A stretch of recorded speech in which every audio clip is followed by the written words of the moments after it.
स्वागत के लिए तालियां बजा सकते हैं आप लोग और बड़ा कीमती समय लेके आए हैं परशोत्तम जी, केम छो? डॉक्टर रजनीश दुबे जी, एक गुलाब के द्वारा आपका स्वागत किया जा रहा है। मैं विनती करूंगी मिस्टर शशि भूषण लाल सुशील जी को, milk commissioner and registrar dairy cooperative societies government of Uttar Pradesh, to welcome Shri Dharmpal Singh ji, honourable minister of animal husbandry and dairy development, political pension. बहुत बहुत स्वागत, अभिनंदन sir, we heartily welcome you. मैं विनती करूंगी मिस्टर कुणाल सिक्कू जी से, and also may I request Shri Shashi Bhushan Lal Sushil ji to welcome Honorable Fishery Minister of Uttar Pradesh, Dr. Sanjay Kumar Nishad ji. बहुत बहुत स्वागत, अभिनंदन सर। तालियां बजती रहें प्लीज। थैंक यू, बहुत बहुत स्वागत, अभिनंदन। अब मैं विनती करूंगी श्री कुणाल सिल्कू जी से, I am managing director PCDF लिमिटेड, to welcome Shri Minesh C Shah ji, chairman national dairy development board. बहुत बहुत स्वागत, अभिनंदन sir, we heartly welcome you. बहुत बहुत स्वागत, अभिनंदन। मैं विनती करूंगी mister Devendra Pande ji, special secretary department of animal husbandry government of Uttar Pradesh, to welcome mister K Ratnam ji, chief executive officer Milky Mist dairy foods private limited. बहुत बहुत स्वागत, अभिनंदन। मिस्टर राम सहाय यादव जी को मैं विनती करूंगी, जो special secretary department of dairy development government of Uttar Pradesh हैं, वे स्वागत करें श्री संजय सिंगल जी का, chief operating officer dairy and beverages ITC limited. बहुत बहुत स्वागत, अभिनंदन सर। मैं विनती करूंगी श्री निशांत उपाध्याय जी से, finance controller dairy development department Uttar Pradesh, to welcome mister Pierre Thomson, Deloitte, Germany. He has come all the way from Germany. We heartily welcome you. I request you to be here with us on the stage. We would like to welcome you. So please join us on the stage. Everybody, let's put our hands together for Mr. Pierre Thompson. Thank you so much for joining in. We're glad to have you here. And now I request Dr. Indramani ji, Director, Administration and Development, Directorate of Animal Husbandry, Uttar Pradesh, to welcome Mr. Jay Agarwal, Managing Director. Okay, Jay nahi hai hamare saath. I request him to welcome Mr. Anand Ramanathan ji.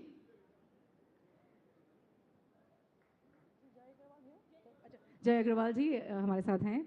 जय अग्रवाल जी का बहुत बहुत स्वागत, अभिनंदन, managing director CP milk and food products private limited. और मैं विनती करूंगी डॉक्टर नीरज गुप्ता जी से, CEO UPLGB Lucknow, to welcome mister Anand Ramanathan ji, Deloitte से, all the way from Deloitte. Thank you so much sir for joining in, we are very very glad to have you. Ladies and gentleman, Uttar Pradesh जो श्री रामचंद्र जी की जन्मभूमि और कृष्ण जी की भूमि रह चुकी, वैसे उत्तर प्रदेश में अब दूध दही मक्खन की बात करने वाले हैं हम लोग, एनिमल हस्बेंड्री की बात करने वाले हैं, डेयरी की बात करने वाले हैं। और हमारे उत्तर प्रदेश में बहुत सारी संभावना है कि इस इंडस्ट्री को प्रोफेशनली और उसको इंडस्ट्री के रूप में बहुत आगे ऊंचाई पे लेके जाने के लिए ये सेशन निर्धारित किया है उत्तर प्रदेश के इस ग्लोबल इन्वेस्टर्स समिट 2023 में। Ladies and gentlemen, to give the welcome address and context setting, मैं विनती करूंगी doctor Rajneesh Dubey ji, additional chief secretary animal husbandry, fisheries and dairy development department government of Uttar Pradesh, to kindly welcome the August gathering. Sir.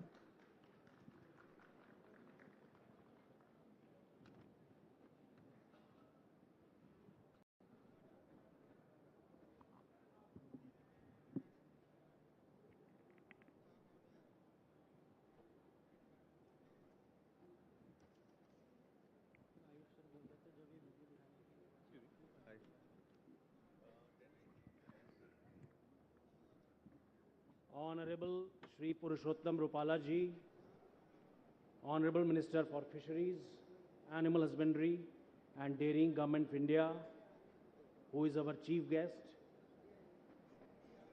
Honorable Shri Dharampal Singh Ji, Minister for Animal Husbandry, Dairy, Political Pension, Minority Welfare, Muslim Waqf, Hajj, Civil Defence, Government of UP. Honorable Shri Sanjay Nishad Ji, Cabinet Minister, Government of UP for Fisheries. Present on the dais, Mr. Minesh C. Shah, Chairman, National Dairy Development Board. The keynote speaker for today, a very distinguished personality, Mr. K. Ratnam, Chief Executive Officer, Milky Mist Dairy Foods, who is here from Chennai. Mr. Sanjay Singhal, Chief Operating Officer, Dairy and Beverages, Country Head, ITC Limited.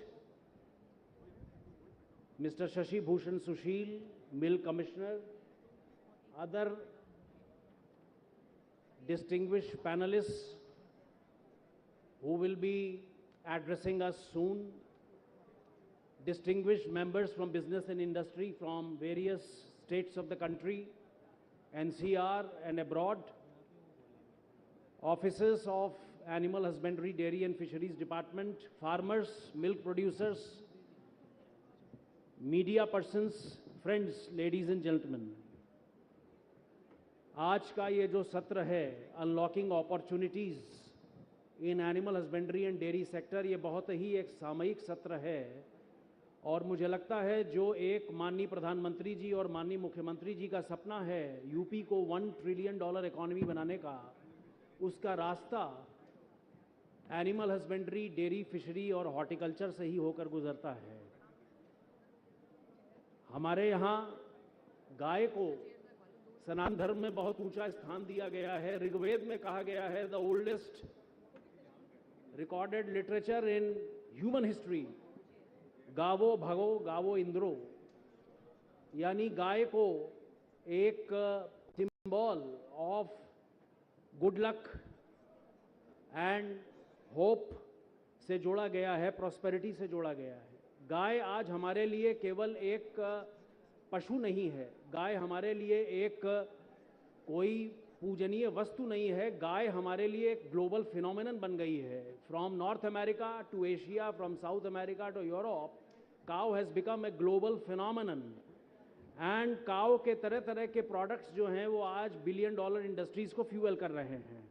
इसी को देखते हुए हमारे यहाँ भी निराश्रित गोवंश स्थल का एक कार्यक्रम लागू किया गया। UP is the first state in the country to have its own program for conservation of shelterless cattle, और मुझे बताते हुए खुशी हो रही है कि आज 10 लाख से ज़्यादा गायें, more than 1 million cattle are now being catered to in our shelterless homes successfully through a computerized system, through multi-departmental convergence. कई लोगों ने इस बात को रखा कि आप गाय के ऊपर इतना पैसा खर्च कर रहे हैं, आपको मिल क्या रहा है, तो मैं आप लोगों को बताना चाहूँगा that UP is the largest milk producer in the country और इंडिया में हमारा 16% शेयर है और Bharatvarsh, India is the largest milk producer of the world, so that puts it in perspective. और अगर हम यूपी की जीडीपी की बात करें तो इंडिया का, यूपी का, जो उत्तर प्रदेश का जीडीपी है उसमें 7% ऑफ ग्रॉस वैल्यू एडेड आज की डेट में लाइव स्टॉक सेक्टर से आता है। अगर हम इसको क्वांटिटी में देखें तो सर मैं आपको बताना चाहूँगा it's close to $18 billion, $18 billion UP के एनिमल हस्बेंड्री सेक्टर का कंट्रीब्यूशन है। हमारे यहाँ 5 करोड़ से ज़्यादा कैटल एंड बफलोज हैं और माननीय प्रधानमंत्री जी का जो विजन था कल, yesterday when he spoke in Lucknow at the inaugural of this global summit, माननीय प्रधानमंत्री जी ने कहा कि अगर किसान की तरक्की करनी है तो नंबर 1 डेयरी और नंबर 2 फिशरी, अगर इस पे हम हाई वैल्यू चेन्स को बना ले गए तो किसान की आय 2 गुनी, 3 गुनी, 5 गुनी तक हो सकती है। Why invest in UP? उसका एक कारण यह है कि डेयरी सेक्टर में क्यों इन्वेस्ट करें। Animal husbandry is in our blood. हमारे यहाँ पर सबसे ज़्यादा केवल गाय, गोवंश, भैंसे और ये नहीं, हमारे पास we have a very robust infrastructure of more than 5,000 hospitals, more than 2,500 veterinary doctors, और जिसका जीता जागता उदाहरण लंपी स्किन डिजीज़ में देखने को मिला। जब पिछले वर्ष अगस्त, सितंबर, अक्टूबर में आपने देखा होगा टेलीविज़न में तस्वीरें और एक प्रदेश में तमाम भारी संख्या में गायें मृतप्राय पड़ी थी, यूपी में वो आ गया था, वेस्टर्न यूपी में। और हमारे डिपार्टमेंट ने माननीय मंत्री जी धर्मपाल सिंह जी की अगुवाई में एक 320 किलोमीटर की बेल्ट बनाई मध्य प्रदेश से लेकर नेपाल तक, and 3,20,000 cattle were vaccinated in this 10 kilometer wide belt in 7 days time, and total हमने 1.5 करोड़ वैक्सीनेशन लगाया in 50 days, 1.5 crore vaccination 50 days। और हमने वेस्टर्न यूपी में ही जो लंपी स्किन डिजीज थी उसको रोक दिया, जिससे एक बहुत बड़ा हादसा बचा। This is the strength of veterinary department of UP. So I'll like to assure investors that you are in safe hands. You have a robust infrastructure supporting you on the back. सर्वे भवन्तु सुखिनः सर्वे सन्तु निरामया। बृहदारण्यक उपनिषद कहा जाता है कि may all be happy, may all be healthy.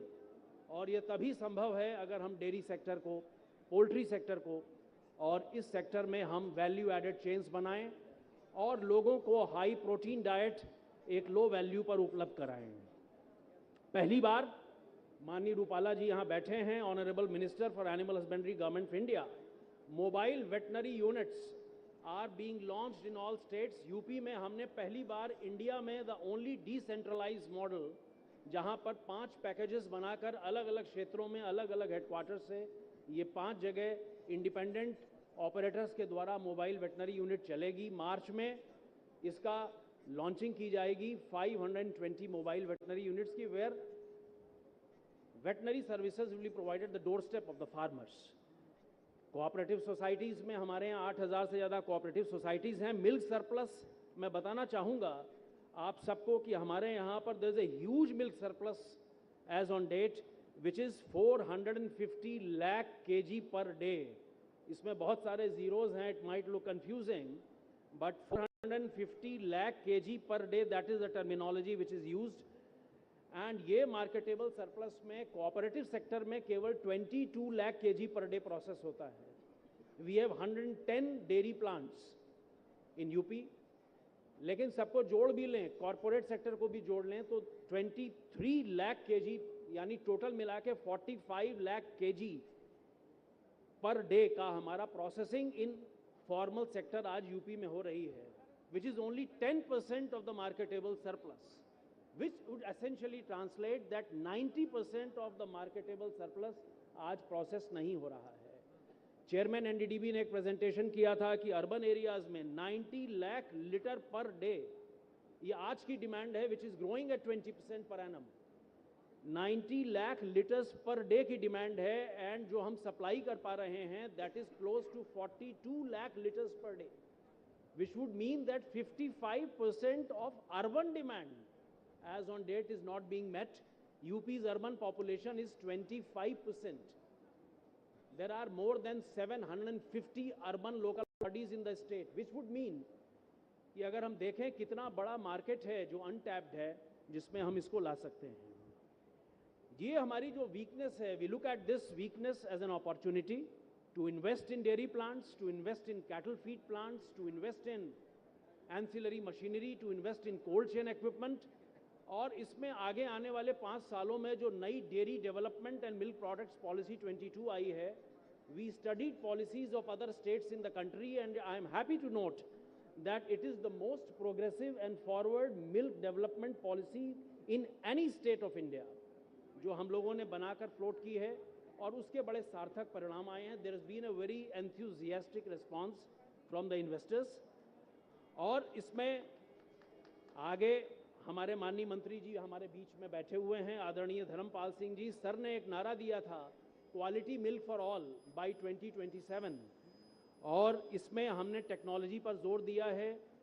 Many of you may not be knowing कि हमारे यहाँ पर सॉर्टेड सेक्स सीमेन की भी state of the art facility Hapur में है, under department of animal husbandry, जहाँ से हम laser directed Y chromosome skill कर देते हैं, एंड उसमें फीमेल काउ की प्रोजेनी आती है। This would go a long way in motivating farmers to have cows, high yielding cows. इसी तरीके से मथुरा यूनिवर्सिटी जो स्टेट की है, that is the lead facility for cryo semen for goats, which can give up to 2.5 liters to 3 liter milk per day।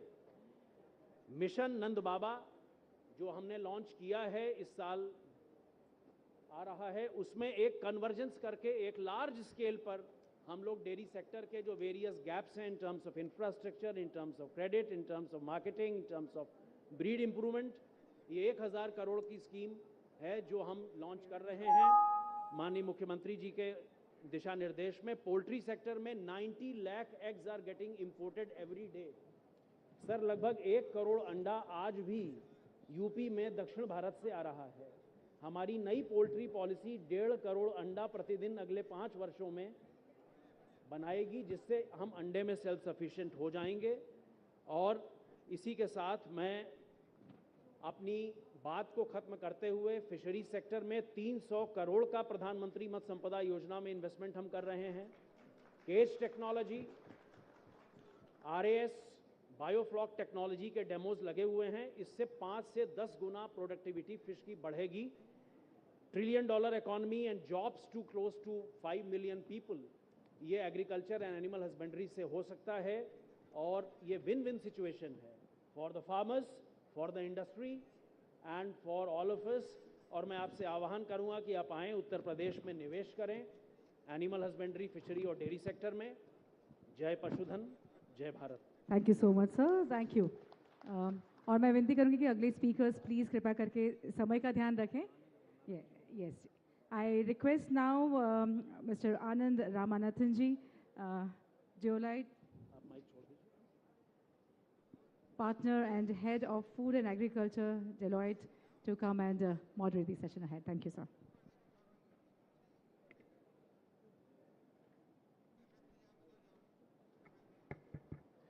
So thank you so much, Dr. Dubey, for the welcome address and setting the context. Like he mentioned, 16% of India's milk production and 19% of all the livestock that's there in the country is from Uttar Pradesh, right? So that's why this particular sector is like really critical, not just for Uttar Pradesh, but also for the country to do well. Now, I would also like to thank all the dignitaries on stage as well as the audience for having us here. I'm Anand Ramanathan. I'll be your moderator for the remaining part of the session. And what we will do now is to very quickly have important aspects on processing covered. If you look at the milk sector, processing is really important. It adds to the margins, and it also helps in control things like wastage, get better farmer realizations, etc. So for that now, I would like to invite Mr. Sashi Bhushan Lal Sushil, Milk Commissioner and Registrar, Dairy Cooperative Societies, Government of UP, to give an overview of UP's dairy and animal husbandry sector, current scenario and opportunities.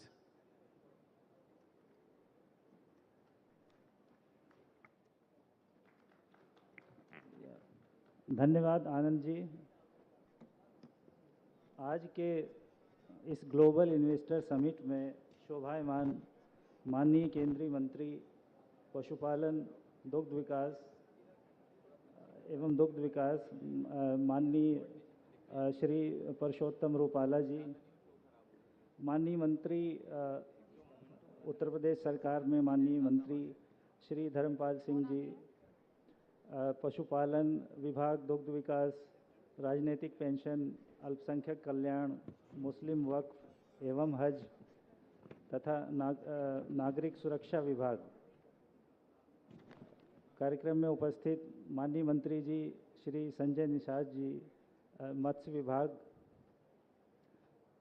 अपर मुख्य सचिव महोदय, अन्य उपस्थित industry से आए हुए गणमान्य विशिष्ट अतिथिगण एवं अन्य सभी सम्माननीय आज की सभा में उपस्थित सभी सम्माननीय अतिथिगण एवं पत्रकार बंधुओं, आप सभी लोग जानते हैं कि किसी अर्थव्यवस्था के विकास के लिए उसके सेक्टर्स पर समय समय पर फोकस करना होता है और वो फोकस बदलता रहता है। आज की स्थिति में या आज की जो परिस्थिति है उसके हिसाब से अनेक सेक्टर्स ऐसे हैं जहाँ पर विकास एक तरीके से सैचुरेट हो गया है, वहाँ पर सैचुरेशन का लेवल आ गया है और ग्रोथ अगर हो भी रही है तो उसकी दर काफ़ी कम है। कृषि एवं अलाइड सेक्टर्स जो है, कृषि एवं उससे जुड़े हुए जो सेक्टर्स हैं, उसमें भी स्थिति ये बन रही है कि सबसे अधिक पोटेंशियल जिन सेक्टर्स में बचा हुआ है वो मत्स्य, एनिमल हस्बेंड्री और डेयरी ही है। ये ऐसे सेक्टर्स हैं जो उत्तर प्रदेश की अर्थव्यवस्था को ट्रिलियन डॉलर इकॉनमी की ओर ले जाने में सबसे अधिक योगदान कर सकते हैं। इस इकॉनमी से जुड़े हुई हमारी समृद्ध सांस्कृतिक परंपरा की प्रतीक गौ माता, उनका चित्र आप सामने आपके समक्ष है, आप देख रहे होंगे। उनके विषय में कहा गया है कि मातरः सर्वभूतानां गावः सर्व सुख प्रदा। Holy cow is the mother of all creatures and is giver of all blessings. तो गौ माता के प्रति जो हमारी आस्था है, जो हमारा प्रेम है, उसको ध्यान में रखते हुए और इस हमारे सेक्टर की जो आर्थिकी है, जो अर्थव्यवस्था है, उसके साथ उसका तालमेल बैठाते हुए हम लोगों को आगे चलना है। उत्तर प्रदेश अनेक मायनों में भारत के लिए एक की केंद्रीय भूमि है। सांस्कृतिक रूप से विरासत के रूप में जो ऐतिहासिक विरासत है और जो प्राकृतिक संपदा यहाँ पर है, भगवान राम एवं भगवान कृष्ण की एवं बाबा गोरखनाथ जी या गोरक्षनाथ जी, उनकी जन्मभूमि भी उत्तर प्रदेश में ही है। ये हम सभी के लिए गर्व का विषय है। काशी वर्ल्ड का सबसे पुराना जीवित शहर और बौद्ध धर्म एवं जैन धर्म, इनका जो प्रारंभ हुआ है, उदय हुआ है, वो भी इसी भूमि से हुआ है।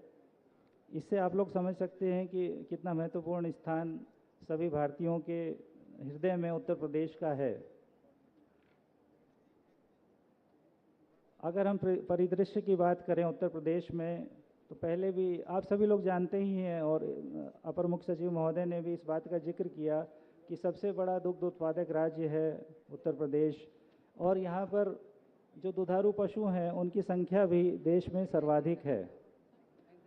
जो यहाँ की अर्थव्यवस्था में GSVA में योगदान है लाइव स्टॉक और डेयरी सेक्टर का, वो 7% है, देश के अन्य क्षेत्रों में 5.2% की तुलना में। अपने आप में ये भी बहुत कुछ कहता है हमारी अर्थव्यवस्था की संरचना के बारे में। यहाँ पर जो लाइव स्टॉक और डेयरी सेक्टर है, उसकी वैल्यू में डेयरी का योगदान भी काफ़ी अहम है। वो अन्य राज्यों की तुलना में 84% है, जबकि अन्य राज्यों में 66% वो होता है। यहाँ पर हम लोग देखते हैं कि जो प्रोडक्शन है पर डे, वो लगभग, इसको हम 9 करोड़ कह सकते हैं, 9 करोड़ किलोग्राम प्रतिदिन का है, जिसमें से विपणन योग्य बाजार सरप्लस 4.5 करोड़ किलोग्राम प्रतिदिन का है। ये आप लोग समझ रहे हैं कि कितनी बड़ी संख्या है। जो इसको प्रोसेस करने के लिए जो स्थापित क्षमता है वो अभी उतनी अधिक नहीं है, और इस दिशा में कार्य हो रहा है। मिल्क पॉलिसी 2022 की इसीलिए प्रख्यापित की गई है कि जो प्रसंस्करण की वर्तमान दर है 10 से 11% के आसपास, उसको 5 वर्षों में बढ़ाकर राष्ट्रीय औसत 17% से आगे ले जाया जाए। यहाँ पर जितने भी निवेशक बंधु बैठे हैं, चूँकि आज के इस समिट का केंद्र बिंदु आप ही लोग हैं, जो आह्वान हम लोग कर रहे हैं वो मुख्यतः आप लोगों की तरफ ही वो टारगेटेड है, आप लोग की तरफ ही लक्षित है। तो ये स्लाइड आपके लिए काफ़ी रोचक हो सकती है, महत्वपूर्ण है ये। जो दूध की सप्लाई है, यानी कच्चा माल आपके उद्योग के लिए, वो सबसे अधिक यहाँ पर है। स्किल्ड मैन पावर सबसे ज़्यादा है। एक्सप्रेस वेज की संख्या फास्ट ट्रांसपोर्टेशन के लिए सबसे ज़्यादा है। स्थायी पॉलिटिकल स्टेबिलिटी है, राजनीतिक स्थायित्व है, यानी नीतियाँ स्थायी रहेंगी, जो नीतियां हैं वो आने वाले समय में अनेक वर्षों तक स्थायी ही रहनी हैं। ईज़ ऑफ डूइंग में बहुत अच्छी स्थिति है राज्य की, सर्वश्रेष्ठ राज्यों में से एक है। और हमारे यहाँ जो दुग्ध व्यवसाय है, एनिमल हस्बेंड्री एवं मत्स्य है, ये रोजगार सृजन में सबसे अधिक महत्वपूर्ण भूमिका निभाता है, क्योंकि ये रोजगार प्रधान सेक्टर है। ये सिंगल विंडो की अप्रोच है आप लोगों की सुविधा के लिए कि एप्लीकेंट्स को जगह जगह परेशान ना होना पड़े। इंडस्ट्री फ्रेंडली लेबर लॉज हैं, और सबसे बड़ी बात है कि यहाँ पर जो खपत है डेयरी प्रोडक्ट्स की एवं अन्य प्रोडक्ट्स की, वो एक बड़ा कंज्यूमर बेस होने की वजह से काफ़ी ज़्यादा है। आप लोग सोचते होंगे कि कितने कंज्यूमर्स हैं, तो 25 करोड़ तो मानव कंज्यूमर हुए, और अगर आप कैटल फीड बनाते हैं तो उसमें लगभग 7 करोड़ मूक कंज्यूमर, मूक उपभोक्ता आपके लिए वो भी उपलब्ध हैं, जिसमें बकरी, भेड़, गाय एवं भैंस, 5 करोड़ के आसपास तो भैंस एवं गाय की संख्या है। ये सब भी आप जानते हैं कि जैसे जैसे कोई अर्थव्यवस्था उन्नत होती है तो उसके लिए उसमें पशुओं के लिए विशिष्ट पशु आहार, मिनरल मिक्सचर, एंजाइम बेस्ड पशु आहार एवं अन्य उनकी दवाइयाँ, इन सब की खपत भी बढ़ती जाती है। तो ये एक बहुत बड़ा अवसर है। अगर हम उन्हें भी, वो वास्तव में उपभोक्ता तो हैं ही, उनको जोड़ते हैं तो ये 33-34 करोड़ उपभोक्ता एक भौगोलिक रूप से बहुत ही छोटी दूरियों में सिमटे हुए हैं। आपको बहुत ज़्यादा दूर नहीं जाना अपने प्रोडक्ट को बेचने के लिए। तो ये सबसे, मैं कहूँगा कि सबसे आकर्षक बिंदु उत्तर प्रदेश राज्य में निवेश का ये है कि बहुत छोटे से जोग्राफिकल एरिया में बहुत सारे consumers, they are just waiting for you. और अगर आपको लगता है कि कहीं डिमांड नहीं है, तो मैनेजमेंट का सिद्धांत है कि डिमांड क्रिएशन पे भी आप लोग काम करते हैं। कुछ सैम्पलर आप लोग भेजते हैं, उसके अच्छे नतीजे आते हैं और डिमांड जनरेट होनी शुरू हो जाती है। तो मैं आह्वान करूंगा सभी का कि उत्तर प्रदेश में क्यों निवेश करें, इस प्रश्न से हटकर अपना मत स्थिर करते हुए इस मत पर आ जाएं कि शीघ्रातिशीघ्र निवेश करें।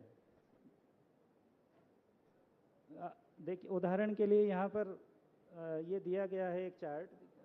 अगर किसी दुग्धशाला के प्लांट में, डेयरी में आप 100 करोड़ रुपए व्यय करते हैं, तो दुग्ध नीति इतनी आकर्षक है कि आपको जो एक बेनिफिट है जो आपको मिलता है वो 20 करोड़ के आसपास है। अलग अलग कंपोनेंट्स में, यानी 20% के आसपास सहायता आपको राज्य सरकार की ओर से मिल जाती है, जो वास्तव में बहुत ही आकर्षक है। Major players Indian dairy sector की आप सब लोग इसमें से अनेक लोग यूपी में कार्यरत हैं, और जो कार्यरत नहीं है उनसे भी हम लोग को पूरा विश्वास है कि शीघ्र ही वो लोग भी कार्यरत हो जाएंगे यूपी में। जो मिल्क पॉलिसी 2022, ये आप लोग जानते होंगे, इसके विवरण में जाने में थोड़ा सा समय लगेगा। हम लोग आप सभी को सॉफ्ट कॉपी इसकी भिजवा देंगे, जिससे कि आप लोग अपनी सुविधानुसार इसको रेफर कर सकते हैं। कैपिटल इन्वेस्टमेंट ग्रांट 5 करोड़ रुपए तक है, एवं 10 करोड़ रुपए तक इंटरेस्ट सबवेंशन है डेयरी प्लांट के को इस्टेब्लिश करने के लिए। कैटल फीड प्लांट के लिए 7.5 करोड़ रुपए तक का इंटरेस्ट का सबवेंशन है, जो वास्तव में अत्यंत ही आकर्षक प्राविधान है। जिन सेक्टर्स में आप इन्वेस्ट कर सकते हैं वो आपके सामने हैं। इसमें मैं ज़रूर कहना चाहूँगा कि एनिमल हस्बेंड्री का जो हमारा सेक्टर है, पोल्ट्री का कुक्कुट नीति यहाँ पर प्रख्यापित हो चुकी है, वो अत्यंत आकर्षक प्राविधान उसमें भी किए गए हैं। उस पर भी आप लोग विचार करें और उसमें अपने प्रस्ताव आप लोग उनको, जो आपने MOU किए हैं, उनको आगे बढ़ाने की कार्रवाई करें। हमारी जो दुग्ध क्षेत्र है, इसके पीछे जो इसकी रीढ़ है वो जो एनिमल हस्बेंड्री डिपार्टमेंट है, पशुपालन विभाग, वो इसकी रीढ़ है। और वहाँ के जो मजबूत संस्थान हैं और जो उन्होंने अवसंरचना वहाँ पर स्थापित कर रखी है, वो ये सुनिश्चित करती है कि हमारा पूरा सेक्टर दुग्धशाला विकास का एवं एनिमल हस्बेंड्री का बहुत मजबूती के साथ कार्य करता है। इसकी एक वानगी आप लोग देख सकते हैं कि लंपी स्किन डिजीज से जितनी दुखद घटनाएं पशुओं की मर्मांतक मृत्यु हुई अन्य राज्यों में, ऐसा यूपी में ऐसा कुछ भी नहीं हुआ। वो माननीय मंत्री जी, केंद्र सरकार के श्री रूपाला जी, माननीय मंत्री जी श्री धर्मपाल जी और एसीएस महोदय के कुशल मार्गदर्शन में और उनके द्वारा जो रणनीति बनाई गई बेल्ट वैक्सीनेशन की और एकदम जो त्वरित टीकाकरण किया गया, उसके द्वारा उसको नियंत्रित किया गया, जो ये पूरे देश के लिए एक रोल मॉडल की तरह भी है, एक गाइड पोस्ट की तरह भी काम कर रहा है। जो पशुपालन विभाग के जो मुख्य स्तंभ हैं उनकी गतिविधियों के, उसमें एआई आर्टिफिशियल इंसेमिनेशन है। 75 लाख एआई का जो टारगेट है वो पूरा होने वाला है। सेक्स सॉर्टेड सीमन की व्यवस्था, 90% बछिया जिसमें उत्पन्न होती हैं वो, और आईवीएफ टेक्निक, एम्ब्रियो ट्रांसफ़र, ये अत्याधुनिक जो तकनीक है इन पर भी बहुत अच्छा कार्य हो रहा है। पोल्ट्री पॉलिसी 2022 के मुख्य बिंदु आपके सामने हैं। इसमें जो चीज़ें आप देख रहे हैं, देखिए ये बहुत ही तेज़ी से बढ़ने वाला सेक्टर है। इसमें लगभग डिमांड 37% बढ़ जाती है हर साल। अभी एग्स का प्रोडक्शन 1 करोड़ 60 लाख है प्रतिदिन का, जबकि मांग 2.5 करोड़ के आसपास है। और दूसरे राज्यों से 90 लाख एग्स अभी आयात किए जा रहे हैं। आप समझ सकते हैं कि कितना बड़ा पोटेंशियल इसमें छुपा हुआ है।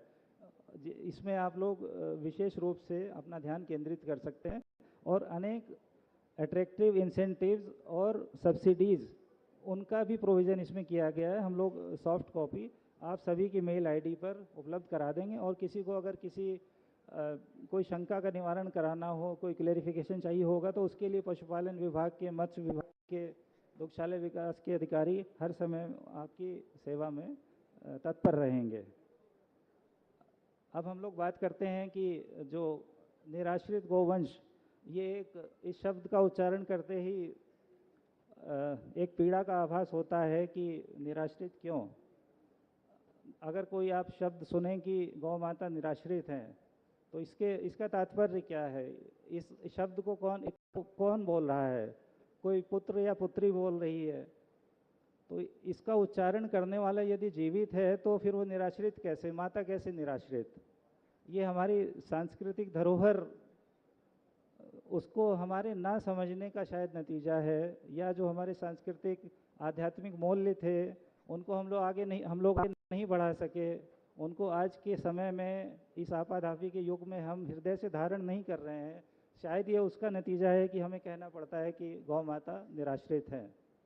बहुत अच्छा कार्य लेकिन इस दिशा में देश में सबसे अलग योजना बनाकर किया गया है, और इसमें 10 लाख से अधिक गोवंश, उनको रिहेबिलिटेट किया गया है, उनकी देखभाल केयर की जा रही है। माननीय मुख्यमंत्री जी की पब्लिक कंट्रीब्यूशन स्कीम के तहत एक 1.25 लाख के आसपास गोवंश को सुपुर्दगी में दिया गया है। न्यूट्रिशन मिशन स्कीम में 3,500 गोवंश को अंडर प्रिविलेज्ड फैमिलीज़ को दिया गया है, जिससे वहाँ पर जो बच्चे हैं उनको दूध आसानी से उपलब्ध हो सके और उनके स्वास्थ्य में सुधार हो सके।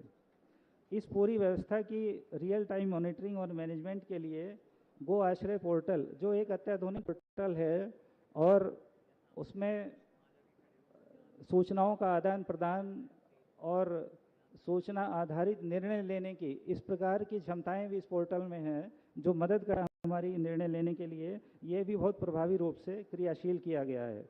मोबाइल वेटनरी यूनिट्स में हज़ारों की संख्या में इसकी कार्य योजना है। ऑलरेडी बहुत सी कार्य भी कर रही हैं। मार्च के महीने में ही 525 के आसपास इनका शुभारंभ कर दिया जाएगा, जिससे कि किसानों को ये सुविधाएं उनकी दहलीज पर ही उपलब्ध हो सकें। भारत सरकार की एक बहुत ही महत्वाकांक्षी योजना animal health and disease control programme के तहत 1 लाख की कैटल पॉपुलेशन, पशु जनसंख्या पर 1 मोबाइल यूनिट, इसकी व्यवस्था राज्य में की जा रही है, और ये अतिशीघ्र ही इसको संचालित कर दिया जाएगा।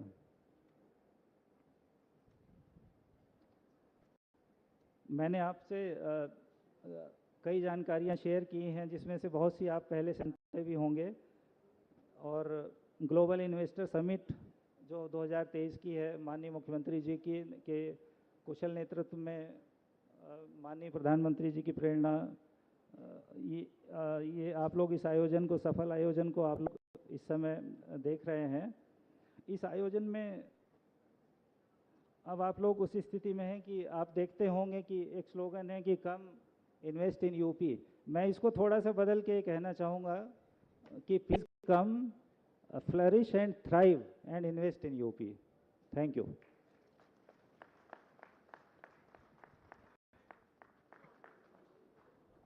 वो उसके लिए बाद में समय निर्धारित है, कृपया थोड़ा सा अभी पेश रखें। Thank you. There's a separate time for questions, right? So thank you so much, Shri Bhushan ji, for a very insightful presentation on the dairy and animal husbandry sector. Now, the key aspect there is 6,500 AI centers and 1.25 lakh artificial insemination through sex-sorted semen. So what we are going to be seeing is that there's going to be a big increase in productivity for the dairy sector in UP. Plus, there's going to be a lot of demand, 250 million people, size of many countries, if not more, and hence UP's demand can be catered and it can also produce milk for the rest of the country. And we also saw the milk policy. Now, the milk policy, the poultry policy, the fishery policy, all of this has been updated after a lot of industry discussions, and hence we have incorporated a lot of your suggestions, and we want to make UP self-sufficient in many of these areas and then also export to other places, right? So that's the focus of the policies. Now what we will do is very quickly present a brief movie on dairy and animal husbandry sector's growth in Uttar Pradesh. Over to the AV, please.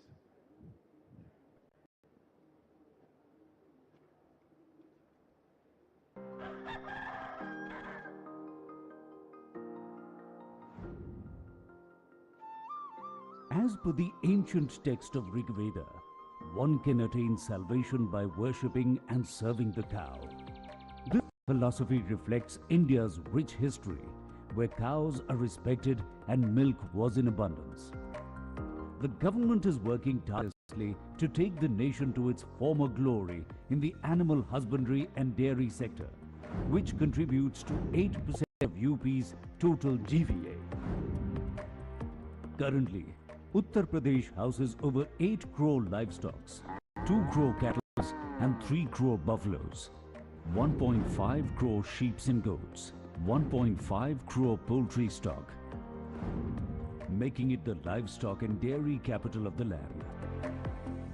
With the vision of Prime Minister Mr. Narendra Modi to redefine the DDUP sector, पशुधन और दूध से जुड़े व्यवसाय भारत की हजारों वर्ष पुरानी संस्कृति का अभिन्न हिस्सा रहा है। Under the strong leadership of CM Yogi Adityanath, Uttar Pradesh witnessed multiplying farmers' income by transforming livestock, healthcare, quality feed and breed inputs, thereby increasing lactation yield and securing nutrition for a better health in future. Crossing major milestones such as successfully containing lumpy disease in UP with over 1.5 crore vaccination for healthy milk production. ग्रामीण क्षेत्र में स्वावलंबन के लिए एक नए आंदोलन को खड़ा करना है, तो सहकारिता और डेयरी दोनों सेक्टर को एक साथ मिलकर के हमें आगे बढ़ाना पड़ेगा। Running 3 grade semen stations, having high genetic merit bulls producing over 10 lakh semen doses per month, over 1 crore artificial inseminations per year, covering over 40 lakh animals, employing over 4,000 skilled maitris, ensuring productivity enhancement. In cooperation with the Union Minister Prashottam Rupala and Minister of State Dr. Sanjeev Balyan, the sector touched new heights. With visionary policies drafted for individuals and group entrepreneurs such as Rashtriya Gokul Mission, free of cost artificial insemination services at farmer's doorstep. Breed multiplication farm for 200 animals with subsidy support of 2 crore rupees. National Livestock Mission for financial support in country. 60,000 layered birds with support of 5 crores. 10,000 broilers parent farm up to 3 crore. Among many policies under UP Poultry Policy 2022.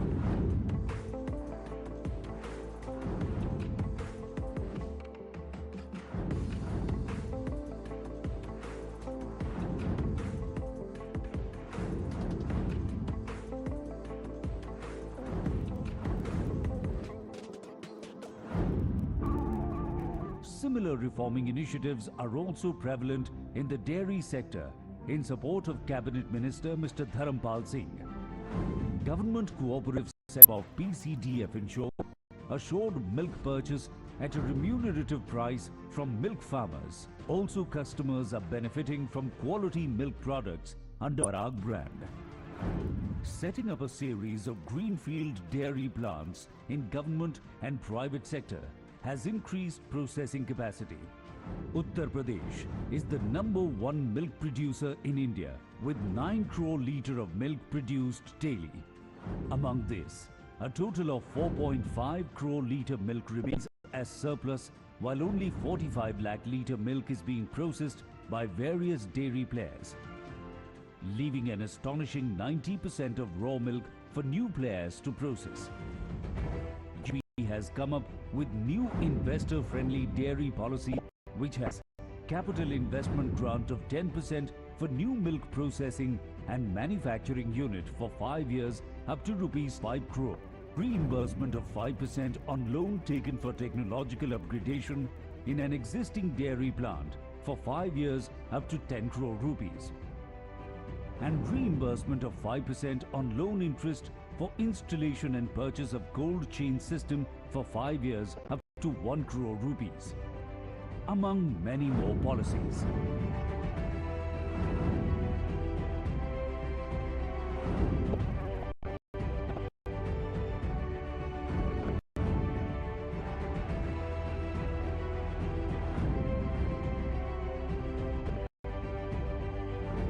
So come and ride the wave of white revolution to feed into the food trends and needs of the world from the heartland of India, Uttar Pradesh.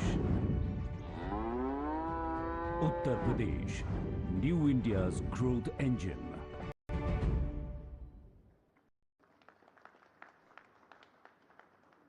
So on that note, we will now move to the next section. Value-added products, really important, milk, cheese, looking at paneer, etc. Now, next person that we have is Mr. Ratnam, CEO, Milky Mist Dairy Foods. And this is someone who really specializes, right? And if you look at value-added products, Milky Mist sells a lot of value-added products, and they built their strategy around it. So, Mr. Ratnam, over to you for the keynote address.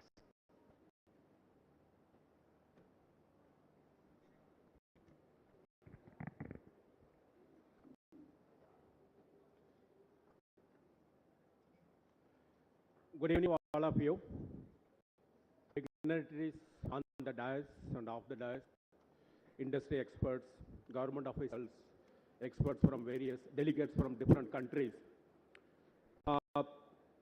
Let me first throw some light on, all people have been talking about the potential in UP, #1 milk producing country. The handling is not more than 10% and all those things. But let me throw some light on how the industry is evolving across the country and what opportunities are available in the dairy sector, and how the Uttar Pradesh can benefit, making those opportunities as a development of the dairy industry as a whole. If I look at it, the current scenario in dairy and food sectors is that, as you all know, the dairy and food sector is growing double digits in India. I don't think any dairy in Indian dairy sector is growing less than 10%. Okay? Some are growing at 12%, some are in 15%, some are in 20%. And to be very, very proud, I can say that we are growing at 42%. Okay? So that is the kind of the growth in, as far as the Indian dairy sector is concerned. And this growth is not only coming from, it is coming across all the spectrums of the area. That is the farming specialties, the food products, the conventional foods, the growth. There's a huge amount of growth is happening. And there's a lot of growth in the processed food sectors because people are now setting up a lot of high-speed lines to make processed, highly processed products. And when we talk about the processed foods are now not only for the common consumption, but also, targeted toward the specific functional needs with the high volumes and also targeted for a particular economic or particular consumer group. If you look at it since the last 5 years, these traditional products are now coming back on the shelves. You name some of the millets or some of the dairy products, traditional dairy products which are coming back on the shelves, which were already limited to the household items. Among all those things, value addition is the key. Okay, in all areas of the food addition, unless we do kind of value addition, it will be very, very difficult to sustain. And as long as we sell milk as a milk, we will always have the, the restrictions of getting higher economic realization, paying back to the farmers. So value addition is one of the key. And when I say value addition, you just think of no one thought about making the curd in factories in 1990s. Someone thought of it, particularly Amul. So now today, curd is made in tons in the factories, in the dairy factories, and it is sold across the countries. Okay. Same is the case, the kind of a wheat flour or idli or parathas. Everything is now becoming a factory under the hygienic conditions, getting on the steps of the modern trade or the retailing. And that is making easier for the people to meet the lifestyle demands of the consumers. And the food industry is evolving to the needs, not only food, but the dairy, with the technology as well as the innovative products. If you observe since last, a couple of years or so, or rather 3 to 4 years, the demand for the health segment is enormous. Okay, for a highly value-added products. Now, if I look at it, what is the industry outlook? These are the consumer demand, but what is the industry outlook? Now, industry outlook is very simple, because as an industry, we have been seeing a lot of migration of people shifting from the loose milk or loose products into packaged products. Okay, particularly due to health and safety reasons. As the expert that high protein based product will have is having a higher demand, be it milkshakes, be it Greek yogurts, or be it the dairy products which are having a higher amount of milk protein. It's not 3% or 3.5%, but 7% or 10% or 11%. Okay, some of the products are hitting the market, and there's a huge demand for it. And there is opportunity as an industry. What we look at is a single serve pack enriched with the nutrients. This is one of the things which is happening, that people no longer want to buy a bigger products, but go for a single serve products for easy and convenient way of consuming it. Another important factor we have seen since last couple of years, particularly post-COVID, is that people are preferring over the branded products rather than the non-branded products. Okay. And in this entire spectrum, large companies with a higher market outreach have an advantage both in terms of brand, distribution network, the product mix. Product mix is the key to reach to the consumers and the larger section of the population. Now, if you look at it, the macro level opportunities which are available from the consumer perspective as well as the industry perspective is that, we have a very, very strong economic growth since last 5 years or so. Very strong economic growth, creating a lot of surplus money in the consumer's hand. And the second category is the rising middle class population. If you look at it in 1985, we had 8 million households in the middle class, which went up to 386 million in 2020, which is projected to be something like 586 or 600 million households of middle class in 2025.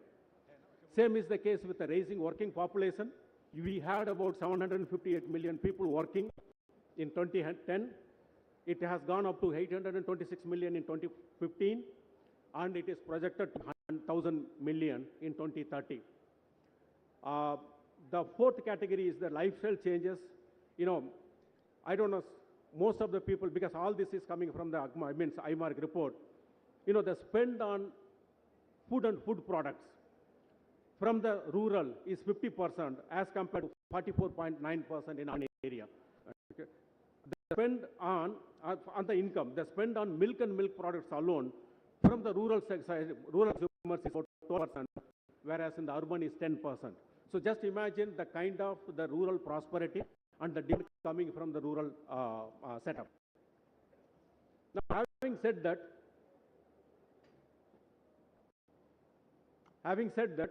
now we do have a fair amount of current challenges. Nothing that, you know, everything goes smooth, but we do have a kind of a challenge.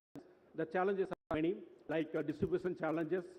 We have most of us having a single product versus product, you know, distribution highways. Also, distribution highways, it is limited to the ambient product, but all the cold and also the frozen categories. We also have a logistics, because transporting products from the further distance, longest distance, a lack of cold storage and frozen storage facilities, particularly when it comes to dairy. It becomes one of the important limiting factor for some of the states in order to get into developed states like Gujarat or Karnataka. Then we have a kind of a labor, a qualified labor. We have a highly educated people, but with a very low skill sets. And still, you know, if you look at it, now the industry is investing a lot of money into technology gradation. Otherwise, whatever happened in Operation Flood 1 and 2 and 3, the same kind of technologies are existing in dairy today. So there is needs a lot of modernization if you have to move from to the next level. Now, if you look at it, what the dairy sector holds for us, as you know, Indian dairy sector is growing at a CAGR of 15 to 20% through value addition and value creation. I'm not talking about the liquid milk. I'm talking about the value-added dairy products. So that's kind of the growth. I'm putting it as a moderate thing, but the growth in some sectors is more than 20%. And large-scale technological integrations are happening. New age startups refining the marketing strategies, that is traditional versus online quick service kind of formats. Also, the dairy sector is attracting the global investors to invest in various startups, not only the startups, but already existing the industry setup. The expected income in next 2 years is going to be something like 15,000 to 20,000 crores. That is what the projection is. There is a kind of decentralized or defragmenting the market, improving the supply chain, and furthering innovation are the key elements of the future growth. There is, if you look at it since last 4 or 5 years, you know, there is a kind of innovation in trade and retailing, particularly the e-coms and modern trades are coming up in a biggest way, which is easy for us, for any dairy industry, to put products on the shelves and make it available to the large section of the consumers. The current status on UP dairy, as you all know, Secretary, Milk Commissioner have already pointed out, and I don't have to dwell into the kind. But still, I would like to put across a couple of points. You know, UP production, milk production accounts 16.1% of the total milk produced in India. That is a #1 milk producing state. And the dairy market of 1.5 lakh crores, that is a 2020 USD billion, which is expected to grow something like 3 lakh crores by 2028 in the next 5 years period, with a 14% CAGR. The current growth is about 8.8% since last 7 years, which is expected to become double growth. And I don't have to tell who are the major players in the state. We all know that the PCDF is contributing about 11%, Amul is about 15%, Mother Dairy is about 12.7%, and rest of all the private, the processors put together is 62%. Now, the opportunity here is that, as you rightly said, Milk Commissioner, sir, that, only 10% of the milk producer is handled here. What about the 90%? Okay? Or 50% of the milk producer is not handled by an organized sector. Okay? So what can be done, to improve the dairy sector? As we know that UP government has come out with a lot of very innovative schemes and approaches. Okay. Unlike other states, still the Uttar Pradesh is lagging far behind in terms of the dairy industry. Though we have a number of dairy processing plants, modern plants, but still these plants are equipped to handle the entire milk which is produced, converted into processed milk or converted to value-added products.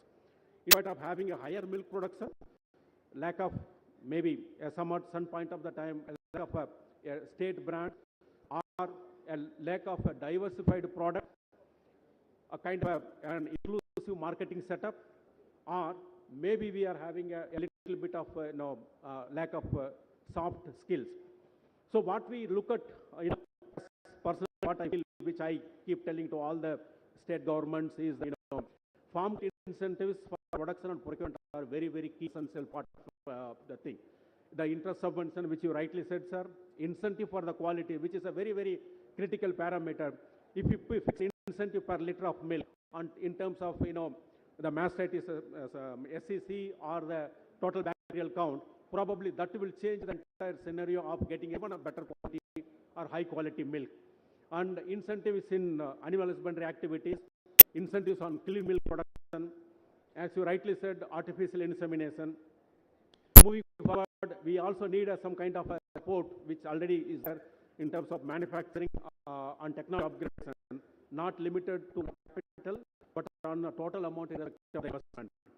One of the key factors, unlike in Gujarat or Karnataka, is that we still have the feed manufacturing is still at a very, very low level, because unless we feed a good quality compound cattle feed to the milch animals, we will not be getting a good quality or the higher yield from this animal. So one of the things, because the feed industry is growing, but demand is very large, and we are not able to meet the demand, and also we are not educating too much to the farmers about the benefits of the cattle feed, providing cattle feed to the animals.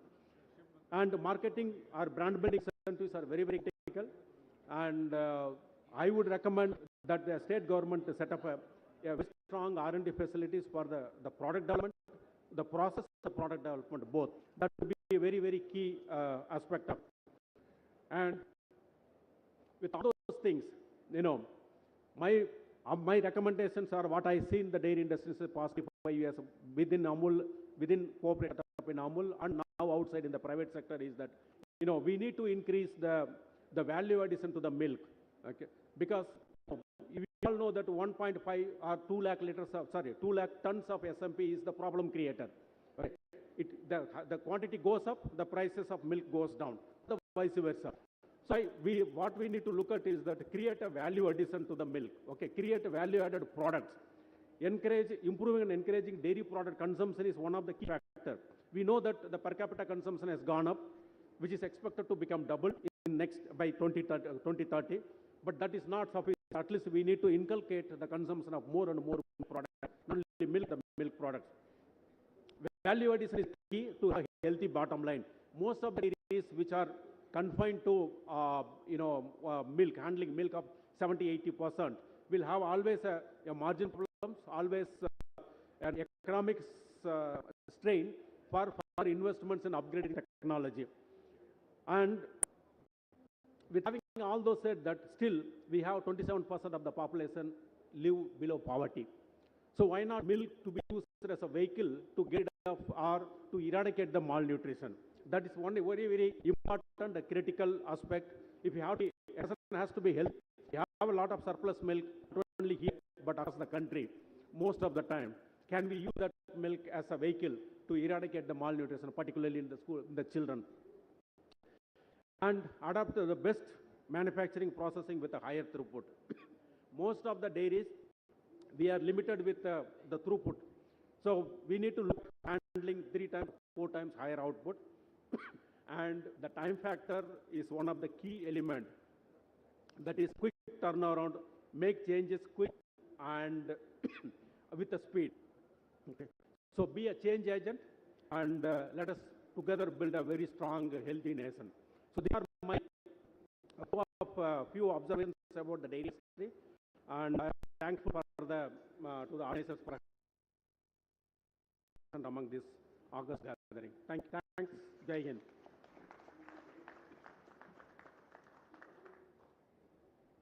Thank you, Ms. Ratnam, for sharing your views on the outlook for dairy and food sector. Now, what we will have next is a panel discussion. We have a wealth of experience in the panel, right? So we have industry veterans. There's also a local Uttar Pradesh player, and hence it's going to be an engaging discussion. What I will request is for the panel discussion to talk about certain aspects. Let the minister leave and I'll continue.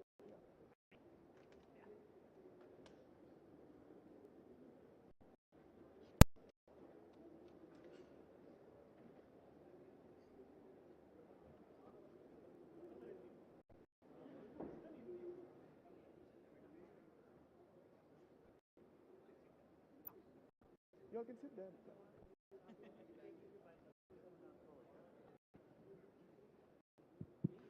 So Uttar Pradesh has embarked on a journey for a 1 trillion economy. Now, agribusiness is about 20% of that, and hence dairy presents a lot of opportunity. What we're going to have now is a panel discussion which will talk about investment opportunities in UP's dairy and animal husbandry sector. And for this, we have Mr. Chairman DDUP. He will be the chair of the panel. And then we'll have the Jay Agarwal, who comes as Managing Director, Seed Milk and Food Products, and Mr. Sanjay Singhal, Chief Operating Officer, Dairy and Beverages, ITC Limited. Then we have Pierre, who will join us from a German perspective in terms of looking at startups and seeing how startups can play an enabling role for dairy. So over to Mr. Minesh for the panel discussion.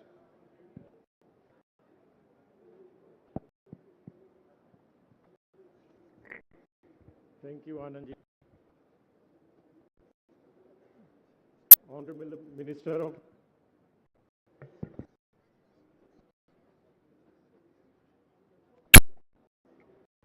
Honorable Minister of Animal Husbandry, Fisheries and Dairy, Sri Purushottam Rupala ji, Honorable Ministers of Sri Dharampal Singh and Sri Sanjay Nishad ji, Additional Chief Secretary, Milk Commissioner, Government UP, and my distinguished panelist, Dr. Ratnam earlier. Now we have Mr. Agrawal, Mr. Sanjay Singhal, and Mr. Pierre Thompson, all three fellow speakers. What we are going to do is, I think we have heard, हमने पहले जो government से सुना, additional chief secretary जी और minister से, और फिर हमने डॉक्टर रत्नम से भी सुना. So most of the I think UP का करंट सिनारियो क्या है, एनिमल हस्बेंड्री का सिनारियो क्या है, और सेक्टर आउटलुक क्या है, और सेक्टर चैलेंजेस क्या है. I think doctor Ratnam and speakers have well laid out. तो सिंस हम थोड़ा लेट चल रहे टाइम में, तो उसके हम फोकस नहीं करेंगे. पैनल विल डिस्कस यूपी में इन्वेस्टमेंट की डेयरी और एनिमल हस्बेंड्री सेक्टर में अपॉर्चुनिटीज क्या है. तो हम चारों एनालिस्ट 2-3 मिनट हमारे इनिशियल कमेंट करेंगे, और उसके बाद फिर एक क्वेश्चन आंसर जैसा, so that हम जो भी एक्सपीरियंस है हम वो भी जानते हैं, आपके साथ शेयर करेंगे. मैं कुछ अपॉर्चुनिटीज़ बताऊं.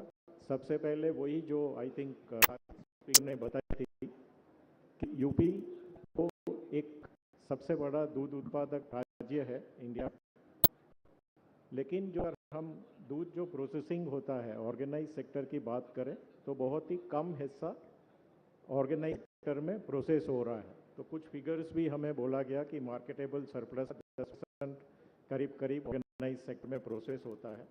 तो अपॉर्चुनिटी अगर देखें इन्वेस्टमेंट के लिए, तो सबसे अच्छी अपॉर्चुनिटी, सबसे बड़ी अपॉर्चुनिटी है क्या हम ऑर्गेनाइज प्लेयर्स, चाहे वो प्राइवेट सेक्टर हो, चाहे कोऑपरेटिव सेक्टर हो, चाहे वो गवर्नमेंट सेक्टर हो, इसमें स्टेट में इन्वेस्ट करके क्या हम एक जो ऑर्गेनाइज सेक्टर में एक 90% 80% दूध प्रोसेस हो रहा है, उसको हम ऑर्गेनाइज सेक्टर में प्रोसेस करके कंज्यूमर को एक अच्छे क्वालिटी के प्रोडक्ट्स दें और साथ साथ में किसानों को या मिल्क प्रोड्यूसर को थोड़ा वैल्यू ऐड करके अच्छे उनके दूध का प्राइस दें। दूसरी जो अपॉर्चुनिटी है वो है डिस्ट्रीब्यूशन और मार्केटिंग। तो हमने देखा 10-15% अगर ऑर्गेनाइज सेक्टर से प्रोसेस हो रहा है तो नेचुरली डिस्ट्रीब्यूशन और मार्केटिंग में भी वही चैलेंज है। आज हमारे पास जो इंफ्रास्ट्रक्चर स्टेट में है उसको कहीं ना कहीं हमें डिस्ट्रीब्यूशन मार्केटिंग के लिए अच्छा इंफ्रास्ट्रक्चर बनाने की ज़रूरत है। जब तक वो नहीं हो पाएगा ऑर्गेनाइज प्लेयर अपना हिस्सा नहीं बढ़ा पाए। और साथ साथ में वैल्यू एडेड प्रोडक्ट्स, तो हमने देखा है जैसे मिल्की मिस्ट है, उनका major focus value added products में है और एक काफ़ी अच्छा हिस्सा उन्होंने वैल्यू एडेड प्रोडक्ट्स में लिया हुआ है। तो क्या हम यूपी के ऑर्गेनाइज प्लेयर्स हैं, क्या हम वैल्यू एडेड प्रोडक्ट्स में जाएं और जैसा मैंने पहले बोला जिससे हम किसानों को उनके दूध का ज़्यादा प्राइस दे सकें। कुछ एनिमल हस्बेंड्री सेक्टर की बात करेंगे तो एक अपॉर्चुनिटी है क्योंकि यहाँ डेयरी एक अच्छा एक व्यवसाय के रूप में प्रस्तावित है, सबसे बड़ा दूध उत्पादक राज्य भी है। डेयरी एनिमल को कैसे अच्छी तरह ट्रेड कर सकते हैं, तो ऐसे किसान जो अच्छे क्वालिटी के हाई जीनोमिक वैल्यू वाले अगर कैटल खरीदना चाहते हैं या बफेलोज खरीदना चाहते हैं, क्या हम एक डिजिटल माध्यम से एक अच्छा मार्केट अपॉर्चुनिटी ऐसे किसानों को दें ताकि हमारे यहाँ अच्छे उत्पादन वाले पशु राज्य में बढ़े, जिससे अल्टीमेटली प्रोडक्शन भी बढ़ेगा और ऑर्गेनिक सेक्टर भी ग्रो करेगा। एक इम्पोर्टेंट एस्पेक्ट सारे स्पीकर ने पहले बताया था, ये है यूपी में आर्टिफिशियल इंसेमिनेशन करके हमारी जो अभी पशुओं की जो गुणवत्ता है, जीनोमिक वैल्यू है, उसको बढ़ाने के लिए एआई एक फर्स्ट स्टेप है। और अभी भी मतलब हमने देखा कितने सारे नंबर्स ऑफ एआई गवर्नमेंट कर चुके हैं, बट फिर भी हमारा जो कवरेज है वो 25 से 27% हमने एआई में कवर करते हैं। तो क्या हम अच्छा एआई कवर करके यहाँ पे किसानों को एक अच्छी सर्विस प्रोवाइडर के रूप में एंटरप्रेन्योर्स को अट्रैक्ट करें, एआई नेटवर्क को एक्सपांड करें, कमर्शियल एआई सर्विस प्रोवाइड करें। साथ साथ में अभी जो गवर्नमेंट ऑफ इंडिया की जो 3 स्कीम है, जो एक है ईटी और आईवीएफ, जिसमें 21,000 रुपये में कन्फर्म प्रेगनेंसी आपको फार्मर को मिल जाता है, 5,000 रुपया उसमें सब्सिडी भी है। तो अच्छी क्वालिटी की काऊ अगर आपको ईटी के थ्रू आईवीएफ के थ्रू करनी है तो 16,000 रुपया में किसान एक अच्छी क्वालिटी की गाय ले सकता है। तो इसको और बढ़ावा देने की ज़रूरत है। सिमिलरली अगर हम इसमें सेक्सॉर्टेड सीमेंट जोड़ देंगे तो आपको ये कन्फर्म हो जाएगा कि आपको फीमेल काफ़ी मिला। तो साथ में एक सेक्सॉर्टेड सीमेंट की भी गवर्नमेंट की स्कीम है, उसको भी हमें किसानों को ले जाना है उनके तक और उनको इसमें कैसे ज़्यादा से ज़्यादा सेक्सॉर्टेड से यूज है उसको एनकरेज करना है। और तीसरा जो मिल्क कमिश्नर के प्रेजेंटेशन में था, ब्रीड मल्टीप्लिकेशन फार्म। अभी शायद ज़माना ऐसा आ गया है कि फार्मर जब तक काफ है वो हीफर नहीं लेगी, 3 साल तक उसको रखना नहीं चाहते हैं। तो क्या हम ऐसा एक एंटरप्रेन्योर डेवलप कर सकते हैं जो अच्छे काफ प्रोड्यूस करके अच्छी हीफर बना के किसान को बेच सकें। तो आई थिंक इसमें भी गवर्नमेंट ऑफ इंडिया 4 करोड़ के इन्वेस्टमेंट में 2 करोड़ उसकी सब्सिडी रही है। आगे यहाँ के एंटरप्रेन्योर्स के लिए बहुत ही अच्छी स्कीम जो एनडीडीबी इस इम्प्लीमेंट करती हैं। तो मेरा रिक्वेस्ट है आप ज़्यादा से ज़्यादा इसको प्रमोट करके उसमें पार्टिसिपेट करें। और एक एरिया जो डॉक्टर रत्नम जी ने अपने प्रेजेंटेशन में भी बताया, हमारा जो ग्रीन फॉडर, ड्राई फॉडर और कंसंट्रेट, तीनों ही चीज़ में हमारा प्रोडक्शन है और डिमांड है, बहुत ही बड़ा गैप है। मतलब जो डिमांड बहुत ज़्यादा है और प्रोडक्शन बहुत ही कम है तीनों का। तो हमें कहीं ना कहीं चाहे वो ग्रीन फॉडर और सिलेज हो, ड्राई फॉडर की अवेलेबिलिटी हो और कैटल फीड और मिनरल मिक्सचर के प्लांट हो, ये एक एरिया यहाँ पे प्लांट सेटअप कर सकते हैं और एक रेडीमेड मार्केट यहाँ पे उसके लिए अवेलेबल है। और चीज़ जो आई थिंक जो फाइनेंस सेक्टर को इसमें अट्रैक्ट करेगी वो है क्रेडिट एंड इंश्योरेंस। तो अगर हमको ज़्यादा से ज़्यादा पशुओं को इंश्योर कराना है, किसानों को इसके लिए क्रेडिट उपलब्ध करनी है, तो आई थिंक सारी micro finance institute, non banking financial institute, banks, उसके लिए ये उत्तर प्रदेश में बहुत ही अच्छा मौका है। किसानों तक पहुँचे, उनको लोन उपलब्ध कराएं, इंश्योरेंस उनका कराएं। और लास्ट बट नॉट लिस्ट, हमने देखा कि हमें गवर्नमेंट एक गौशाला में 10 लाख से भी ज़्यादा अभी पशुएं रह रही हैं, तो क्यों ना हम खाली दूध हम देखें जो किसान को आय देता है, क्यों ना हम गोबर को एक उसकी आय दें। और गोबर को हम सब जानते हैं गोबर एक पोटेंशियल फ्यूल भी, पोटेंशियल फर्टिलाइजर भी है और सदियों से हम यूज़ करते आ रहे हैं। तो ये गोबर को एक अच्छा कमर्शियल मार्केट के उसको फ्यूल और फर्टिलाइजर में यूज़ करें। मैं बताना चाहूँगा, हमने जो वाराणसी प्लांट जो पराग का हम मैनेज करें वाराणसी में, उसके हम एक 4000 क्यूबिक मीटर का बायोगैस प्लांट लगा दिया है, अभी चालू हो गया है। 2000 मीटर क्यूब के 2 बायोडाइजेस्टर्स हैं, डेली उसमें 100 मेट्रिक टन गोबर खरीदेंगे। और पहले जब हमने लगाया था हमें लगता था शायद ये इतना गोबर आसपास से मिल नहीं पाएगा, लेकिन अभी हम 4 या 6 से 100 टन गोबर इकट्ठा कर पा रहे हैं। मतलब गोबर यहाँ बहुत ही अच्छी अपॉर्चुनिटी प्रोवाइड करता है। आई थिंक एंटरप्रेन्योर्स को आना चाहिए, गोबर से बायोगैस बनाइए, उसको आप प्योरीफाई और कंप्रेस करके आप बायो सीएनजी बना सकते हैं, या तो उसी में से जैसे हमने लगाया है, हम बायोगैस से इलेक्ट्रिसिटी जनरेट कर रहे हैं, बायोगैस से हम स्टीम जनरेट कर रहे हैं और daily 2 lakh litre milk process उसी डेयरी में कर रहे हैं, जो पूरा गोबर से हमें फ्यूल मिलता है। और जो बायो स्लरी रह जाती है उसमें से हम ऑर्गेनिक फर्टिलाइजर बनाते हैं। क्योंकि यहाँ पे एक नेचुरल फार्मिंग गंगा के आसपास करने के लिए भी गवर्नमेंट ऑफ इंडिया स्कीम बनाई है। मेरा आई थिंक आप सबसे रिक्वेस्ट है कि क्या हम गोबर को एक अच्छा फर्टिलाइज़र और फ्यूल के रूप में हम प्रदेश में यूज़ कर सकते हैं। मैं मेरी इतनी कमेंट है। I think I will request all the panelists. First, I'll start with Jay Agrawal. If you can give your comments, please.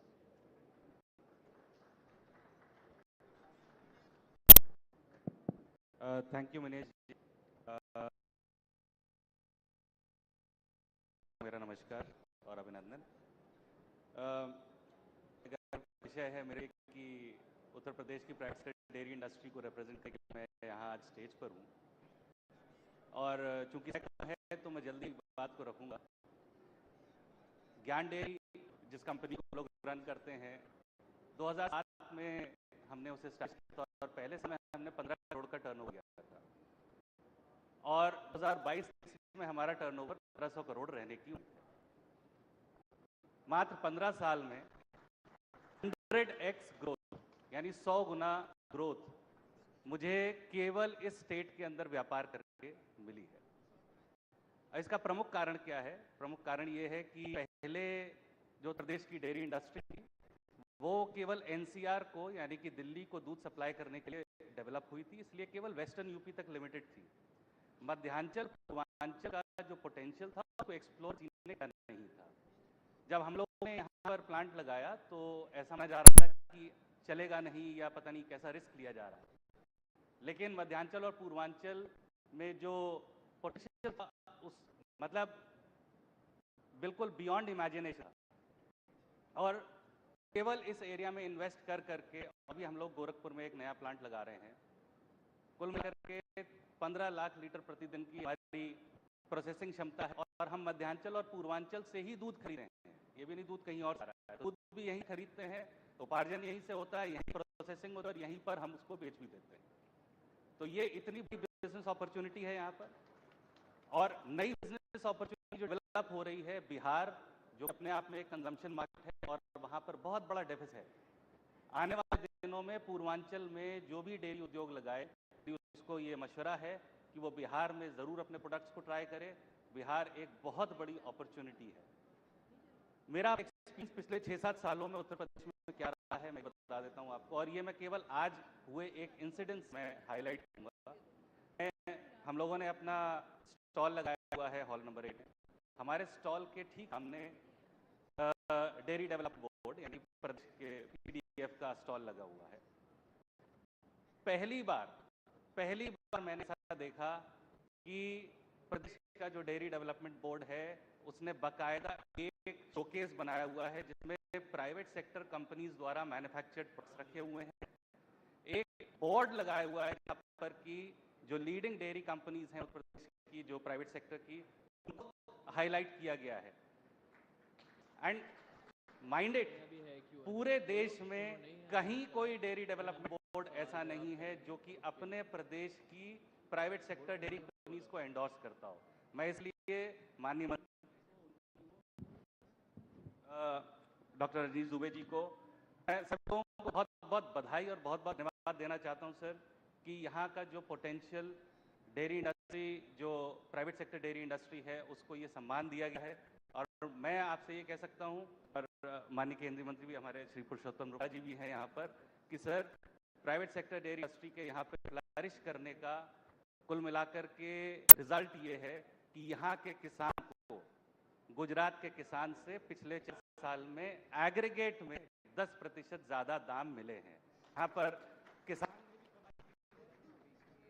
और व्यापारी ने भी कमाई की है और यहाँ के प्रदेश के लोगों को अच्छे प्रोडक्ट्स भी खाने को मिले। ये मेरा एक्सपीरियंस है और मैं इन्वेस्टमेंट करने के लिए उत्तर प्रदेश डेयरी इंडस्ट्री में। Thank you.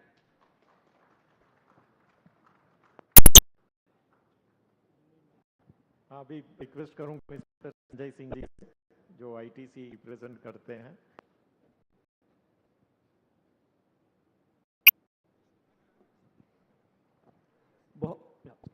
नमस्कार आदरणीय श्री बालाजी, श्री धर्मपाल जी और एस्टीम गेस्ट। आईटीसी जो 107 साल पुरानी कंपनी है, डेयरी में तो बहुत छोटे हैं, सिर्फ बिहार और बंगाल में हमें 4-5 साल हुए हैं।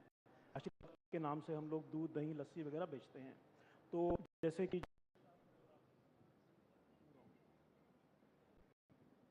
जैसे कि मिस्टर ने बोला या दिनेश साहब ने बोला, ये तो हम सबको ऑब्वियस है कि यूपी के अंदर बहुत अपॉर्चुनिटी है। पर 2 डेटा पॉइंट मैं देख रहा था सर कि एक तो अभी भी यूपी के अंदर एवरेज कंजम्पशन दूध का कुछ 380 या 390 ग्राम पर डे है, जो कि अगर मैं नॉर्थ इंडिया से लूँ, क्योंकि हमारी कंजम्पशन हैबिट नॉर्थ इंडिया जैसी है, साउथ से कंपेयर नहीं करूँगा या बिहार से कंपेयर नहीं करूँगा, जैसे जय ने बोला वो कुछ 550 या 600 है। तो ऑब्वियसली एक बात ये है कि ओनली 10% ऑफ द मिल्क जो हमारे फार्मर्स प्रोवाइड करते हैं वो प्रोसेस होता है, number 1। And number 2 obviously value addition की रत्नम साहब का। तो ये 2 चीज़ें हैं जो कि हम भी थोड़ा एक्सपीरियंस किया है as a small company in dairy in Bihar और बंगाल में। दूसरा, आई थिंक मेरे हिसाब से अगर मैं देखूँ तो उत्तर प्रदेश एक ऐसी लोकेशन में बैठा है as gateway to east India, क्योंकि आप देखें तो यहाँ जितना पानी है, जो बफलो का यहाँ अवेलेबिलिटी है, और डेयरी लोग जानते हैं कि अच्छी quality of value added products, buffalo milk बहुत जरूरी है for certain products like cheese etcetera also. वो जो एक स्ट्रेटेजिक लोकेशन है, और east India traditionally milk deficient रहा, वहाँ लोग दूध पीते नहीं थे, लोग पाउडर पीते थे और लोग लैक्टोज इंटॉलरेंट थे। तो जैसे हमने भी लैक्टोज फ्री मिल्क कलकत्ता में लॉन्च किया, so we got some feedback. तो मेरे हिसाब से ना सिर्फ यूपी के कंज्यूमर के लिए, that first private sectors responsibility helping the consumer, but मेरे हिसाब से जो चीज़ मैं सोच रहा था कि क्या यूपी का farmer, UP dairy industry can become the gateway to east India. और जो हम देख रहे हैं कि जैसे इनकम ग्रो होती है, रत्नम साहब कि अब हम दिस ईयर भारत इंडिया का सबसे पॉपुलस देश, और UP has most of the is the biggest state country. तो ये जो पॉपुलेशन है, ये जो बच्चे हैं, इनको हम प्रोटीन कैसे देंगे, नरिशमेंट कैसे देंगे? दूध is the most obvious source. और मेरे हिसाब से सिर्फ UP, but if I look at UP Jai has spoken his journey, if I look at UP the environment, the fodder जो यहाँ का पानी है, मेरे ख्याल से एक बहुत बड़ी अपॉर्चुनिटी है to actually use the dairy industry in UP, the farmer milk of UP, to become the gateway to grow the penetration and consumption of milk in East India, Bihar, Bengal and Northeast. तो मैं इतना ही बोलना चाह रहा था from ITC. Thank you much. Thank you so much, Sanjay ji. And our last speaker, Mr. Pierre Thompson from Deloitte, Germany. Please have your comments, please.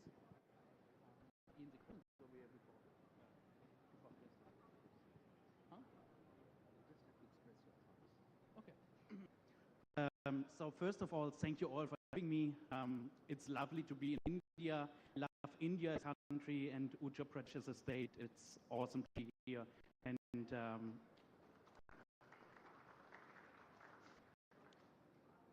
since I flew in this morning, I had already the chance to talk to a lot of you. It's great to see so many people here because as all of you want this change not happen without all of you. If you don't want to achieve it, nothing can be achieved. And therefore, it's great to see that all of you are here all day with the whole passion, driving it in order to achieve the next level of Uttar Pradesh and have your goals and have that bold vision that you want to achieve in having set in short time spans that you have put out there.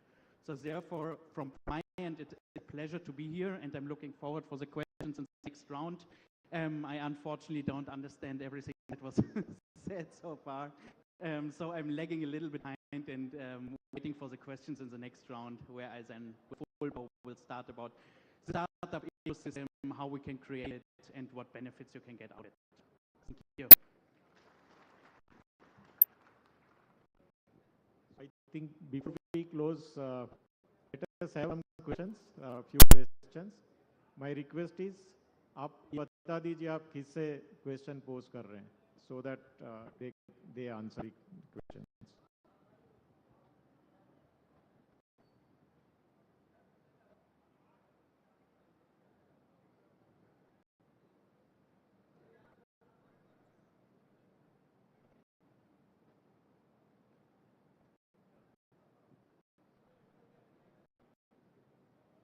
Hello, respected to all the global summit guests and all that. I would like to just introduce myself from Vijayendra Gosala. I have been working the last 5 years how to make the milk organic and give the organic feed to the cattle and develop that. So I would like to ask we do in the Germany that we make the organic milk, because we are suffering here. We don't have organic milk like that. So I want to develop industry like that.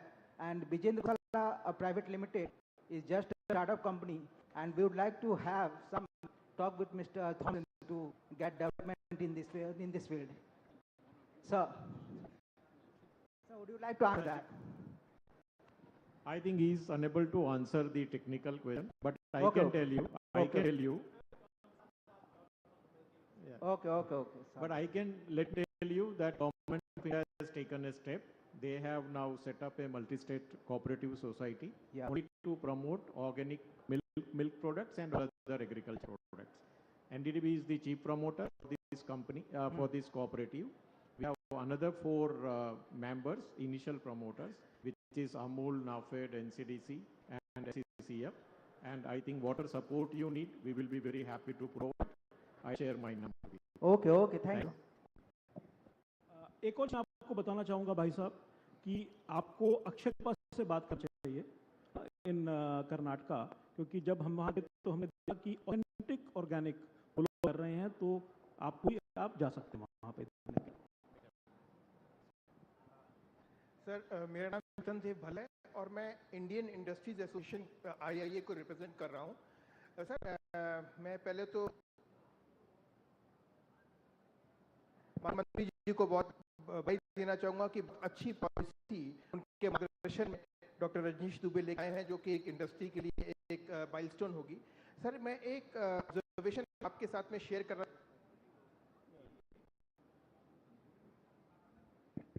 आपके साथ share करना चाहता हूँ। Sir, आपने 5 करोड़ तक की subsidy का provision किया अपनी पॉलिसी में, 10% ऑफ द कैपिटल अमाउंट। हमारी जो पॉलिसी सेक्टोरल पॉलिसी है ये फूड प्रोसेसिंग पॉलिसी का ही से अलग हटके बनाई गई, क्योंकि milk is a perishable product और एक बेटर देने के पर्पज से बनाई गई है। Sir food processing policy 35% subsidy देती है 5 करोड़ तक। तो जो स्मॉल और मीडियम एंटरप्रेन्योर है वो पॉलिसी में सफर करेंगे, क्योंकि उनको सब्सिडी का अमाउंट मिलेगा इस पॉलिसी में as compare to food processing policy. देखिए हम पेरिशेबल प्रोडक्ट्स में डील कर रहे हैं तो यहाँ पे इंसेंटिव ज्यादा होना चाहिए सर। तो ये एक एनॉमली है जो मैं आपके नोटिस में ला और जिसको हम लोग को एड्रेस की जरूरत होगी sir. Thank you sir. I think we can have a last question, final one, because हम लेट चल रहे हैं, एक और लेके हम खत्म करेंगे। जी सर नमस्कार, मेरा नाम संदीप अग्रवाल है from creamy foods limited and लोग उत्तर प्रदेश पिछले 30 साल से काम कर रहे हैं and also we have 22 lakh litres of processing capacity per day in the state and to tell that we are the largest milk handler in UP. आज का जो सेमिनार चल रहा है सब लोग ध्यान दे रहे हैं कि यूपी में इन्वेस्टमेंट बढ़े, यहाँ पर दूध कारोबार बढ़े और हम लोग सब एक बड़ी की पॉइंट पर नोट कर रहे हैं। हम लोग ये बात कर रहे हैं कि यूपी के अंदर 10% processing capacity as compare to the production, हमारा 90% अनऑर्गेनाइज सेक्टर में है। तो हमें इस अनऑर्गेनाइज सेक्टर को प्रोसेसिंग सेक्टर में कन्वर्ट करना है, जो कि बहुत ही आसान है। हम लोग गवर्नमेंट को पहले भी कई दफ़ा दी हैं, प्रेजेंटेशन दी हैं। एक बहुत बड़ा कारोबार हमारा देसी घी के ऊपर डिपेंडेंट है, जो हम लोग दूध को देसी घी और मिल्क पाउडर में कन्वर्ट करते हैं। आज देसी घी के ऊपर 12% टैक्स है। 12% tax is such a amount की अगर आप 500 रुपये किलो को लगाते हैं, 60 रुपये किलो उसका टैक्स का अमाउंट आ रहा है या जो रुपये प्रति टीन आता है। अगर हमारी गवर्नमेंट इस टैक्स को हमने बाहर कहा गवर्नमेंट से, एनडीडीबी से और अमूल से भी कहीं दी है, अगर इसको हम लोग 5% कर लें, डेयरी के अंदर मैक्सिमम कमोडिटी 5% टैक्स में है, अगर ये 5% कर दें तो जितना सेक्टर अनऑर्गेनाइज में जा रहा है सारा का सारा ऑर्गेनाइज में कन्वर्ट होगा और आपकी प्रोसेसिंग कैपेसिटी बहुत बढ़ जाएगी। हर जिले में इतने प्लांट लगेंगे, आपको दूध की प्रोडक्शन के बारे में सोचना नहीं पड़ेगा। तो ये मैं 30 साल से डेयरी में जुड़ा हुआ हूँ, एक बहुत छोटा सा मैंने आपको दिया जो कि आपके लिए बहुत हेल्पफुल होगा, आपके नंबर चेंज हो जाएंगे। Thank you sir. Thank you. I think you can take over. Sir one question please. अभी शॉर्ट ऑफ टाइम सर जो छोटे इन्वेस्टर्स हैं उन्हें प्रोजेक्ट नहीं मिल पा रहा सर, कैसे प्रोजेक्ट दे? अभी आप लोग देखे होंगे जितने लोग एप्लीकेशन सबमिट किया है प्रोजेक्ट हुआ है, प्रोजेक्ट जैसे छोटा कोई गोट फार्मिंग या डेयरी फार्म या पोल्ट्री का ब्रायलर पेरेंट्स के जो भी प्रोजेक्ट्स हैं वो मिल नहीं रहे, कैसे मिलेगा इसके बारे में बताइए। इसमें जो अभी 2 डिपार्टमेंट्स हैं, एक डेयरी डेवलपमेंट डिपार्टमेंट है, उसके पोर्टल पर ये dairy cattle feed cold chain के प्रोजेक्ट्स आ रहे हैं। जो आपने बताया पोल्ट्री है या इस तरह के कैटल के प्रोजेक्ट्स हैं, नेशनल लाइव स्टॉक मिशन के हैं, उसके लिए अलग पोर्टल बना हुआ है। हमारे डायरेक्टर साहब बैठे हुए हैं, ये आपके साथ में रहेंगे, आप फैसिलिटेट करते हैं। So thanks a lot. So with that, we'll thank the panel members for identifying opportunities in the dairy sector. With this, we'll go to the next speech. It's from our honor. So I would like to invite Shri Dharampal Singh, Honorable Minister of Livestock and Milk Development Department, Government of UP, to share his thoughts.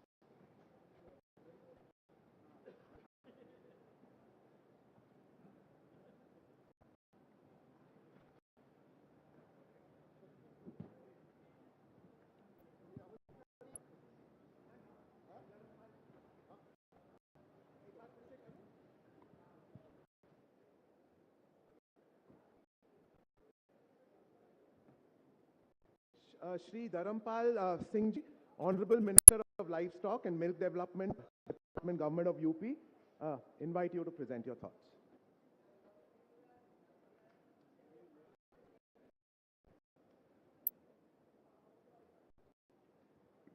I'm sorry, there is a slight change in program because originally Honorable Minister of State, Government of India, Mr. Sanjeev Balian was to attend. Now it's a pleasure for me to introduce Honorable Shri Sanjay Nishad ji, Honorable Minister for Fisheries, Government of UP. मैं माननीय निषाद जी से अनुरोध करूंगा कि वे आकर दो शब्द कहें।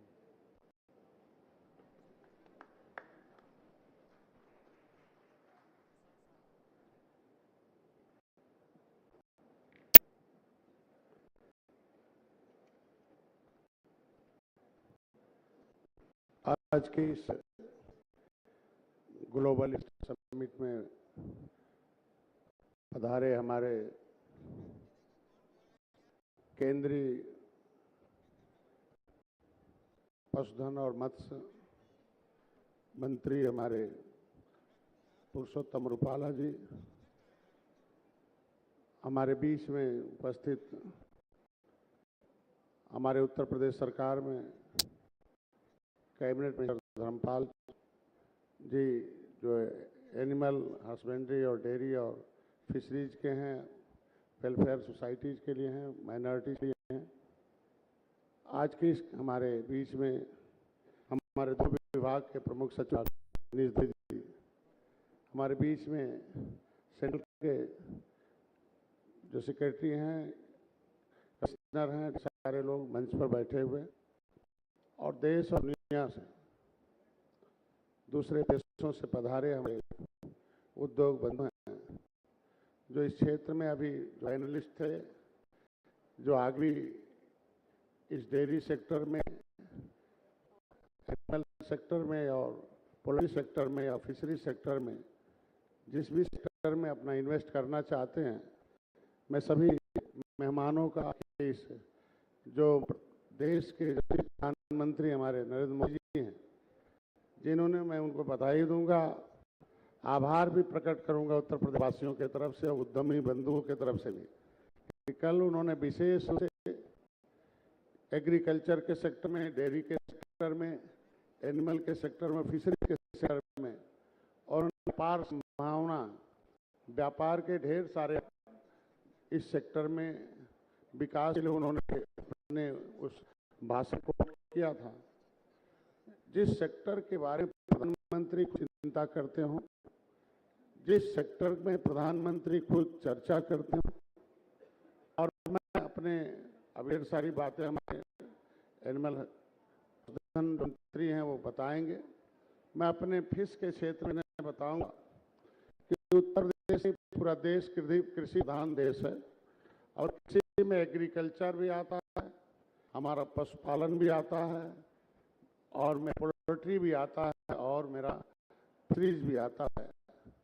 मैं अपने को उत्तर प्रदेश के लिए इतने कहूँगा आप लोगों से कि जो भी आप इन्वेस्टर हैं, मैं बधाई दूंगा, आप लोगों का स्वागत अभिनंदन है, लेकिन जो उत्तर प्रदेश है, उत्तर प्रदेश के लिए मानिए बस 2-3 मिनट, ज़्यादा नहीं लूँगा, मैं लंबा भाषण नहीं है, मैं खाली उत्तर प्रदेश अपनी फिशरी सेक्टर में बताऊं कि इसमें बहुत अपार संभावनाएं, क्योंकि इसमें आपको 18% आबादी समुदाय की, जो इसके लिए मैन पावर आपको ही चाहिए। अभी पहली बार मत्स्य मंत्रालय उत्तर प्रदेश में बना है, 85,000 लोग हमारे इस फिशरी सेक्टर में लोग काम करने के लिए आवेदन हैं। भारत सरकार ने इसके लिए विशेष अनुदान की व्यवस्था की, प्रधानमंत्री ब्लू रेवोल्यूशन में, प्रधानमंत्री मत्स्य संपदा योजना हो। हमारे इस क्षेत्र में जितने भी काम करने वाले आपके मैन पावर होंगे, उन्हें फ्री ऑफ कास्ट बीमा की सुविधा केंद्र सरकार ने दी। मैं बधाई दूंगा केंद्र सरकार के अपने रूपाला जी को। इस क्षेत्र में आते हैं तो अगर महिला अगर उस सेक्टर में काम करती उद्यमी बन के, तो 60% सब्सिडी हमारे क्षेत्र में हमारे केंद्र सरकार ने दे रखा है। अभी फिर इस बजट में भी 6,000 करोड़ दिया है। आज के दिन में हमारे उत्तर प्रदेश में वेटलैंड बहुत अधिक है, हमारे पास झीलें बहुत है, रिजर्वायर हैं। हमारे उत्तर प्रदेश सरकार में राजस्व विभाग के अकाउंट्स हैं। हम खुद अपनी सरकार की तरफ से सारे उद्यमियों को जो क्षेत्र में आता है, मैं अपने माननीय मुख्यमंत्री जी से कहकर आपको निश्चित रूप से अपने सरकार की तरफ से स्पेशल प्रोजेक्ट के तहत फिशरी सेक्टर में काम करने वाले लोगों को हम कानून बदलाव करके आप लोगों को दिलाने की क्षमता रखते हैं। अगर उत्तर प्रदेश में मत्स्य मंत्रालय किया गया, हमें इसमें दिया गया है, उत्तर प्रदेश में नदियां बहुत है, राप्ती है, गंगा है, जमुना है और बेतवा है, घाघरा है, सरजू है और नारायणी और सोन नदी है, जिनके नाम से हाल रखे हुए हैं तमाम जो हमारे वहाँ पर प्रेजेंटेशन के जो लगे हुए हैं, ऐसे इस नदियों को देखने के लिए आते हैं लोग। हमारे यहाँ कई टेक्नोलॉजी, अभी ट्रेडिशनल फिशरी उत्तर प्रदेश में, हम उत्तर प्रदेश के लोग अभी मछली आंध्र प्रदेश से मंगाते हैं। हमारे लोगों को दूसरे प्रदेश में जाकर कार्य करना पड़ता है, फिशिंग के क्षेत्र में दूसरे प्रदेश में जाते हैं। सबसे तो बड़ा काम है कि हमें उत्तर प्रदेश की जरूरत है। हमारे वहाँ कनेक्टिविटी की सुविधा हो गई। पहले मेरे पास इंटरनेशनल एयरपोर्ट नहीं थे, हमारे पास हाईवे नहीं थे, तो देर में हमारी मछली आती जाती थी। अगर यहाँ प्रोसेसिंग की सुविधा हो जाए, उस तरीके से आंध्र प्रदेश लोग अगर एक्सपोर्ट करते हैं, उस तरीके से आकर इस क्षेत्र में आते हैं, तो उत्तर प्रदेश से भी एक्सपोर्ट हो सकता है मछली का फूड प्रोसेसिंग के माध्यम से, क्योंकि इसमें बहुत कुछ छुपा हुआ है। हमारे यहाँ केज कल्चर, जलाशय में जलाशय है। हर शहरों में रोजगार के साधन में कम समय में 10 पैसे की मछली को हम 3 महीने में 3 रुपये बनाते हैं 90 दिन। इतना ग्रोथ किसी भी सेक्टर में नहीं हो सकता जितना फिशरी सेक्टर में हो सकता है। तो आज के दिन में हम कहीं इसको कर सकते हैं। हम आज के दिन में हमारे क्षेत्र से आने के लिए किसी मार्केट के लिए मार्केट हमारे पास जगह जगह उपलब्ध है, क्योंकि हमारे पास अभी, क्योंकि भारत लंबे समय तक युद्ध लड़ता रहा, वार से जूझता रहा, तो आज कुपोषण की ज़्यादा था। कुपोषण में आप सहायता कर सकते हैं, हाईली प्रोटीन डाइट है, हमारे रोजगार के साधन दे सकते हैं, राजस्व की वृद्धि कर सकते हैं, हमारे यहाँ मार्केट की सुविधा है, हमारे सब कुछ सुविधा। मैं ज़्यादा नहीं कहूँगा। आज के दिन में उत्तर प्रदेश सरकार ने इसके लिए विशेष बजट की व्यवस्था की है फिशरी सेक्टर में। मैं सभी उद्योगों से कहूँगा कि जिस तरीके से डेयरी में है, एनिमल में अगर पोल्ट्री आप इन्वेस्ट कर रहे हैं, तो फिशरी सेक्टर भी इन्वेस्ट करिए। इसमें अपार संभावना है, जहाँ भी हमें जरूरत होगी हम सरकार की तरफ से मदद करेंगे। धन्यवाद।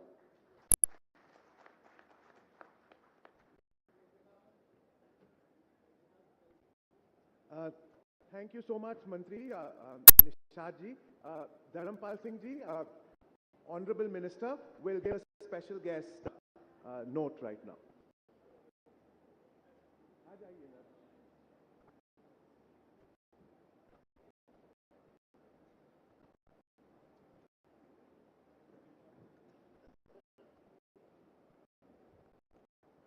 इंटर ग्लोबल समिट है। श्री पुरुषोत्तम रूपाला जी, माननीय मंत्री जी, भारत सरकार मंच पर ही माननीय श्री कैबिनेट मंत्री मत्स्य पालन, हमारे विभाग के एपीएस श्री डॉक्टर रजनीश जी, आयुक्त लाल जी, और उद्यमी में मंच पर ही डॉक्टर के रत्नम, मिस्टर मनीष सिंह शाह जो चेयरमैन है, मिस्टर जय अग्रवाल जी, मिस्टर संजय सिंगल जी और मिस्टर पी थॉमसन, सभी मेरे सामने उपस्थित आदरणीय उद्यमी बंधुओं, बहनों, गंगा माता भारत माता की पावन भूमि लखनऊ पर माननीय मंत्री पुरुषोत्तम रूपाला जी का बहुत आभारी हूँ। उन्होंने अपना महत्वपूर्ण समय देकर निवेशकों के बीच और विभाग के बीच उनका हमको मार्गदर्शन मिले। मैं कम समय में अपने उद्यमियों से अनुरोध करना चाहूँगा, जिस प्रदेश में जल जंगल जमीन हो, जिस प्रदेश में पानी की कोई कमी ना हो और जिस प्रदेश की भूमिका बहुत महत्वपूर्ण हो, उर्वरक हो, मित्रों, उद्योग के लिए कुछ बात महत्वपूर्ण होती है पूंजी में निवेश करने के लिए। और मैंने जब उद्यमियों को सुना बड़ी प्रसन्नता हुई। मैं बधाई देना चाहूंगा इस मंच माननीय उत्तर प्रदेश के मुख्यमंत्री योगी आदित्यनाथ जी को। इन्होंने उद्यमियों को प्रेरित करने के लिए कुछ काम किए हैं। उनमें 3 बात मुख्य है। नंबर एक सेफ्टी, नंबर 2 कनेक्टिविटी और नंबर 3 इलेक्ट्रिसिटी। अब आप पूंजी निवेश करने में उत्तर प्रदेश में कोई कठिनाई नहीं है,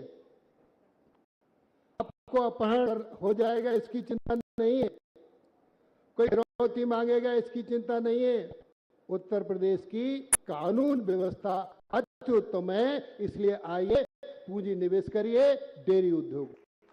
मैं इसलिए आपको आमंत्रित करता हूं। और उद्योगों के लिए आने जाने के साधन चाहिए। उत्तर प्रदेश सरकार में साधन उपलब्ध हैं। कनेक्टिविटी 3 प्रकार की हुई है, एयरवेज, रेलवेज और रोडवेज। जेवर में हम एयरपोर्ट बनाकर पूरब से लेकर पश्चिम तक, से लेकर दक्षिण तक, हम दुनिया के उद्यमियों को भी हम आमंत्रित कर रहे हैं और दुनिया के उद्यमियों ने उत्तर प्रदेश को, मित्रों, गांव राष्ट्र माता, हम जिस विषय पर आपको आमंत्रित कर रहे हैं, गाय राष्ट्र की माता है और सच कहा जाए तो गाय हमारी भाग्य विधाता है। इस डेयरी इंडस्ट्री में आप निवेश करिए, हम आपको माहौल देकर कर रहे हैं। आज इन बातों के साथ गोल्डन चांस है, यदि आप डेयरी उद्योग में पूंजी निवेश करेंगे, हम आपको 30 एकड़ जमीन फ्री देने का काम करेंगे। पट्टे पर 30 एकड़ जमीन नक्शे पर देंगे और इस जमीन के साथ साथ हम 5000 देसी गाय फ्री देंगे आपको। 5000 देसी गाय। देसी गाय का दूध अमृत है, देसी गाय का द्रव्य है, इसलिए हम इसके साथ साथ देसी गाय का सेक्स सीमन के द्वारा उसकी उत्पादनता बढ़ाने का काम करेंगे। इसमें गिरी का सीमन और साहिवाल हम उत्तर प्रदेश में आपको आमंत्रित करते हैं। आइए उत्तर प्रदेश में डेवलपमेंट में पूंजी निवेश करें। मित्रों, उत्तर प्रदेश में पशुओं की संख्या बहुत अच्छी है, दूध की बहुतायत है। देश में, दुनिया में भारत, और भारत में उत्तर प्रदेश नंबर 1 पर है हम दूध में। हमारे पास 1,90,00,000 है, भैंस हमारे पास 3,20,00,000 है, बकरी हमारे पास 1,44,00,000 है, भेड़ हमारे पास 9,84,000 है, सूकर हमारे पास 4,08,000 है और कुक्कुट 2 करोड़ है। इस तरीके से प्रदेश में विकास में पशुपालन की अहम भूमिका है। किसान की आय दोगुनी हो, वो इसी विभाग से, इसी सेक्टर से की जा सकती है। तो मित्रों, हम इस परिकल्पना के साथ, बोलने को मेरे पास बहुत है, माननीय मंत्री जी की भी फ्लाइट है, मैं आपको माध्यम से आज मंत्री होने नाते हमारा पशुपालन विभाग पूरी तरीके से कटिबद्ध है कि उद्यमी उत्तर प्रदेश में आवे, पूंजी निवेश करें। हम उन पूंजी निवेश करने में मदद करने का काम करेंगे और साथ ही साथ जैसे बातें आई थी कि कहाँ संपर्क करें, कोई समस्या आती है तो कैसे बतावें, वो सारा हमारे एशिया ने बता भी दिया है। और इसके साथ साथ और इसमें मैं अभी एमयू साइन हुए और इस एमयू में 5,20,00,000 पशुओं पर 10,000 एमयू साइन हुए हैं और जो 30 करोड़ लागत के हुए, 30 करोड़ की पूंजी निवेश दुग्ध उत्पादन होने की संभावना है। मैं 30,000 करोड़ का है। हम जब उत्तर प्रदेश से बाहर कनाडा गया था, Toronto, Morier, Vancouver, America, Los Angeles, दुनिया के देश में गाय पलते हैं, भैंसे नहीं पलती। गाय का ही योगदान है। तो इसलिए तो मैं पुनः समय में मैंने जो भाषण मुझे लिख दिया गया है, इसे इसलिए नहीं छुआ।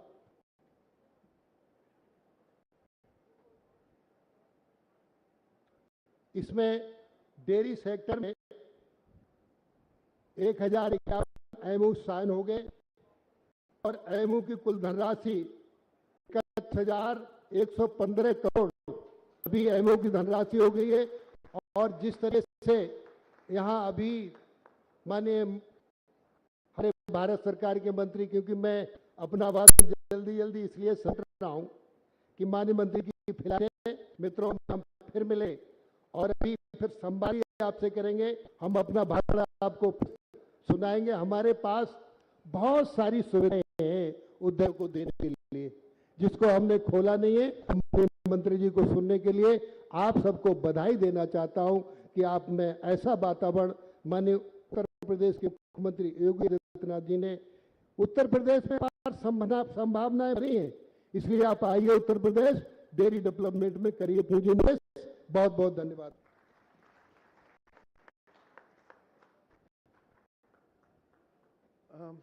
Thank you, Mr. for your encouraging statement of investing in UP. Now, next we have the chief guest, Shri Purushottam Rupala, Honorable Minister of Fisheries, Animal Husbandry and Dairy, Government of India. Request him to share his thoughts on UP dairy and animal husbandry.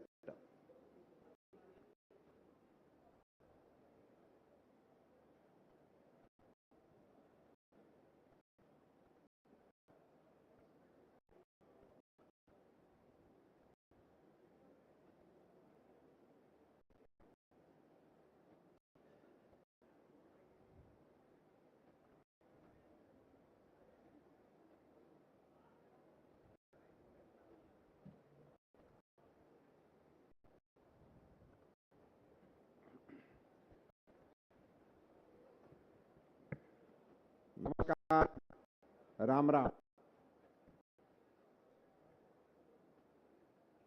Global investor summit Uttar Pradesh के लिए एक बहुत ही महत्वपूर्ण अवसर में आप सबके मंच पर विराजमान मेरे दोनों मंत्री महोदय धर्मपाल सिंह जी और निषाद जी और उत्तर प्रदेश सरकार के सभी वरिष्ठ अधिकारी, अरे प्रताप सिंह जी साहब पधारिए, आप उधर बैठिए, आइए। उत्तर प्रदेश के हमारे वरिष्ठ नेता एवं मंत्री सूर्य प्रताप साहिब आप पधारे हैं, तो आपका स्वागत है। मैं सूर्य प्रताप जी का इसलिए स्वागत भी करना चाहता हूं कि उत्तर प्रदेश के हमारे दिग्गज नेता के रूप में, उत्तर प्रदेश के मंत्री के रूप में उन्होंने भारत सरकार को, राज्य को और राष्ट्र को बहुत ही कंट्रीब्यूट किया है। इसके लिए भी मैं इनका धन्यवाद भी करना चाहूँगा।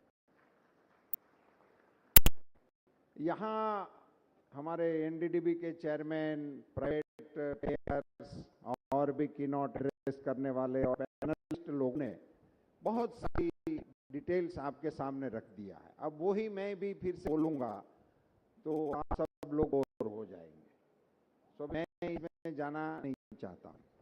मैं आपको एक दो चीज़ों की ओर आपका सिर्फ ध्यान आकर्षित करना चाहूँगा। भारत सरकार के पशुपालन फिशरी मिनिस्टर के नाते पशुपालन भारत के लिए कोई नई चीज नहीं है।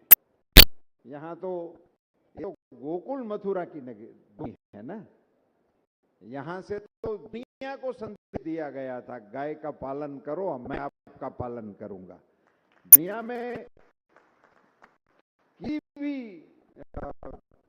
सिस्टम में ये नहीं कहा गया है कि मैं आपकी गारंटी लेता हूँ।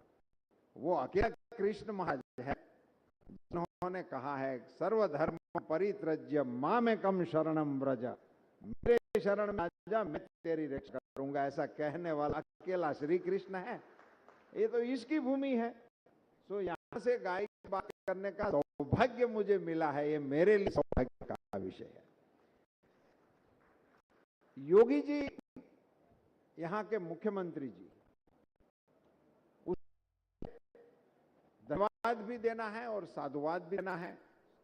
और जब इन्वेस्टमेंट की बात होती है, इन्वेस्टर समिट में बात करनी होती है, तो प्रमुख बातें जैसे हमारे मंत्री महोदय बता रहे थे, धर्मपाल सिंह जी कि इलेक्ट्रिसिटी है, रोड है, कनेक्टिविटी है, ये सभी सारी चीजें होती हैं तभी ही इन्हें इन्वेस्टर आते हैं, वरना तो इन्वेस्टर दूर से दे भी चले जा सकते हैं।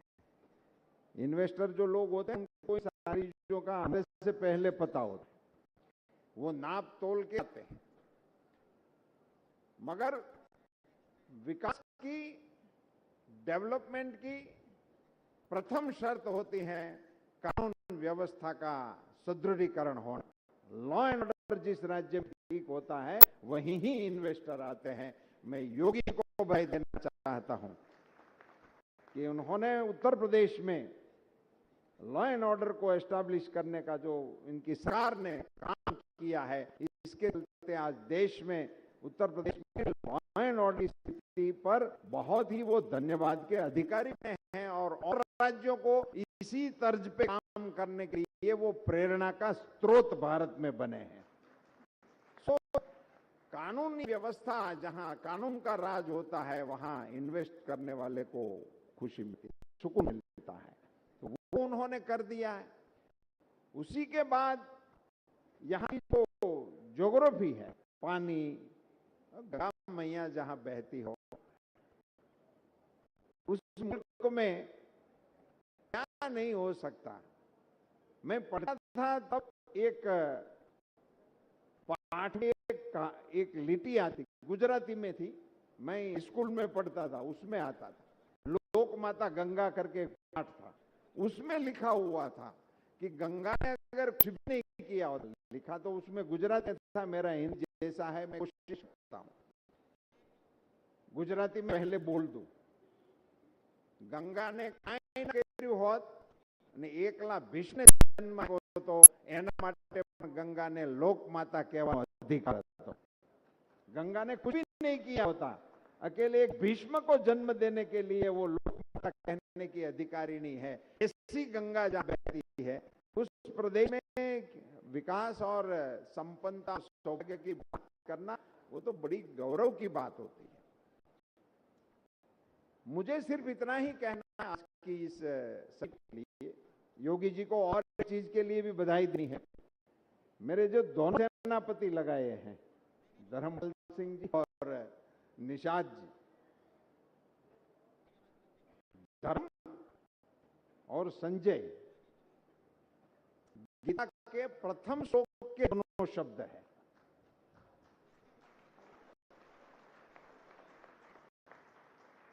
क्षेत्रे कुरुक्षेत्रे महाकाश्च पांडवाः किं कुर्वन्ति संजय, पहला श्लोक है।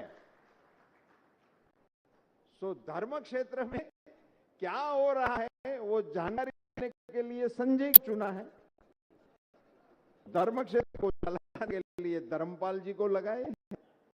योगी जी को मैं जरूर बधाई देना चाहूंगा कि मेरे दोनों सेनापति बहुत ही सज्जता से इस क्षेत्र को न्याय दे रहे हैं, इसीलिए भी मुझे इनको बधाई देनी है। क्योंकि यहाँ जिक्र भी हुआ था कि ये जैसे अपना एलएस आया था और बड़ा कहर मचा हुआ था पूरे देश में, उस समय मुझे इंडिविजुअल बहुत बड़ी चिंता थी। उत्तर प्रदेश के राज्य में अगर ये फैल गया तो बहुत भारी नुकसान हमारे लाइफ स्टॉक को हो सकता है, राज्य को भी हो सकता है, देश को भी हो सकता है। और जैसे ही मैंने यहाँ की सरकार को, यहाँ के सेक्रेटरी दुबे जी से भी मेरी बात पसंद भी हुई, मंत्री जी से भी मेरी बात हुई थी और हमने इनको ऐसा बताया था कि ये जहां से ये फैल रहा था, गुजरात से, राजस्थान से, पंजाब, हरियाणा ऐसे आ रहा था, उसी प्रकार का वायरल था, तो उसी हिसाब से उसकी दिशा का पता लग रहा था और वहीं से फिर यहाँ पश्चिम उत्तर प्रदेश से उत्तर प्रदेश में जाने की संभावना हो गई थी और पश्चिम उत्तर प्रदेश में उनकी प्रेजेंस आ गई थी।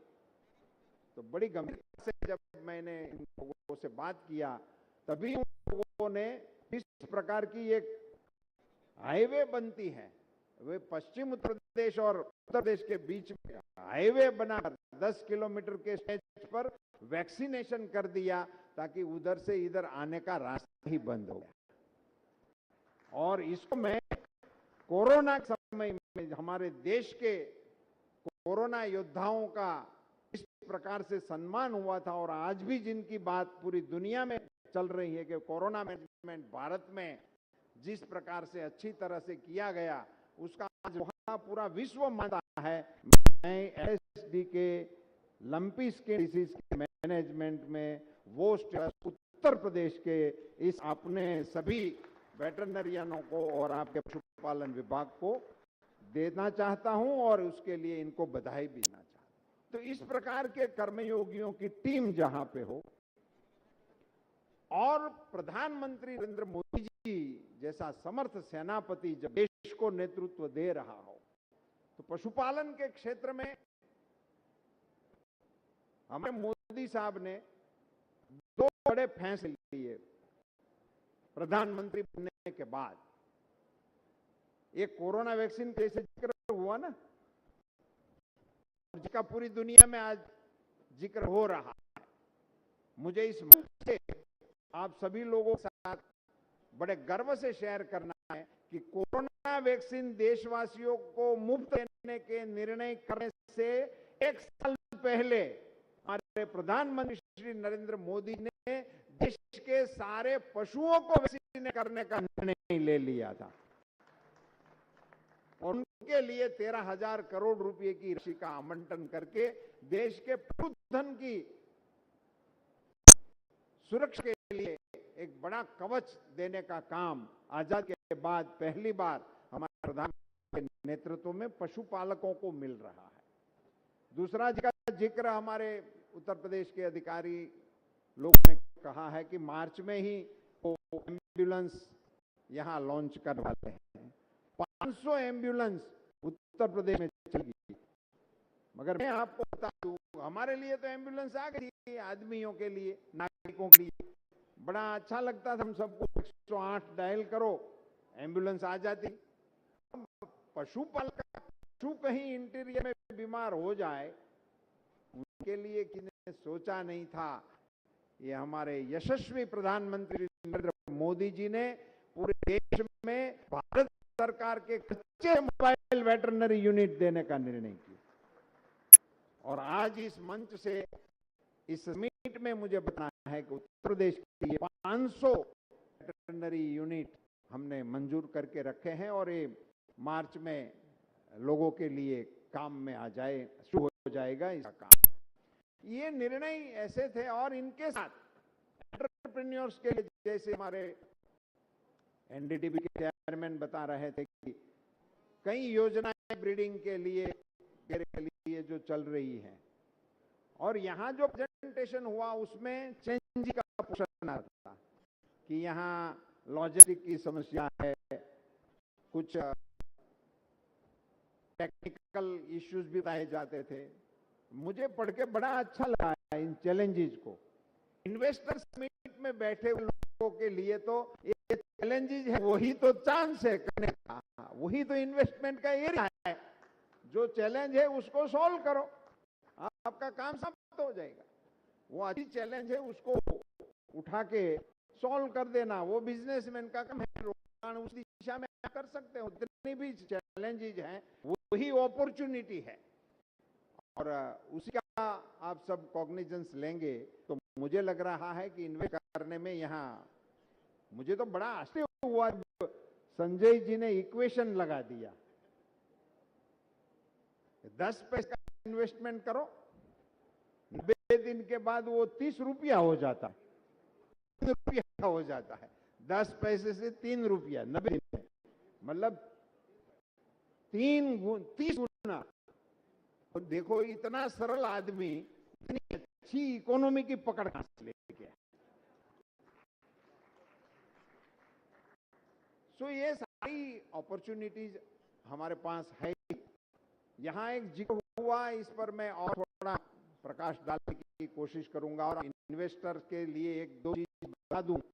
ये जैसे एनिमल हस्बेंड्री के लिए ये जो बड़े निर्णय हुए, इससे हमारे पशुपालन विभाग की और पशुपालकों की, पशुओं की स्थिति में आमूल परिवर्तन करने का निर्णय हमारे प्रधानमंत्री जी ने जैसे दिया, ऐसे फिशरी सेक्टर के लिए सूर्य प्रताप शाही जी, आप तो बहुत पुराने हमारे व्यवस्था के साथ जुड़े हुए, सरकार के साथ जुड़े हुए नेता हैं, इसलिए आपको भी ये जान के बड़ी अजूबी होगी। आजादी से लेकर 47 से लेकर 14 तक, 2014 तक जब नरेंद्र मोदी जी ने चार्ज लिया, तब तक फिशरी का कुल खर्चा 3,680 करोड़, 3,680 करोड़ 47 से 14 वहां तक का टोटल खर्चा, भारत सरकार टोटल बजट 3,680 करोड़ रुपए। मोदी जी प्रधानमंत्री बने, फिशरी सेक्टर, उसका एरिया, उन सभी का महत्व ध्यान में रखते हुए इसका मंत्रालय अलग बना दिया। मंत्रालय बनाने के बाद एक योजना लगाई, प्रधानमंत्री मत्स्य संपदा योजना। अकेली योजना का वॉल्यूम 20,000 करोड़ रुपया, एक साल के लिए 20,000 करोड़ की एक योजना, और उसमें इंफ्रास्ट्रक्चर को डेवलप करने के लिए 8,000 करोड़ का और फंड भी क्रिएट कर दिया गया। 30,000 करोड़ रुपया एक साल, 3,000 करोड़ रुपया 47 से 14 तक। आप अनुमान लगा सकते हैं कि प्रधानमंत्री जी फोकस इस प्रकार से एरिया के लिए है। वो बात मैं बताते हुए मुझे इतनी बड़ी खुशी हो रही है कि इस क्षेत्र में आप जितना टेक्नोलॉजी का, दोनों क्षेत्र में, एनिमल हस्बेंड्री, डेयरी और फिशरीज में, हमारी जो ट्रेडिशनल परंपराएं थी उसको हम टेक्नोलॉजी ड्रिवन बिजनेस की ओर ले जाने के लिए भारत सरकार की सारी योजनाएं हैं। उसी के लिए आप लोगों में आगे देखना है। पशुपालन तो हो ही रहा था, यहाँ तो नहीं आने के चाहिए है, तो अभी हम भी करा रहे हैं, मगर अभी उसी सिस्टम से नहीं कराने का। अभी हमें इनको वैल्यूएशन के रूप में कैसे ले जाते हैं, ब्रीडिंग, उसका इंप्रूवमेंट कैसे कर सकते हैं। हमारी एवरेज जो है, उत्तर प्रदेश देश में सबसे ज्यादा दूध उत्पादन करने वाला है, इसके लिए इनको बधाई। भारत दुनिया में सबसे ज्यादा दूध उत्पन्न करने वाला देश है, इसके लिए भारत को बधाई। मगर हमारी इंडिविजुअल उत्पादकता जो है वो दुनिया के अंदर में बहुत अभी भी पीछे है, वो यहां भी लागू होता है। इसको अपग्रेड करने के लिए टेक्नोलॉजी है। अब उस टेक्नोलॉजी में आप लोग कुछ ऐसा मॉडल ढूंढ के लाइए, उस मॉडल को डेवलप करने के लिए इन्वेस्ट, हमें 20 लीटर वाली गाय ये चाहिए, अभी 2-2.5 लीटर वाली का जमाना है। और मैं ये बात बड़ी गंभीरता से कहना चाहता हूं कि ने सवाल भी पूछा था, जो दूध का कौन सी प्रोडक्ट वो बोल रहे थे, ऑर्गेनिक। हाँ, ऑर्गेनिक बहुत बड़ा ये शब्द नया डेवलप हो गया है कोरोना के बाद। कोरोना के पहले तो 2 ही चीज चली थी, वेज नॉन वेज। अब नया निकल गया है, वेज में ऑर्गेनिक है क्या।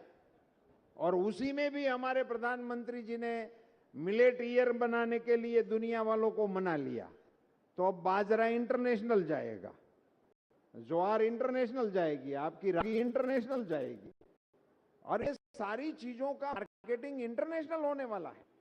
और वो फोडर के साथ जुड़ा हुआ मसला है, अपनी फोडर है वो। सो फोड की मैं 20-25 साल पहले का आपको स्मरण कराना चाहूं।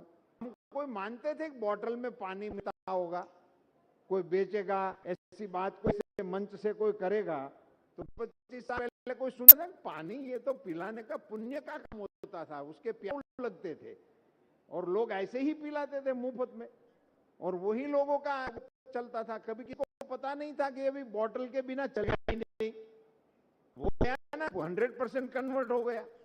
ऐसे अभी भी हमारे पशु चारा की यही स्थिति। अभी हमारे बॉर्डर के बारे में हमने सोचा नहीं है, वो भी पैकिंग में आ जाएगा, पशु का चारा भी। मैं आपको यकीन दिलाता हूं कि आने वाले दिनों में उनके भी पैक मटेरियल ये आपको मिलने वाले हैं, बेचने वाले, खिलाने वाले मिलेंगे, खाने वाले मिलेंगे। उसमें बहुत वैरायटी है। अभी जो सगर्भा पशु है उनके लिए अलग फोडर चाहिए, जो पशु है उनके लिए अलग चाहिए, जो बिन दुधारू है उनके लिए अलग चाहिए। ऐसी इसमें क्वांटिटी आ गई है और वो सारा इन्वेस्टमेंट का एरिया है। और मैं आपको बता दूं कि एक और पराली जलाई जा रही है और एक और फोडर की कमी है। इन दोनों का संयोजन करना वो इन्वेस्ट का काम है। वो आइडिया है, उसको कैसे कन्वर्ट करा दे पराली को किसी साथ मिला के। ऐसी जो भी आपके मन में जितने भी आइडिया होंगे वो सारे इन्वेस्ट करने योग्य हैं। और उत्तर प्रदेश जैसा प्रदेश जहां योगी जी जैसे एक समर्थ नेता के रूप में सरकार चल रही हो, मुखिया के रूप में वो पूरे यूपी को देश का ग्रोथ इंजन, नए भारत का नए ग्रोथ के रूप में इंजन बनाने के भरसक प्रयास में लगे हुए हैं।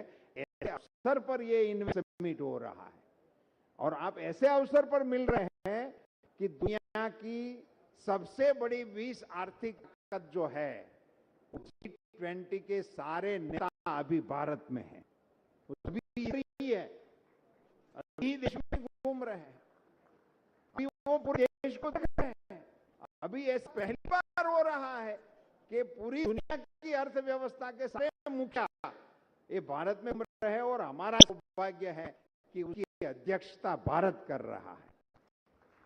ऐसे अवसर पर हम बन रहे हैं, ऐसे अवसर पर हमें काम करने का मौका मिल रहा है। तो एक तरफ से दुनिया भारत की ओर देख रही है, वो नजरिया बदल गया है मोदी जी।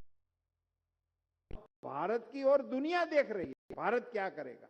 अब दुनिया में ऐसे इन्वेस्टमेंट भारत में कैसे करें, ये बात बाहर चल रही है। वो लोग अपॉर्चुनिटी ढूंढ रहे हैं। सो हम सबके लिए बहुत ही एक अच्छा अवसर है। ऐसे मौके पर ये समिट हो रहा है, इस सफलता की मैं कामना करता हूं। आप सबको शुभकामनाएं दे रहा हूं, आपको भरोसा दे रहा हूं कि जिस प्रकार से stability and law and order, एक तो स्थिरता होनी चाहिए। बहुत लंबे अरसे बाद, ये मेरे को पॉलिटिकल मंच नहीं है इसलिए मुझे पॉलिटिकल ऑब्जर्वेशन भी नहीं करने हैं, मगर उत्तर प्रदेश जैसे राज्य में दोबारा सरकार का आना वो राजकीय स्थिरता की ओर का लोगों मानस दिखा। और जैसे पॉलिटिकल स्टेबिलिटी, कानून की व्यवस्था की ओर जिस प्रकार सरकार का रवैया रहा है, ये निवेशकारों के लिए उत्तम व्यवस्था है। आपको बहुत बहुत शुभकामनाएं। मैं उत्तर प्रदेश की सरकार का आभारी हूं कि आपने ऐसे महत्वपूर्ण अवसर पर मुझे यहाँ बुलाया और मेरे बात रखने का भी मुझे अवसर मिला। आपकी सरकार के साथ कंधे से कंधा मिलाकर उत्तर प्रदेश की सरकार को भारत की सरकार मदद करने के लिए तैयार है। वही शब्दों के साथ में पुनश्च आप सबको मेरा नमस्कार, राम राम। खूब धन्यवाद श्री पुरुषोत्तम रूपाला जी। सर, के जहाँ जहाँ गुजराती वसे को भारत वसे। माननीय रूपाला जी की अनुमति से आप लोग सब बैठे रहेंगे, मैं अपनी बात पूरी करूंगा।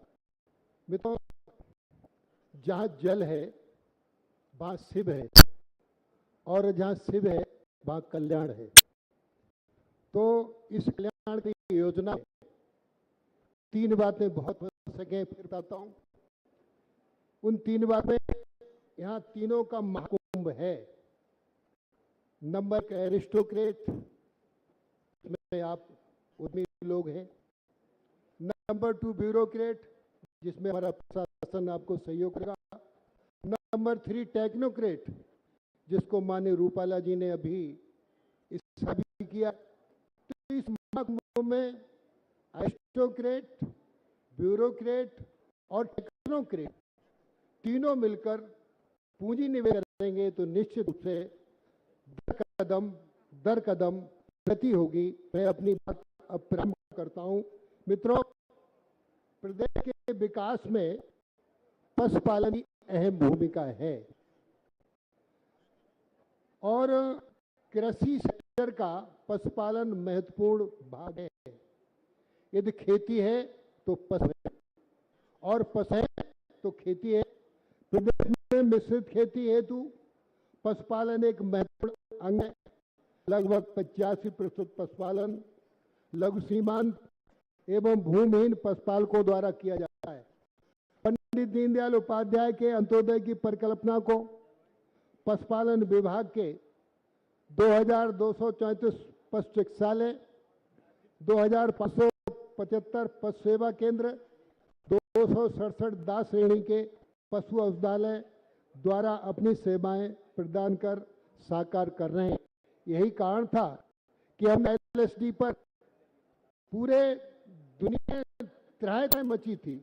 रूपाला जी के निर्देश पर एक दीवार बनाकर हमारे विभागीय अधिकारियों ने सहयोग करके उत्तर प्रदेश को LSD से मुक्त करने का काम किया। यह हमारे पशुपालन विभाग की बहुत बड़ी विशेषता है।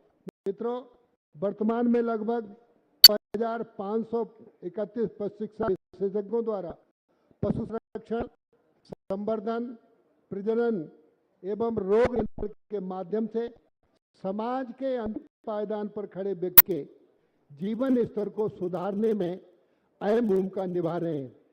पशुपालन प्रदेश के सकल घरेलू उत्पादन में लगभग 8% का योगदान दे रहा है। माननीय मुख्यमंत्री की शीर्ष परिकल्पना के अनुसार प्रदेश में निराश्रित बेसहारा गौवंश के संरक्षण हेतु पशुपालन विभाग सतत कार्यरत है। निर्यात गौवंश की समस्या से मुख्य वर्तमान में कुल 6570 गौ आश्रय स्थलों के माध्यम से लगभग 10.5 लाख से अधिक गौवंश संरक्षित किए गए हैं। अब मार्च तक हम निराश्रित गौवंश को किसानों के खेतों में और सड़कों पर चलने से रोकने में सफल होंगे और उन्हें यथास्थान आश्रय स्थल पर पहुंचाने का काम करेंगे। मित्रों, में भी आपके सहयोग की आवश्यकता है। माननीय मुख्यमंत्री जी के द्वारा निराश्रित गौवंश जन सहायता योजना के अंतर्गत इच्छुक पशुपालकों को गौवंश पालन के लिए भरण पोषण हेतु 900 रुपये प्रतिमाह गौवंश की दर से भरण पोषण के लिए दिया जा रहा है। ये कुपोषण से लोग शिकार हैं। इस गाय का दूध अमृत है। यदि कुपोषण वाले परिवार को 1 लीटर ही देसी गाय का दूध मिल गया तो उसकी कुपोषणता दूर होगी। ये माना जाएगा उसको अमृत का वरदान मिला। मात्र 1 लाख से अधिक पशुओं को कृत्रिम गर्भाधान किया गया है। प्रदेश में वर्गीय वीर्य से कृत्रिम गर्भाधान किया रहा है, जिसमें 90% से अधिक मादा संतति हो रही है। अब हम सेक्स सीमन के द्वारा देते हैं तो अब बछिया ही पैदा होगी, बछड़ा पैदा नहीं होगा। और जो बछड़ा वायदी में 10% हो जाएगा तो बदिया के द्वारा उसको ठीक करने का काम करेंगे ताकि ये समस्या प्रदेश के किसानों को और जनता के सामने न पावे। मित्रों, कृत्रिम गर्भाधान के कार्यक्रम में विभाग के अधिकारियों कर्मचारियों के साथ 5250 मेरी अस्पताल के द्वार पर सेवा प्रदान कर रहे हैं।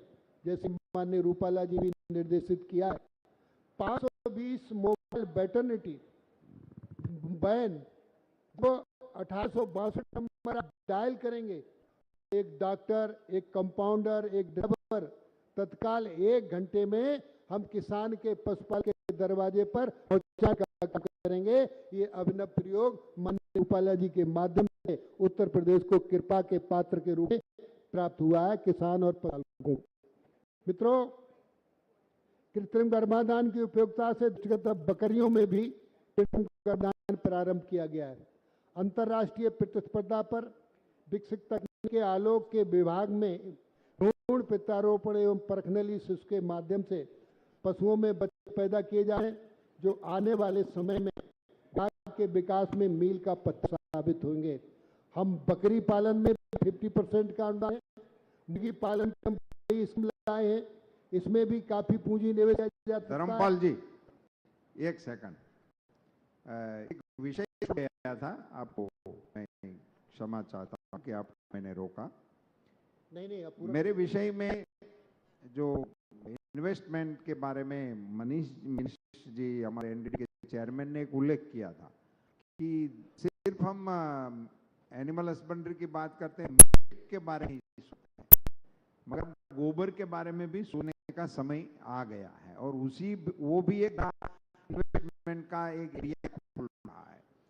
उसी में आज ही मैंने यहाँ देखा सही गोबर पेंट बनने वाली एक महिला,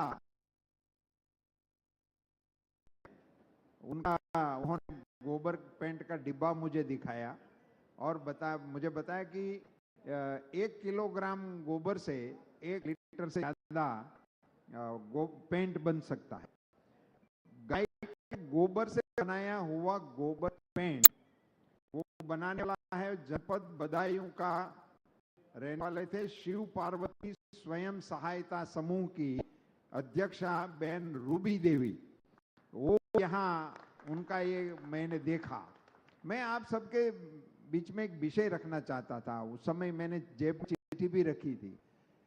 ये पेंट जो बनेगा गाय के गोबर से, तो ये बात हमारे संज्ञान में होनी चाहिए कि पेंट जो हम लगाते हैं वो हमें सुशोभन के लिए हम लगा रहे हैं, मगर गाय के गोबर से अगर पेंट बनेगा तो वो पेंट नहीं सिर्फ हमारी सुशोभा के लिए लगेगा मगर हमारी सुरक्षा के लिए भी लगेगा।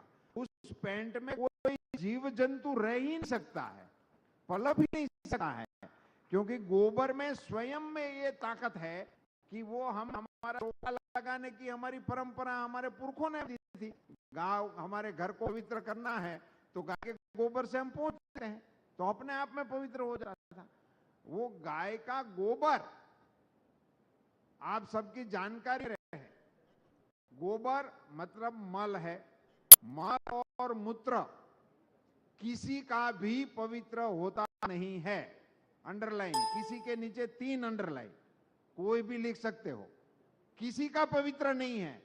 पूरी सृष्टि में अकेली हमारी गौ माता ऐसी है जो इंडिजिनस काउ है, उनका मल और मूत्र पवित्र है। अगर उसी से पेंट बनाया गया, वो पेंट आपके घर की शोभा ही बढ़ाएगा, इतना नहीं आपके घर को सुरक्षा का कवच भी देगा। इसका इसी एंगल से अगर हम मार्केटिंग करेंगे तो मैं मानता हूं आने वाले दिनों में ये सबसे आगे चलने वाला पेंट बनेगा। ये बात मुझे आपसे करनी थी और रूबी देवी को बधाई देनी थी। धन्यवाद माननीय रूपाला जी। मित्रों, भारत सरकार के सहयोग से चला रहे विभिन्न कार्यक्रमों में राष्ट्रीय पशु रोग नियंत्रण कार्यक्रम के अंतर्गत प्रदेश के पशुओं को खुरपका, मुंहपका, ब्रुसेला एवं गलाघोटू बीमारी से बचाव हेतु सघन टीकाकरण अभियान चलाया जा रहा है। 75 लाख टीकाकरण हम फ्री कर रहे हैं। मुर्रा भैंस का टीका फ्री दे रहे हैं किसान को, पशुपालकों को।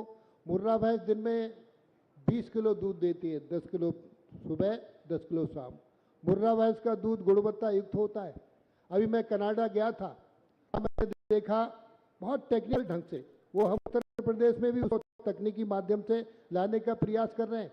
वहाँ एक गाय 60 किलो दूध देती है, 3 बार दूध जाती है, सुबह, दोपहर, शाम। सीधा दूध से टैंक में पहुंच रहा है। वो टेक्निकल हमने आपको इसलिए वो बात बताई थी, हम इसको उड़ने का काम भी कर रहे हैं। मित्रों, इस तरीके से सघन टीकाकरण चलाकर हम पशुओं के स्वास्थ्य की चिंता कर रहे हैं।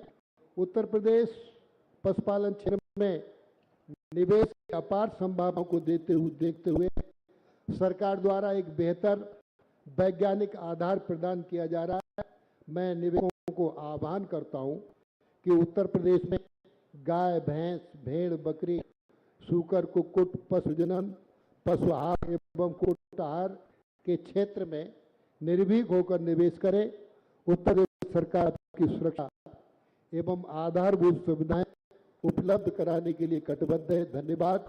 अभी जब संवाद होगा, माननीय रूपाला जी ने संज्ञान लिया है, अभी हम बैठेंगे। माननीय रूपाला जी ने अनुमति दे दी है, मैं उनको एयरपोर्ट पहुंचाने नहीं जाऊंगा, हमारे मित्र संजय निषाद जी जाएंगे।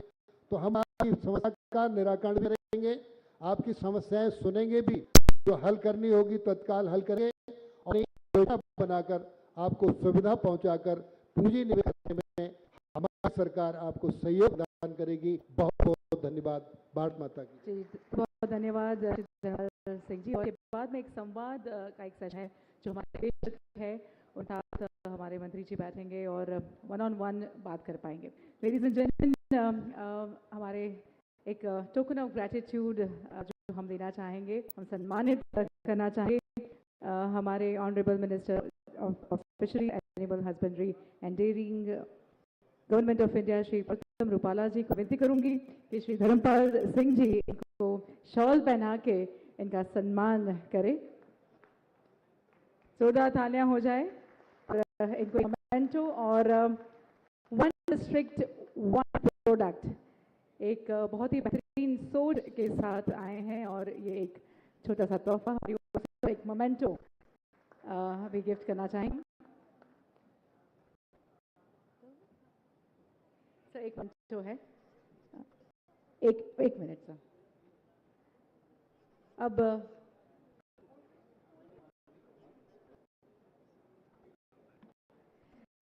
जी हाँ लेडीज एंड जेंटलमैन, बहुत ही खूबसूरत सा सेशन रहा है और आई एम श्योर अब मैं एक बात आप सबको बताना चाहूँगी।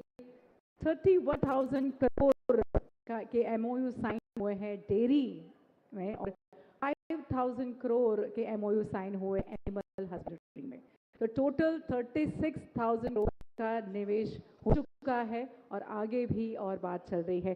जोरदार तालियां हो जाए हमारे उत्तर प्रदेश जो एक नई ऊंचाई की ओर चल रहा है।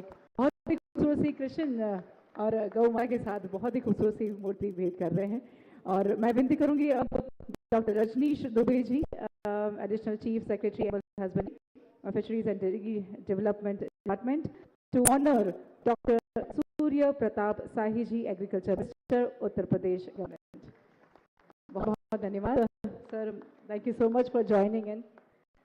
अब मैं करूंगी Shri Shashi Bhushan Lal Sushil ji, milk commissioner and registrar, dairy cooperative societies, government of UP, to kindly honour Shri Sanjay Kumar Nishad ji. मैं उनसे पहले धर्मपाल सिंह जी को आप ऑनर करें। श्री शशि जी को मैं विनती करूंगी श्री धर्मपाल सिंह जी को ऑनर करें।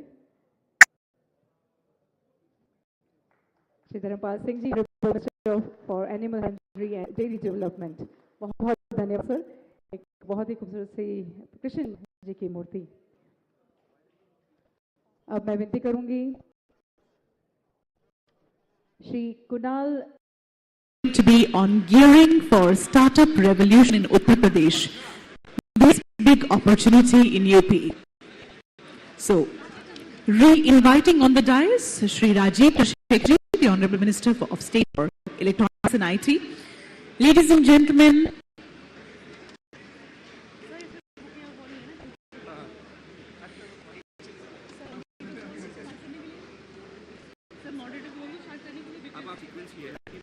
आप मॉडरेटर को मैं बता। yes, he's standing there. All right, ladies and gentlemen, जो सामने की तरफ लोग खड़े हैं प्लीज जाएं। जो स्टेज के सामने खड़े हैं आप प्लीज सब बैठ जाएं।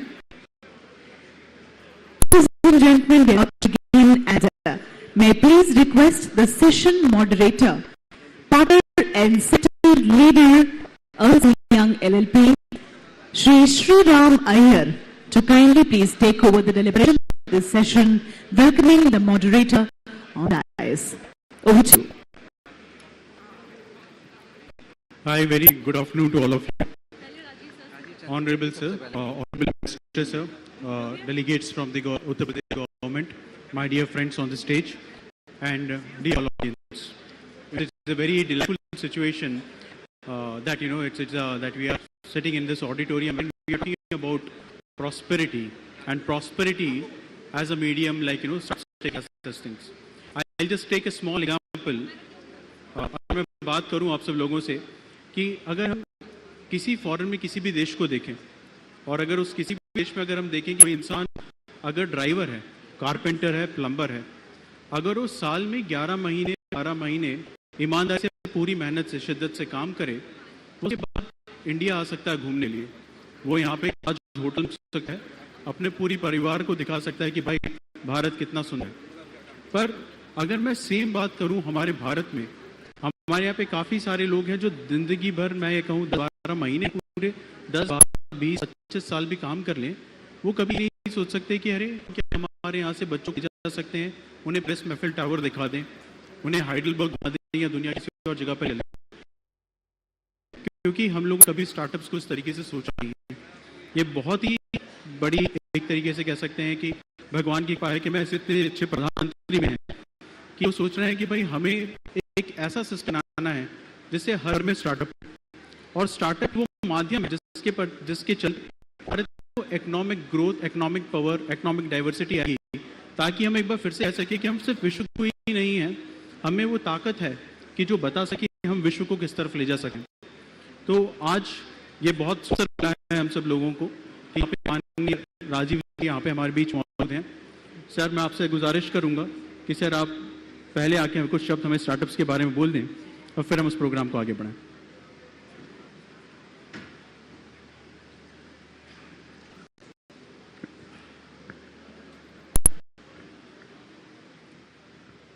माननीय योगेंद्र जी, अजीत पाल जी और बाकी मंच में विराजमान बाकी सब को और आप सबको मेरा नमस्कार। मैं पहले बोल रहा हूँ कि मुझे निकलना है, फ्लाइट पकड़ना है, इसलिए so please excuse me for disturbing the sequence of speakers. I am grateful that the organisers and Shreya here has helped me do this. When we talk about startups, and there's something very defining about New India and the vision of New India that the Honorable Prime Minister laid out, and startups. तो मैं जब भी colleges में जाता हूँ और युवाओं के साथ मिलता हूँ और संवाद करता हूँ और मैं ये नए इंडिया के बारे में बात करता हूँ, कि ये न्यू इंडिया क्या चीज़ है, क्योंकि जो मिलेनियल्स हैं, जेन ज़ीज हैं, they are all people who are born in this new India and they know very little about the old India. And the best way to explain the startup phenomenon and the importance of startups, indeed, how startups are defining new India, is to explain what old India was. For many of us, and I notice some people with grey hair in the audience, and I see some people here with some grey hair or no hair. The opportunities we had when we got out of college, we got out of school, were very limited and were very fine. You invariably got out of college, you look for a job in government, you look for a job in one of the few private companies, the Tatas, the Birlas, or you, if your parents could afford it, you went out and studied, looked for a future elsewhere outside the country. और ये मोटा मोटा ये 30-40 साल का ये एक narrative था युवाओं के सामने। और दूसरा एक तरह से रियलिटी था ओल्ड इंडिया में कि अगर आप में एनर्जी हो, डिटर्मिनेशन हो, आइडियाज भी हो, you were in a sense limited to the capital that you could raise. And as recently as 2011, I raised this issue in Parliament. I presented a document in Parliament that the 98% of the banking system of India's net worth had been cornered by 10 groups in India. So even if you had an idea, you were a young Indian with a lot of energy, the odds that you could raise the capital to realize your dream, build a company, were limited. Fast forward to now. This is a country that is now creating innovation, that has created a generation of confident Indians that are building innovations not just for India, for the community, but for the world.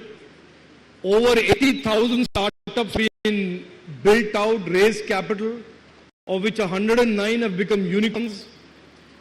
And in a lot of ways, this democratization of opportunity, democratization of capital, represents New India more than any other single big transformation in the last 9 years. And so startups are not just about empowering young Indians, it is also about a deep transformational economic change where the economy that used to be concentrated around a few groups or a few companies have now largely diversified, and economic activity and wealth and opportunities are being created. Wealth, opportunity and jobs are being created by companies that are first generation companies being started by people with no pedigree of business, no famous father, no ability, capability and innovation. That is the importance of startups. And for a country like India, for a state like Uttar Pradesh, innovation and the startups that represent and are spearheading the innovation are an extremely important part, are a defining part of the nature of our economic pie, the nature of our economic growth in today's time and in coming years.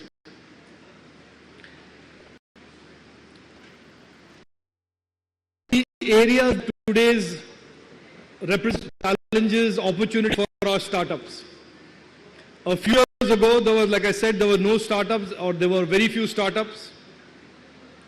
The fact that after 2014, the internet penetration in our country has reached 800 million or 83 crores, and we are way to becoming the largest connected nation in the world with 1.2 billion, 120 crore in 2025, makes everything around the internet an exciting opportunity, because the scale, the size, the diversity of the internet that is represented in India is not available anywhere in the world. So the internet itself represents, and you have seen the 109 unicorns, whether the D2C, e-commerce, India Stack, Linked, Fintech, they represent a very big piece of the startup ecosystem, and that will continue to grow and expand. Let me share with you what are the other emerging areas of startups, opportunities and investment that will rival and equal and create as much opportunity and wealth as what we have seen last 2 years, 3 years in the internet space. The next area that I point to you is AI and the entire data economy space. In the recent budget, the Honorable Prime Minister has referred to the National Data Governance Framework Policy, 3 centers of excellence for AI, and the India Data Sets Program, which will be the biggest collection, the most diverse collection of anonymized data sets system can have access to. So you can safely assume, and as you can see already, Microsoft and ChatGPT, the AI is going to be the next big area for startups and innovation. And I actually refer to AI as the kinetic enabler of our digital economy. So that is AI.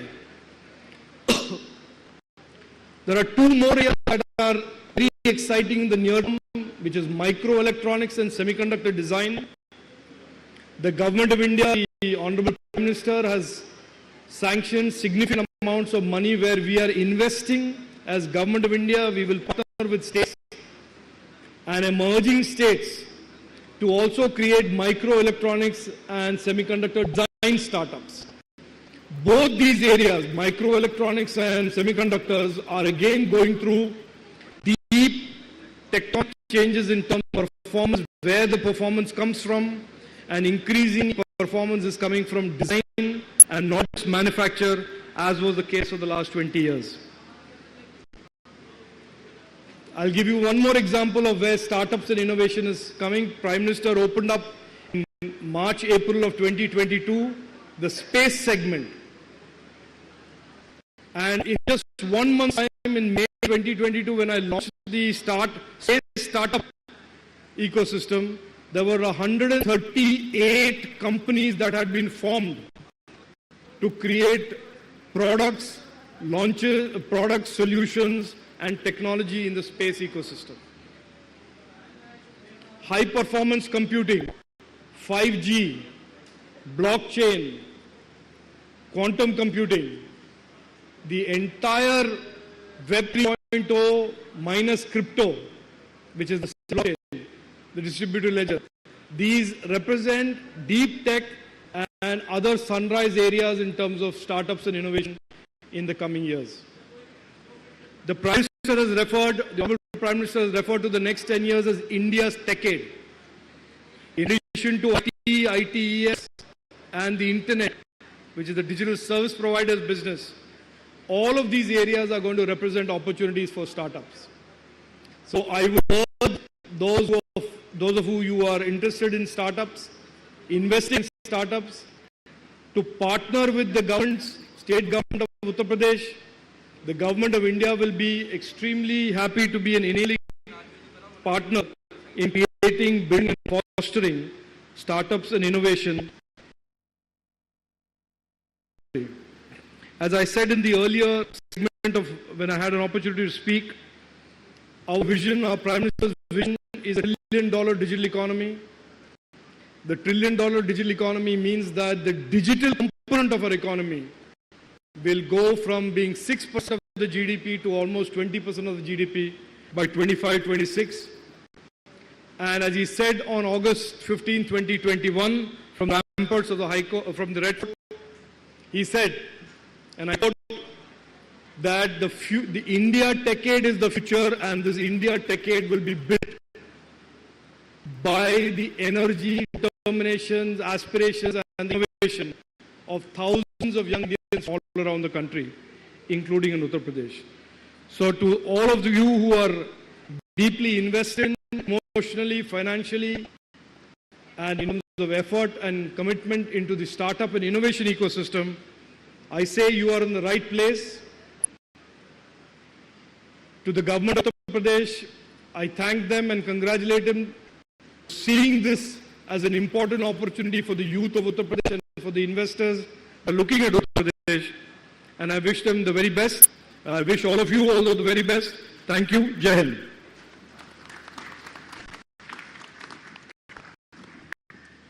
So thank you very much, sir.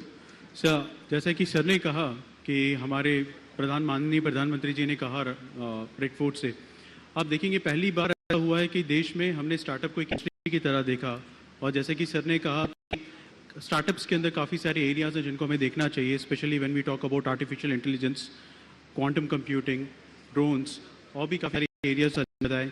तो सब we really appreciate, and this is one of the greatest thing that we see in the government is the will. They are not only setting up the directions, but also telling what are the areas that would really help you to grow faster.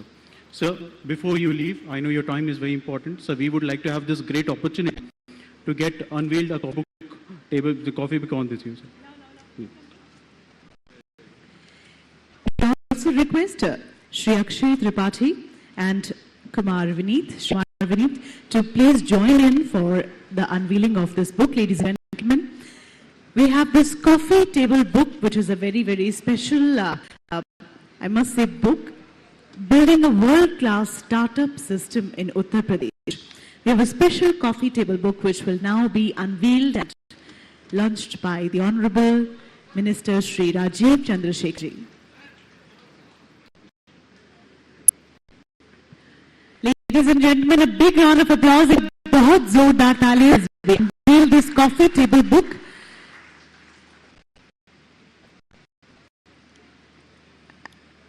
And it was brought by Arpit Gupta, Associate Editor, Economic Times.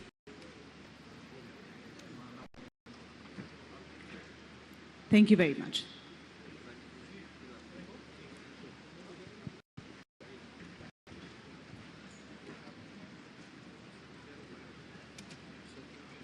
Thank you, sir. Thanks a lot, sir. We really appreciate your time. We understand that, in the paucity of time that you have some other engagements. Thanks for your time. Thanks for your words of wisdom. Really appreciate your time today, sir.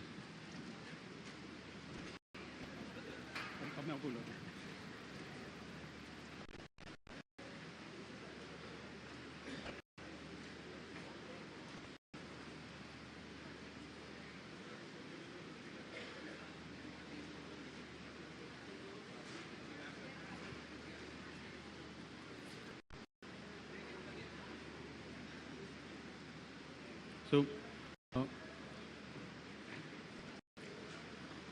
now that we heard Honorable Minister Ji about what exactly is the entire stuff that we are doing in terms of like startups, the power that government is for us, and what all are the various initiatives that government is thinking. Now it's time to get a power note. Now we would like to invite Principal Secretary Sir Alok Ji to come here and share his word of wisdom, rather share a power note that what all UP and startups can do. Sir, please.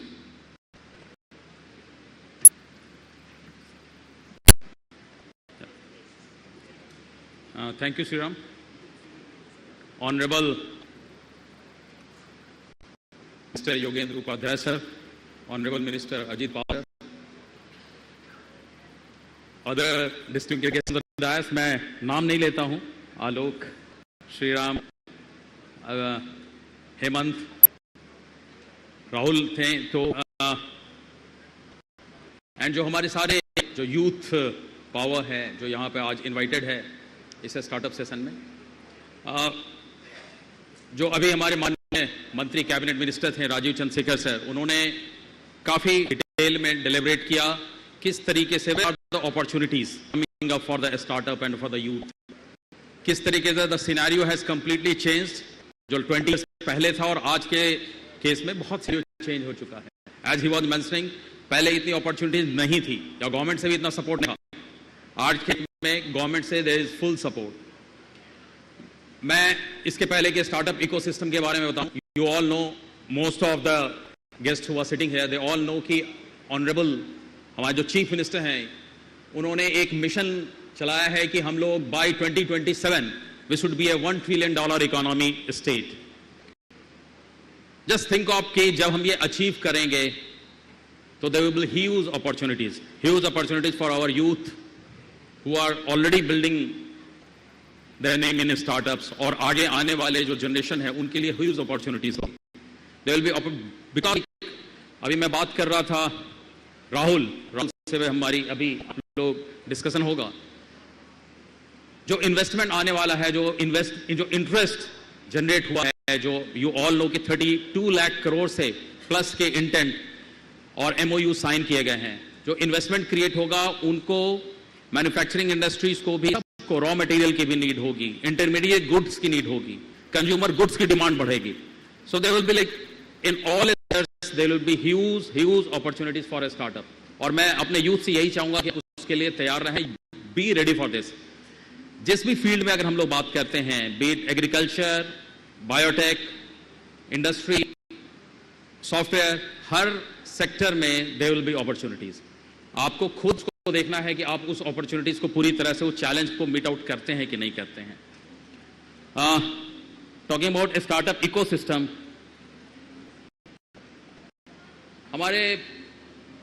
जो हमारा mission है, जो हम लोग चाहते हैं कि all 75 districts should have at least 1 incubator, मगर उसका सेकंड फेज है। फर्स्ट फेज में we want to establish 1 incubator in at least all our divisional headquarters. Most of the divisional headquarters now we have a startup, we have incubators, barring few like Basti or Gonda, जहाँ पर अभी नहीं है, वहाँ पर भी in next 1 or 2 years we'll make sure that we have incubator there, so that कि किसी भी टाउन या किसी भी सिटी के हमारे किसी भी यूनिवर्सिटी में बच्चे पढ़ रहे हैं, they have this opportunity, they can get incubated in one of the incubators. We all know we are the most youngest state in India. Fund के बारे में अब मैं आगे भी बात करूंगा। हम लोगों ने फंडिंग के लिए टाई अप किया है, सिडबी से ऑलरेडी हमारा टाइप है फंड्स का, जहां पे कि 1000 करोड़ रुपए गवर्नमेंट ऑफ यूपी ने कमिट किए हैं। हमारे जो स्टार्टअप हैं, मोर देन 8000 स्टार्टअप्स हैं, ऑन एन एवरेज 12 एम्प्लॉयज हैं per startup, so this is already employing more around 1 lakh plus job, जो कि स्टार्टअप्स खुद दे रही हैं। UP is home to 8 unicorns and we have the fourth largest startup ecosystem in the country, and we have 16 active startup policies, different policies jahan par ke startup ko hum log promote kar rahe hain. This is in a nutshell a startup policy 2020 jo hai 2020 mein hum logon ne इस year हम लोगों ने amendments भी किए हैं 22 में, so that it is more lucrative to our young generation, to the startups. Vision is very clear. We want to provide all the opportunities to grow and to be partner in our mission of making UP a $1 trillion economy. We have the goal. We want to be one of the top state in a startup ranking. We want to establish at least 100 incubator in our state and minimum one in each district, which I have already mentioned. We want to develop 1 million square feet of incubation facility in our for our startups and create the ecosystem for at least 10,000 startups in the state. We already established 3 centers of excellence. One is in Noida, working in AI sector. One is already we have already done MOU with IIT Kanpur again for developing center of excellence in drone technology, and one is already functional in SDPGI. The policy benefits for startups, इसको जैसे कि I was mentioning, इसको हम लोगों ने last revise भी किया है. You have the sustenance allowance, जिसका कि figure from 15,000, it has been increased to 70,500 per month. Now, the first time we will also be incentivizing and giving subsidies for prototype development. We are all giving seed capital. Earlier, this was just 5 lakh rupees. Now we have increased it to 7.5 lakh rupees. We will provide the patent support, and if you are participating in any event, be it national or international, we will also be providing you financial support for that. So this is the achievement as of now for the startup ecosystem. Out of 8,341 startup, we have 4,131 women-led startup in our state. Already 3 center of excellence. I talked about 8 crore funding under fund of funds. And we have 6.41 crore in already disbursed under our startup policy. Policy benefits for the incubators. सबसे पहले तो हम लोगों ने जैसा बताया, now almost all our regional engineering colleges have incubators. इसी वजह से हम लोगों ने ये decide किया कि our agricultural university should have incubator, medical university should have incubator. अभी आज मैंने सबसे first time मैंने gyms में भी देखा कि a very good incubator which has come up in gyms. So किसी भी अगर field में हम जाना चाहें तो there is no dearth of opportunity. और हम लोग हर be it private और government हम लोग उसमें promote कर रहे हैं incubator के लिए. In fact private sector में incubator जो private universities में जो incubator establish हो रहे हैं, we are also giving capital grant to the universities which are there in the private sector. Operational grant 30 lakh rupees per year we are providing to our incubators. This is again, in nutshell, startups. Where are those startups in all our 75 districts? Sectoral distribution of startups. This is like across the sector. We have a startup across the sector, be it agriculture, construction, education, food and beverages. और आने वाले समय में, as I mentioned, और scope और wide होगा. और ऐसी fields में जहाँ पर कि अभी तक startup नहीं आए हैं, वहाँ पर startup आएंगे. And be sure, हम लोग जो भी यहाँ पर हैं गवर्नमेंट साइड से, माननीय मंत्री हैं, हमारे आईटी डिपार्टमेंट से, हायर एजुकेशन से, जो भी जिस भी तरह से जो भी सपोर्ट होगा, technological support, financial support, we are all ready to support you guys. These are various startup supporting policies. IT parks with incubation center, we already have 5 functional incubators in our IT parks, and for rest 4, this will be there in next 1 or 2 years. This is the startup register. It shows the growth. We have from 20 just 5 or 6 years back. Now we have reached up to 8,341. Incubators from 17, just 3 years back, it was just 17. And now we have reached 55 incubators. These are all unicorns, as you can see the names, but we want more and more of youth and more startups to join this list. This is the fund I was talking about. Like UP government has, we have collaborated with SIDBI, and they are funding. We have already committed 1,000 crore rupees for UP Start Fund of Funds, and this they have till now they have partnered with 3 AIFs, and they are already given in support to some of the startups. But on the right side, there is this new innovation fund, जो कि अभी cabinet से just 2 months back approve हुआ है. This is the first time जो कि किसी state ने ये funds of funds लेके आ रही है. यहाँ पर 4,000 crore rupees का fund हम लोग establish करना चाह रहे हैं, where 400 crore rupees will be our state's contribution, and 3,600 crore rupees we would be capitalizing from the market. इसके लिए हम लोग लॉ फर्म सबसे पहले इंगेज कर रहे हैं. Then after this law firm gets engage, then we will be जो हमारा जो एआई सपोर्ट के लिए जो फंड मैनेजर होगा, then we will be looking forward to have this fund manager. So very soon this fund will also be operational. These are the various outreach and awareness program जो हम लोग time to time कराते हैं. IT department और various other departments अपने support आती है. मैं सर आपको बताना चाहूंगा, आज मॉर्निंग में आपको पूरा दिन इन्हें फील हो कि स्टार्टअप का दिन है, तो विद द सपोर्ट ऑफ आलोक, राहुल और सभी के साथ हम लोगों ने मिलकर एक सर स्टार्टअप इवेंट कराया था. डेलॉयट की टीम सारे लोग इसके साथ लगे थे और एक लोगों ने पिचिंग सेशन कराया था, सो दैट कि स्टार्टअप्स ये कंपटीशन जनरेट करके 10-15 स्टार्टअप्स हम लोग यहाँ पर लेकर के आए थे और उन्होंने अपने इन्वेस्टमेंट के लिए पिन किया है. एंड आई एम श्योर कि कुछ ना कुछ उसके जरूर पॉजिटिव आउटकम्स होंगे जो कि सर आपसे बाद में शेयर करेंगे. बिफोर आई एंड मैं ये भी आप लोग को बताना चाहूंगा, 48 MOUs ऑलमोस्ट हम लोगों के हो चुके हैं 36,000 करोड़ रुपीस के for this investment summit startup से रिलेटेड. और आई एम श्योर इनमें से most of will be functional and will be grounded here. मैं again before I end मैं आप लोगों से ये कहना चाहूंगा, जो सारे जो यूथ और बहुत एक अच्छी अपॉर्चुनिटी है ये. This opportunity was never there 5-6 years और उसके पहले कभी नहीं थी. Now it depends on you किस तरह से आप इसको कैपिटलाइज करते हैं. कि आप अगर चारों तरफ सेशन देख रहे हैं, all those sessions are which are going there, they are all adding to your opportunities. Thank you so much.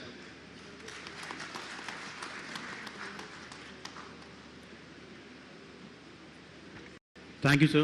That's really a wonderful power note. It's actually a kind of an inspiration. Now, if you see, it's phenomenal when we say that 5 years down the line, when we were thinking about startups, only 20. Today we have 8,416 startups registered here in Uttar Pradesh. That's a miracle. We are talking that almost like 7 districts that are here, everyone is talking about startups. Not only that, we are talking about 55 plus incubation centers and growth, which is really phenomenal. Now, this is the first time that we are seeing that, and I must really appreciate, and probably you all should clap for this thing, that effort that the government is doing is like, first time in the history when you see that, private venture capital says, I'm going to invest $869 million or something that. Here, the state of Uttar Pradesh is saying, boss, I'm coming in somewhere between $380 million as a fund to invest in startups. Now tell me, where do you see? So it's phenomenal, sir. So I really appreciate for this kind of a vision and drafting such a beautiful policy. It's really commendable, sir. So now I'll go back to the session wherein we get into the topic, and I'll take back my chair. So getting on to that, the first question that I would like to ask in this panel discussion is with Alok. So Alok, if you can just slightly wave your hand. So I don't know if you all know Alok. Alok is a legend of a person. If you want to talk about travel and tourism in India, one of the top names that come in India is Alok. Alok, first of all, congratulations for being there, reaching there. And before we get started, my first thing of the theme that I would like to talk to you is we have this theme today, gearing for startup revolution and then the next big opportunity. Understanding, what do you really feel, what is startup opportunity? That's what if we talk about it's not startup opportunity, but what would you say opportunity for startup revolution? What is startup revolution you mean? Yeah. Hello. Yeah. First of all, it's great to be back in Lucknow. This is my hometown, and UP is my Janam Bhumi, Karam Bhumi. I was born in Allahabad, went to IIT Kanpur, lived here for almost all of my youth. I think the fact about UP that makes this naturally a place where startups should be born is that we are able to imagine life beyond the constraints that have been imposed from us from time immemorial, right? This is a land where right from our the gods of our religion who fought various battles to overcome difficulties till today's UP, where you've seen the electrification, you've seen the roads, you've seen the infrastructure get to a level where those constraints are being removed. But historically, we've been one of the most resilient states, right? We've been one of those states where you had very little opportunities historically, and yet we always attempt big, right? And many of the famous, startups out there have been originated by people who are actually from UP, from IIT Kanpur. We have 2 on the panel, but there are many more. I think the point we are at today in the startup industry is where, people are focused again on the fundamental value being created, right? We've gone through a cycle where we've seen a lot of capital come in and a lot of capital being washed away. But what people are looking for is how can you tap into the next billion user opportunity, right? Everybody's talking about Bharat. And let me tell you one thing, you cannot win Bharat without being UP. For Ixigo, UP is the biggest soap market. Our #1 city for users is not Delhi, not Bombay, not Bangalore, it's Lucknow, right? And thanks to, the population of UP that has come online with digital revolution and UPI in the last few years, and COVID has accelerated that, we have become not just the most downloaded travel app in India, we've become the 8th most downloaded travel app in the world, right? That's the power of the scale we are sitting on in terms of users. And I think at this moment of time, given the digitization, given how e-commerce adoption is reaching at levels very close to the Western world, in payments we are ahead of the Western world, ahead of everyone. We have more digital payments happening in India today than China, than US. And I think we can capitalize on that with more opportunities for tier 2, tier 3, tier 4 segment. And UP has immense opportunities that are still not explored because most of the entrepreneurs are sitting in Bangalore or Delhi and cannot imagine the pain that consumers experience here or businesses experience here. But some of you will, and some of you will have more empathy for it and solve it. So I think we are sitting at this very exciting moment, and you have AI and ChatGPT, etc. emerging. How can you use these technologies to solve for the problems of people in UP, right? And you can do it better than somebody sitting in Bangalore or Delhi. I promise you that. So that's all I had to say. A very, very brilliant point, that, if you want to really become a unicorn or really a good startup, target UP. If you get the market, you are already almost there. Very brilliant. So next, I would also like to know a couple of things from you, Hemant. So let me tell you, Hemant, if you can please slightly wave your hand. Hemant is actually a venture capitalist based in Singapore. He is actually from Uttar Pradesh, has invested a very strong portfolio, comes from investment banking background, and is known for making very good investments. Hemant, the same question. What do you think, and just in a few minutes, what do you think about startup revolution, your thought about it? Can I be heard? Hello?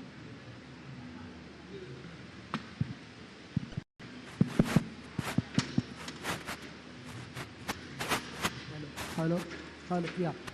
So thanks, Sriram, for the query. Hello? Yeah. So I think the first question is the context. Why a startup? I mean, why is there so much noise on trying to build a startup community or a startup ecosystem? I think some people are raising their hands.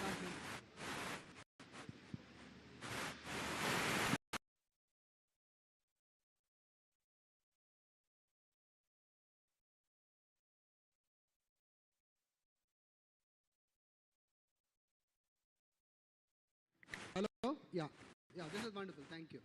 So I think the first question to address is why startups? Why is there so much positive noise on trying to build a startup community or an ecosystem around it? I think 2 strong reasons, and particularly in the context of India, and more importantly in the context of UP.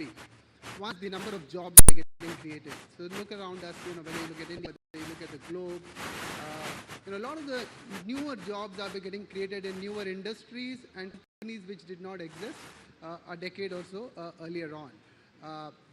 And when you look at capital, and I was speaking to somebody who's an age-old industrialist, and he was kind of saying it's so much more easier for newer entrepreneurs to raise $100 million than for him to actually raise equity money, given where the world is. So clearly there is more money and more jobs that are going to industries which did not exist a few years ago, and that's the reason why the startup ecosystem becomes important.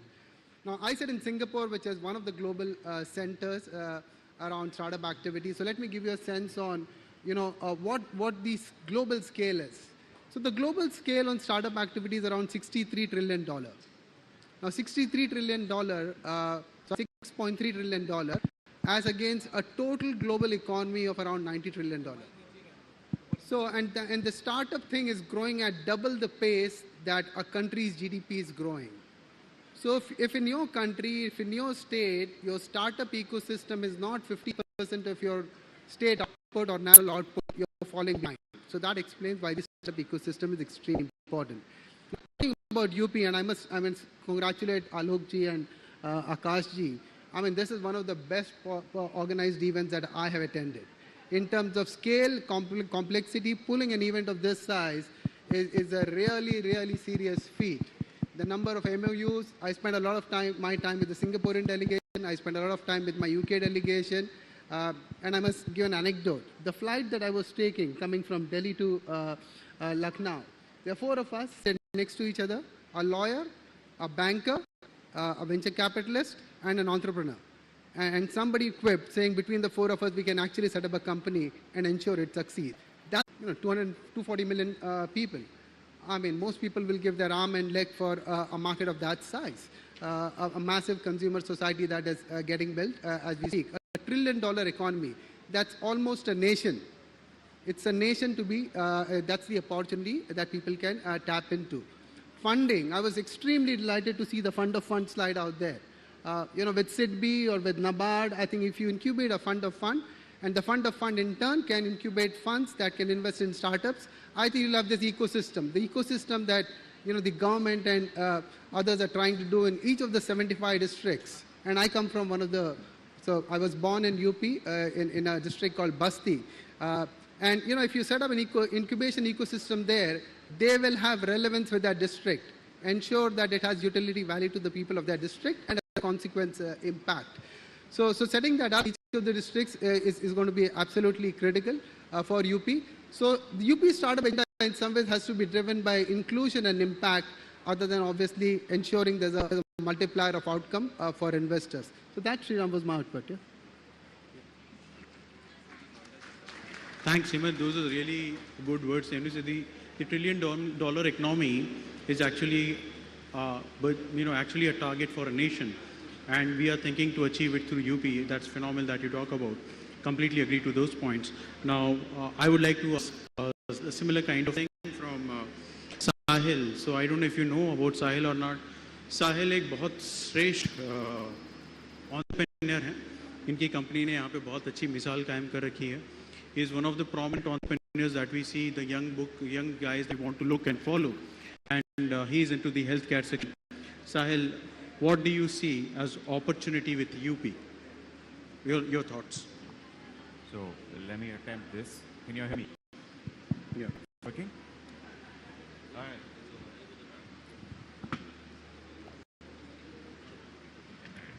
Is this better? Yes. Thank you.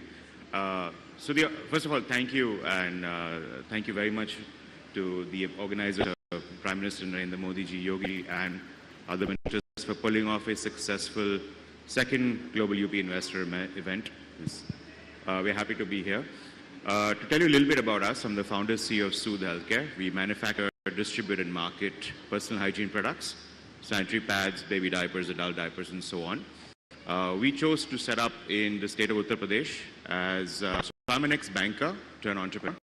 And to answer your question, we saw Uttar Pradesh as a massive opportunity. Simple terms, it's a massive opportunity. It's a country in itself.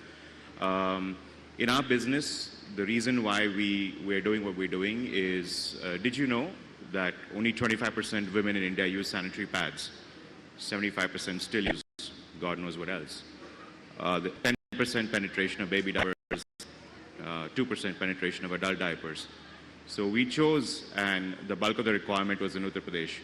So 75,000 women die of cervical cancer each year in India. 23% women drop out of schools at puberty. This is UNICEF.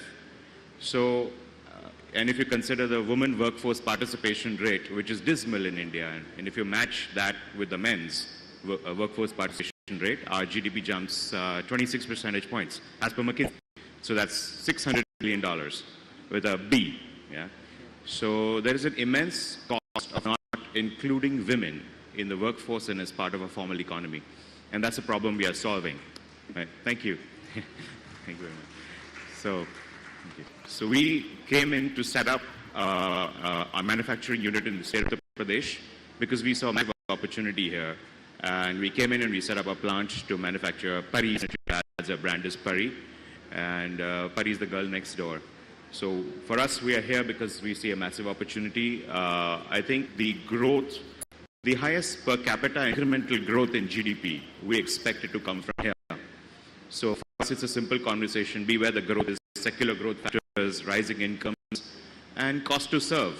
My customers are in Uttar Pradesh, so I want to be in Uttar Pradesh. So, yeah, thank you. Thanks. Thank you. So that really makes sense, the opportunity land, as you said. So now I would like to hear the same thing about from, before I say that, what exactly happens is like, we go and we ask startups, आप क्या करना चाहते हैं? वो सबसे पहले बोलते हैं, हमें unicorn बनना है. So now we are lucky to have another person who's owner of a unicorn here, rather more than that. And we have Rahul Garg here. Rahul, your thoughts on UP as land of opportunity?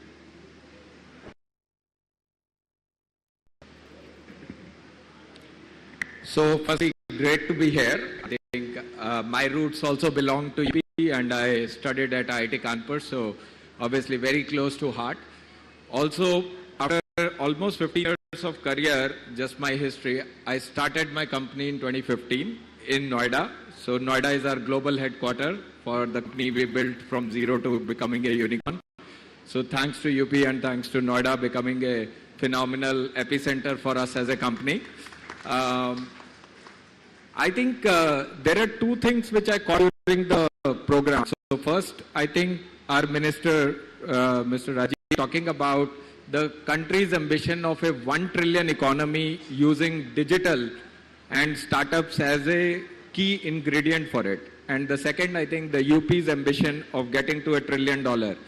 So I am actually very fortunate because I am both a startup and I work across with manufacturing and infrastructure verticals, which are the growth engine for both UP being termed as expressway UP. I think that's the term I heard recently, which was very, very interesting. And as well as the number of districts which are focusing on how can that district come up with one product which can be both a unique as well as scalable product stream for domestic consumption and export. So I think two things that I want to speak about. I think we are under marketing. Maybe we need to do a great job of marketing more because UP is already a home of one of the largest consumer base. It is also a home for 8 unicorns, as was pointed out. In our study, as exporting from India, there are 10,000 exporters from UP, which we may not realize. There are exporters from Muradabad, there are exporters from Aligarh, Kanpur, many of the states and districts already participating in exports. And I think for us, as I was coming for this event, I was thinking about what should be an ambition for Moglix in the next 3 to 5 years that we can grow in UP and with UP. I set aside a goal that in the next 5 years, these 10,000 exporters that are exporting from India, how can we enable almost 5,000 to 7,000 crore worth of financing using a platform we have, Credlix, for each of these exporters to start to export much, much bigger quantity than they are doing today. So I think using this platform, I want to say I'm super bullish on what is the possibility ahead. The digital is a means for a state to grow rapidly. I think we can't do the distribution and export growth without technology. And I think those means are available. So we just need to reach out and both with the government will as well as platforms like us and others, that this will be a phenomenal next 5 years getting to $1 trillion UP. And I'm really excited and looking forward to it. Amazing. Very nice words and actually very, very insightful talking about the highway. So in the second round, so what I'm going to do is I'm going to ask, because, we see quite a lot of entrepreneurs in the room, and it would be, really worth it to understand the entrepreneurial nature also of these guys, what is going in their minds. So I will again start from this side, and I will again ask Alok, I'd like to understand from Alok that, how important is UP for him and how important is travel when he's thinking about UP and travel industry put together. So, like I said, UP is our biggest source market, but let me also tell you something very interesting.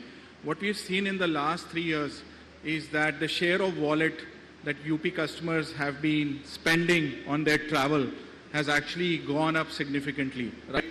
And it's not just the pent-up demand coming back from COVID, but I think the people of UP have greater aspirations when it comes to travel and tourism. And the per ticket value of every vacation that they are purchasing is actually going up. We are seeing people who used to travel unreserved on train and only use our app to check the train running status and PNR status has suddenly started booking. We have seen the people who were booking sleeper class move to AC, and we have seen the AC folks actually migrate to book air tickets, right? And that transition has accelerated in the last 1 year to the extent that thanks to some of that transition, today our business is at 5x the size of what it was 3 years ago, right, pre-COVID. And we are doing now almost $1 billion of GTV, like about 8,200 crores annualized of tickets. We want to grow this 2x within the next 2 years by end of 2025. And I believe that 10% of that will come from UP, right? That's how strongly I believe in this market. And because of the tourism potential also for inbound, we are also going to partner, more deeply with the government to see how we can promote UP tourism, bring people from other states into. We have some of the best, assets in terms of tourism marketing, right? We have the most famous religious sites for Hinduism, for Buddhism. We have some of the best national reserves, right, in terms of, wildlife. And we also have, of course, access to hilly areas, valleys, rivers, beautiful scenery, right, which we have under-marketed historically. I think this is a time to actually go out there. People are traveling more. A lot of people that I know who used to take 2 vacations a year are now taking 4 to 5 vacations a year because everybody has discovered that you only live once. And I think we need to tap into that. We need to bring more people into UP. The infrastructure is much better. Delhi to Agra, which used to take 4 or 5 hours, is today accessible within 2.5, 3 hours. And I think it's time to double down and take a bigger bet on UP. So we are going to play our small contribution in that $1 trillion economy by saying, look, we're going to go to $2 billion out of 10%, 200 million is actually going to come from Uttar Pradesh. Thank you. Amazing. That's really wonderful to see. You just see one industry is out of this 1 trillion that we are talking about is already talking about contributing few $1 billion to it. Amazing, really amazing. So next, I would like to ask Hemanthi a question. That, what strategy should UP think in terms of financing these startups? What is your idea about it? Lovely. Before I talk about financing, I just want to in some ways reinforce the point that Rahul mentioned. So a lot of the data points that Lokji mentioned about the ecosystem and UP, the number of unicorns, is actually very impressive. But to the external world, they don't look at UP as necessarily the startup capital or the number 2, number 3 player in India. So in some ways, the branding has to be a lot more smarter, and Noida should be attributed to UP rather than to Delhi. On financing, now that's absolutely key. And when I look at the Singaporean model, I think because so just to give you a sense, Singapore is a tiny red dot in the ocean. Its population is 5 million people compared to 250 million in UP, so it's 2% of Singapore. But they are a very, very active startup ecosystem, and a lot of it is to do with very innovative financing structures. And I'll talk of 2 of them. They have an early stage venture fund, which is incubated by a body which actually is housed in the Prime Minister's office. So it's a National Research Foundation. So it did not go to the Minister of Trade, it did not go to anybody else. It sits in a university, the National University of Singapore, but it's a department of the Prime Minister's office. And this was an exercise that Singapore did in 2006. when they complete, it's actually the same journey that UP is undergoing at this point in time. Singapore used to be a traditional manufacturing, maritime, and a financial services company, and they decided to become an innovative country based on research and development, and that's why they created this body. On the financing bit, what they've got is an early stage venture fund. So if I'm a venture fund and we haven't made any investments in India, and given that I'm from UP, I'm keen that when we make the first investment, we do it in UP. Until now, our investments have been UK and US. But if I were to do the fund with this particular body of Singapore, up to $10 million of my investment, if I put $10 million, the Singaporean government will put in $10 million. And they will stay invested for 5 years. At the end of 5-year period, as a fund, I have the right to buy them out, paying them a coupon. So technically, they've given me money. So if I had to put in $20 million into Rahul's company or Alok's company for that, or Sahil's company for that company to grow up, I don't need to put in 20. I can put in 10, so it leverages the impact. Fund of fund, and it could be the SIDBI fund, it could be the NABARD fund, and we're very happy to help in that regard. I think that works very well. They've got a very vibrant incubator and accelerator program. And there's an entity called Enterprise Singapore, which by the way is here in this particular Invest UP forum. They work on a few things which is non-financial as well, and they do a very good job of this. They make global connections. So the startups in UP, I think, are meant to be for India, but it's extremely important they get connected to Singapore, they get connected to the Valley, and learn from best practices and from innovative companies. So again, in a Singaporean context, what do? They let people work with Google. They let people, chip manufacturers, work on projects with NVIDIA. So that's the kind of, some of those are, there's a financial learning and there is also non-financial learning that we can incorporate in our UP model. Thank you. Thank you. Even that's very, very valid point that, the institutions which are being done by SISF maybe in future or SIDBI, they should actually think of co-investing with the investors which are coming in and investing money into this. That's a very valid point. So now the next one I would like to reach out to Sahil, to you. That especially when you sit on the other side of the table as an investor, they usually ask entrepreneurs, go asset light. You chose manufacturing. What was going in your mind?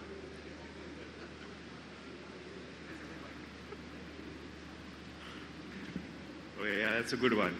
So look, as an ex-banker, right, the first thing, it's in your DNA, asset light model. What can you deliver with very little capital? And that made sense. It actually makes sense to do. But when we chose to come into the business of sanitary napkins, I looked at about, say, 10 years ago, and there were only 2 multinational companies that made the product in India. And at that point, everybody was like, are you crazy? You're going to compete with 2 multinationals. But then, when you think beyond that, we realized there are only 2 multinationals, number one. We look at any other country in the world and the sanitary napkin aisle is a massive aisle. So we saw that this is a story of under-penetration, not of competition. So when we realized that our business is about right to win, because the market is creating demand faster than you're able to supply to it. And that's the thesis of our business. So then we went long and we realized, well, what other choice do you have? There is no one to make this product for us. Yes, you could import from China, but if we are coming in with a longer vision that we want to come and take a leadership position in this business, then we should invest in manufacturing. So it just made a lot of sense for us. We were coming with a long-term vision. And frankly, I also saw that no Indian entrepreneur was in this business. I am more afraid of Indian entrepreneurs than multinationals. I've built multinationals. I know how you think. You went to Yale, Harvard, or INSEAD. It's game theory. You move this on the chessboard, move that. Indian entrepreneurs are mavericks. There were no Indian entrepreneurs. So we went long, if that answers the question. Absolutely wonderful. It's delighting to hear those answers. And congratulations. He's being the first guy in that field from India. I really give you a lot of congratulations. You're really doing phenomenal for the country and for a good cause. So next one, Rahul, you actually already briefed about my next question, which was about why Noida in your previous one. But ladies and gentlemen, should we allow a person who is also a unicorn holder to just go away out of the stage without telling what are the dedication factors or at least tell us 3 things that you feel that every entrepreneur should do when he's thinking to become a unicorn.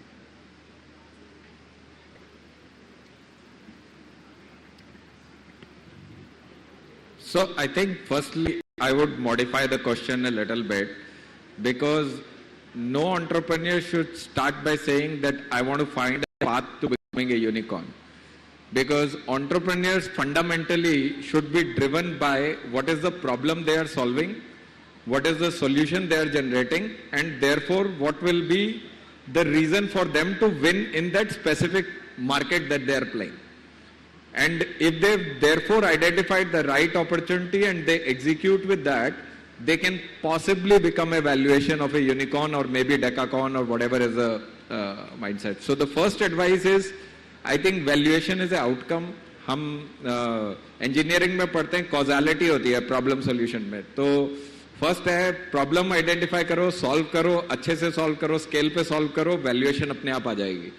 So the second thing which I would want to say is, as a startup entrepreneur, there are many points where you will find what you started with may not exactly pan out the way you thought it will. You started with assuming कि ये problem होगी, ये solution होगा, change करना पड़ेगा. And it is normal. I mean, most entrepreneurs go through, we went through it. So it is very important to select a space that you will be passionate for next 10 years or 15 years, because it's a long haul. I mean, we are 7.5 years into it. We think we are building for next 30, 40 years. So you have to like what you do. And therefore selecting the space where if you have to pivot is a sort of commonly used word in startup, you should have a large enough space that you can pivot and therefore then go after and solve the problem that you need to solve.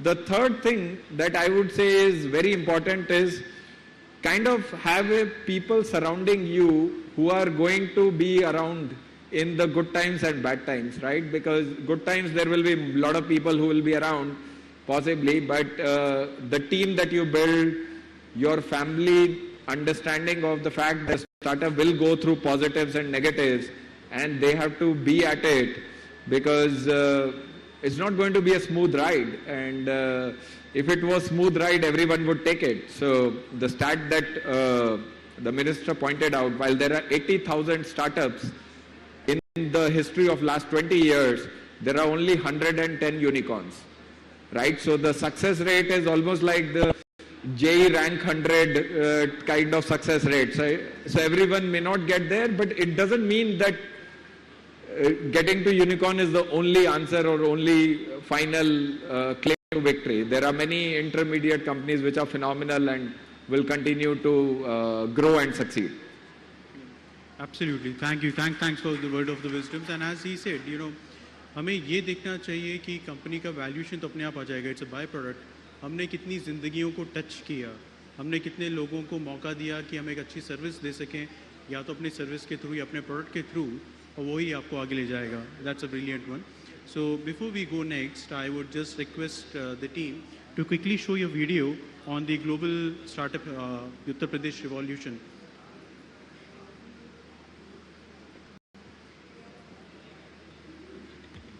India is blessed to have the power of youth and technological competence under the visionary leadership of Honorable Prime Minister Narendra Modi. The startup revolution started under his able guidance in 2016 has become a force of 85,000 plus startups, giving a whole new direction to the youth of the country by encouraging them to follow entrepreneurship, creating jobs and economic value for the country. आपके पास innovation की शक्ति है, आपके पास नए ideas हैं, आप नौजवान ऊर्जा से भरे हुए हैं और आप बिजनेस के तौर तरीके बदल रहे हैं. The state of UP under the leadership of CM Yogi Adityanath has been doing exemplary work when it comes to providing conducive policy environment and making doing business easier to achieve unparalleled economic growth for the state. To promote the startup culture and entrepreneurship in the state, the government of Uttar Pradesh has launched Start in UP program under the Department of IT and Electronics. program aims at creating a holistic innovation and entrepreneurial ecosystem in the state by developing incubation network of 100 plus incubators, innovation hub at Dr. Abdul Kalam Technical University and 8 world-class center of excellences spread across the state, enabling the transformation of economy. 3 center of excellences have already become operational in MedTech, AIL, drone technologies, and 5 are in progress in quantum computing, space tech, additive manufacturing, 5G, 6G, and blockchain. Currently, Uttar Pradesh has registered a staggering 8,000 plus startups from all over the state, covering every single district. Government has also recognized incubators covering 23 districts to incubate and handhold grassroots level. Startup Policy 2020 offers attractive benefits to incubators and startups, both wherein the incubators are eligible for matching capital grant up to 1.25 crore rupees and operational grant up to 1.5 crore rupees. The startups registered in Uttar Pradesh are showered with various incentives: sustenance allowance of 2.10 lakh rupees, prototype grant up to 5 lakh rupees, seed capital of 7.5 lakh rupees, patent cost reimbursement of 2 lakh rupees for domestic and 10 lakh rupees for international. Event participation cost reimbursement for startups up to 50,000 rupees for domestic and 1 lakh rupees for international. And most importantly, additional 50% grant on sustenance allowance and seed capital to startup founders under following categories: women, transgender, Divyangjan, economically weaker section EWS, and startups registered in Purvanchal, Bundelkhand regions. The sea of opportunities having immense possibilities of growth is calling you to start in UP. UP is waiting to harness your potential, deliver excellence and take you new heights. Come, explore and be a part of the revolution.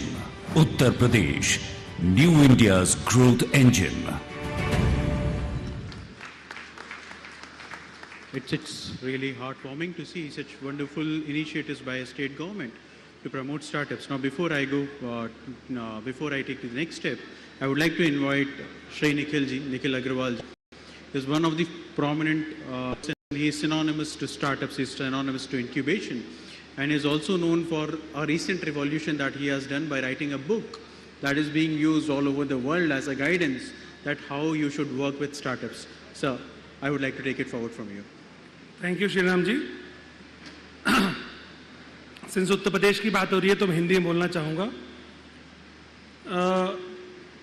2005 में मेरा बड़ा बेटा का जन्म हुआ और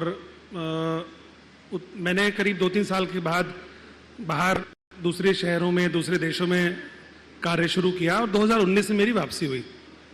तो 2020-21 के आसपास मुझसे एक सवाल पूछा गया कि 2005 में जब आप गए यहाँ से और 2020 में वापस आए, उसमें क्या बदलाव उत्तर प्रदेश में देखा गया आपने?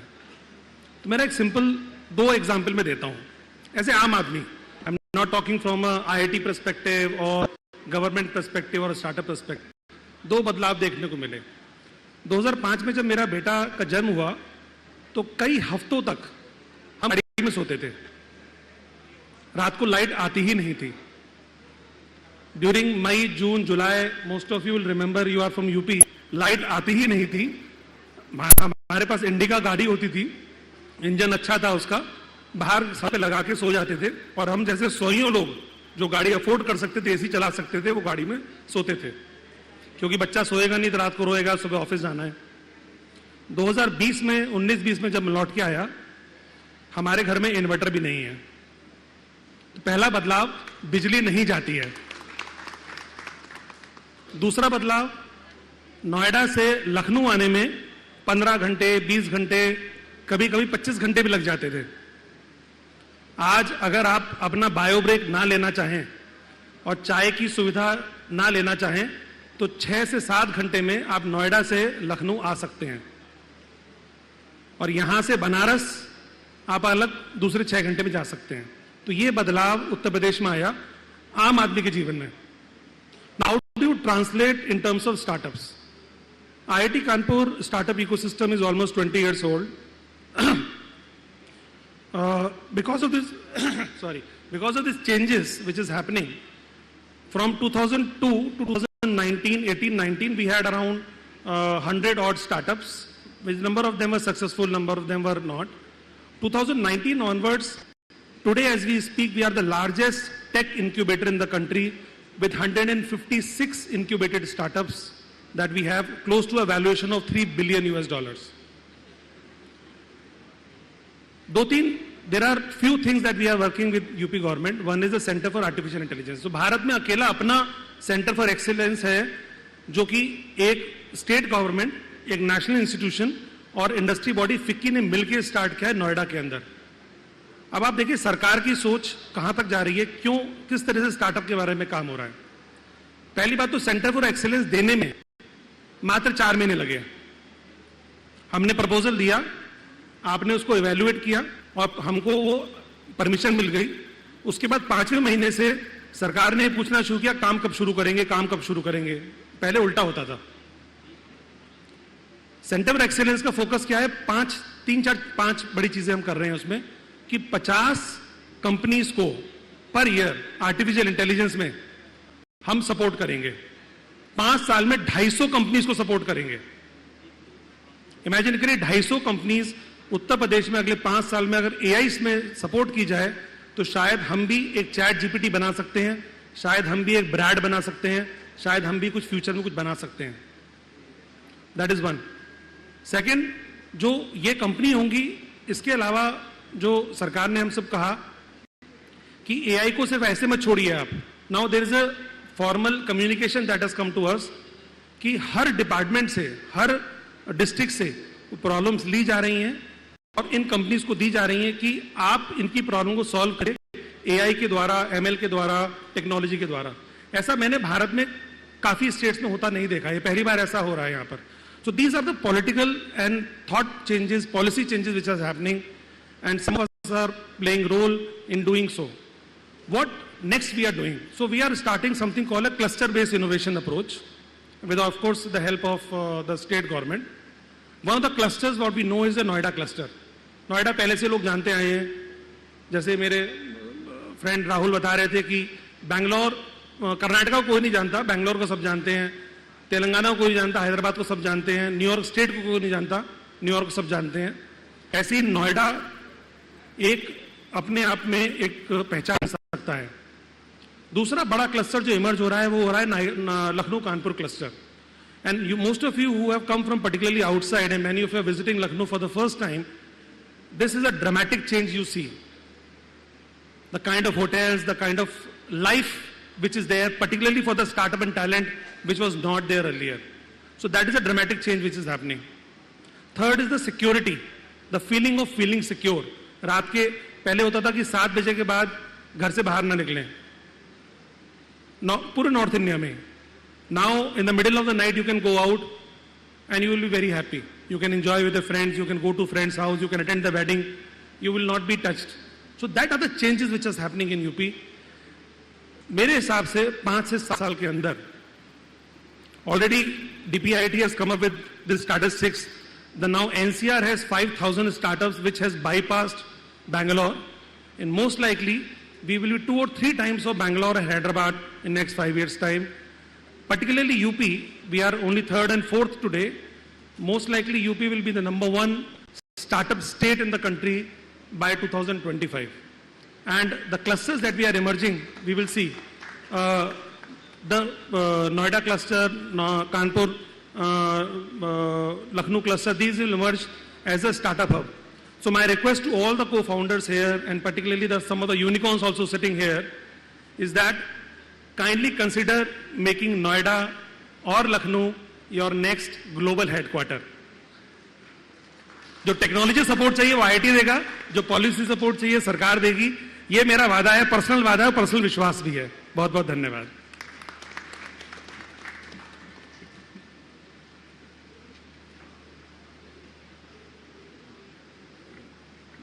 Now with that, see, this is what it is.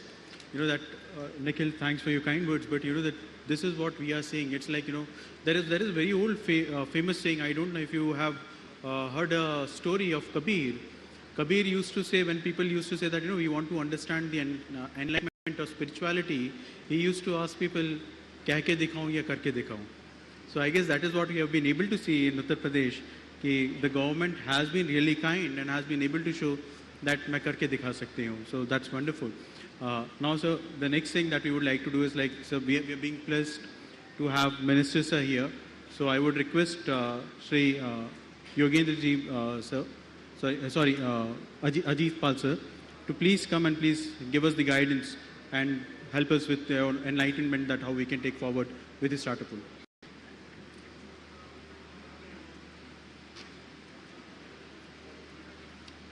धन्यवाद।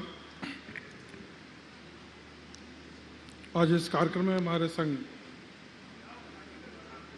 आईटी इलेक्ट्रॉनिक्स के सम्मानित मंत्री आदरणीय योगेंद्र उपाध्याय जी, हमारे आईटी डिपार्टमेंट पे स्पेशल सेक्रेटरी अक्षय त्रिपाठी जी, सम्मानित मंच, मुझे आज अत्यंत खुशी हो रही है कि ग्लोबल इन्वेस्टर समिट 2023 को जो उत्तर प्रदेश में परम आदरणीय मुख्यमंत्री श्रद्धेय योगी आदित्यनाथ जी के कुशल नेतृत्व में तथा परम आदरणीय प्रधानमंत्री जी के कुशल मार्गदर्शन में उत्तर प्रदेश में ये कार्यक्रम बड़ी सफलतापूर्वक हो रहा है। हमारे आईटी विभाग तथा औद्योगिक विकास के अधिकारी तथा अन्य तमाम उन अधिकारी जिनकी भूमिका इस कार्यक्रम को सफल बनाने में रात दिन एक कर दिया, वह सभी तहे दिल से बधाई के पात्र हैं। किसी कार्यक्रम के आयोजन को सफल बनाने में तमाम लोगों का योगदान देना पड़ता है, जिसमें प्रदेश के नाम ही नहीं वरन विश्व के तमाम देशों में इस सफल आयोजन की गूंज उठेगी, जिसका श्रेय आप सबकी मेहनत, लगन, ईमानदारी के कार्य परिपूर्ण करने के साथ साथ ऐसे कार्यक्रम को देखने का सौभाग्य भी मुझे प्राप्त हुआ। पूर्व में भी इन्वेस्टर समिट का कार्यक्रम हुआ तथा लेकिन इस बार एक अलग ही तरीके से रूप से बनाया जा रहा है। आप परिचित ही हैं, उत्तर प्रदेश में भारत का विशालतम राज्यों में से एक है। त्वरित औद्योगिकीकरण, मेट्रो रेल, एक्सप्रेसवेज तथा भारत के पश्चिम तट को पूर्वी तट से जोड़ने वाला फ्रंट कॉरिडोर्स जो राज्य को से होकर एक गुजरता है। IT city, IT parks, IT electronics manufacturing clusters, industrial zones, प्रदेश व्यापी ऑप्टिकल फाइबर कनेक्टिविटी, जेवर में एशिया का सबसे बड़ा निर्बाध एयरपोर्ट बन रहा है तथा गौतम बुद्ध नगर में यमुना एक्सप्रेसवे पर प्रस्तावित भारत के प्रथम इलेक्ट्रॉनिक सिटी इत्यादि जैसे राजकीय परियोजनाओं द्वारा प्रदेश में तीव्र गति से विकास तथा विकसित समाज की ओर पृथक प्राप्त कर रहे हैं। आप शायद जानते ही होंगे, Oppo mobiles, Haier electronics, TCS, IBM, Wipro, ST micro electronics जैसी कंपनियों की उपस्थिति के साथ सूचना प्रौद्योगिकी एवं इलेक्ट्रॉनिक सेक्टर का राज्य के उद्योग में महत्वपूर्ण योगदान है। उद्यमिता में असीम क्षमताओं वाला उत्तर प्रदेश स्टार्टअप निधि 2020 के अंतर्गत पिछले कुछ वर्षों में राज्य में एक सुदृढ़ स्टार्टअप इकोसिस्टम के निर्माण की ओर तेजी से बढ़ रहा है। उत्तर प्रदेश स्टार्टअप नीति 2020 में 10,000 स्टार्टअप का एक इकोसिस्टम तथा संपूर्ण राज्य में सभी उद्योगों को कम से कम 100 इंक्यूबेटर्स का एक नेटवर्क बनाने का महत्वाकांक्षी लक्ष्य था। प्रदेश में वर्तमान में 55% शासकीय मान्यता प्राप्त इंक्यूबेटर्स तथा 7,200 से अधिक स्टार्टअप भारत सरकार के DPIIT से पंजीकृत होकर कार्य कर रहे हैं। उत्तर प्रदेश स्टार्टअप नीति से 2020 से अब तक कार्य प्रदर्शन स्टार्टअप इकोसिस्टम में बदलावों तथा राज्यों के निर्गत स्टार्टअप रैंकिंग फ्रेमवर्क 2022 की शुरुआत को दृष्टिगत रखकर नीति को अधिक आवश्यक बनाने और प्रोत्साहन पैकेजों को पुनर्गठन किया गया है, ताकि प्रदेश की स्टार्टअप नीति युवाओं के लिए अधिक समग्र और लाभप्रद बनाई जा सके। स्टार्टअप नीति 2020 के राज्य का लक्ष्य स्टार्टअप तथा इंक्यूबेटर्स के लिए प्रोत्साहन, संरचित तंत्र को सरल बनाना तक स्कूल स्तर पर ही उद्यमिता संस्कृति विकसित करना है, ताकि छात्रों को उनकी शिक्षा के प्रारंभिक वर्षों के दौरान ही उद्यमिता के गुण सीखने को प्रोटोटाइप स्तर पर उपलब्ध कराने की तथा जीविका और व्यावसायिक अनुदान में वृद्धि हो सके। संशोधित स्टार्टअप नीति को सीड कैपिटल वितरण सहायता राशि को रुपए 5,000 से बढ़ाकर 7.5 लाख रुपए तथा भरण पोषण राशि 15,000 प्रति माह को बढ़ाकर 17,500 रुपए किया गया है। महिलाओं, दिव्यांगजनों तथा ट्रांसजेंडर तथा पूर्वांचल बुंदेलखंड क्षेत्र में पंजीकृत सह स्थापित स्टार्टअप 50% अतिरिक्त भरण पोषण विपणन सहायता दी जाएगी। उत्तर प्रदेश सरकार द्वारा प्रदेश में स्टार्टअप वित्तीय पहुंच प्रदान करने के लिए 1,000 करोड़ रुपए स्टार्टअप फंड की स्थापना की गई है। इस मंच पर हम प्रदेश के छात्र छात्राओं, युवा उद्यमियों को प्रदेश सरकार की स्टार्टअप नीति का लाभ उठाकर रोजगार आकांक्षी के बजाय रोजगार प्रदाता बनाने का आग्रह करते हैं।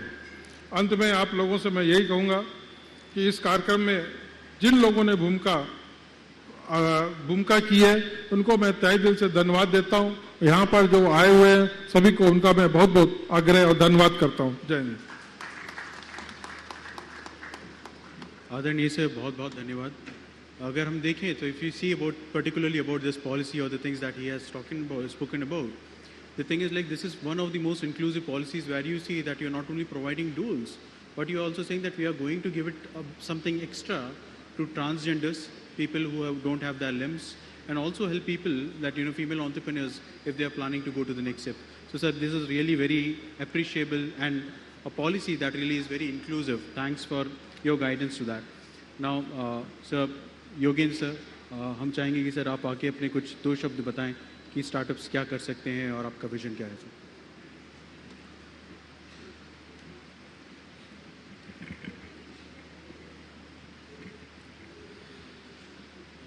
मंच पर आसीन उत्तर प्रदेश सरकार के स्टेट आईटी मिनिस्टर मेरे साथी अजीत पाल जी, उत्तर प्रदेश शासन के वरिष्ठ अधिकारी आलोक जी, अक्षय कुमार जी, सम्मानित मंच, उपस्थित बंधुओं, अभी डिस्कशन हुआ, विचार विमर्श हुआ, यह निकल कर आया कि उत्तर प्रदेश में स्टार्टअप का वातावरण बन रहा है और सरकार सहयोग करना चाहती है।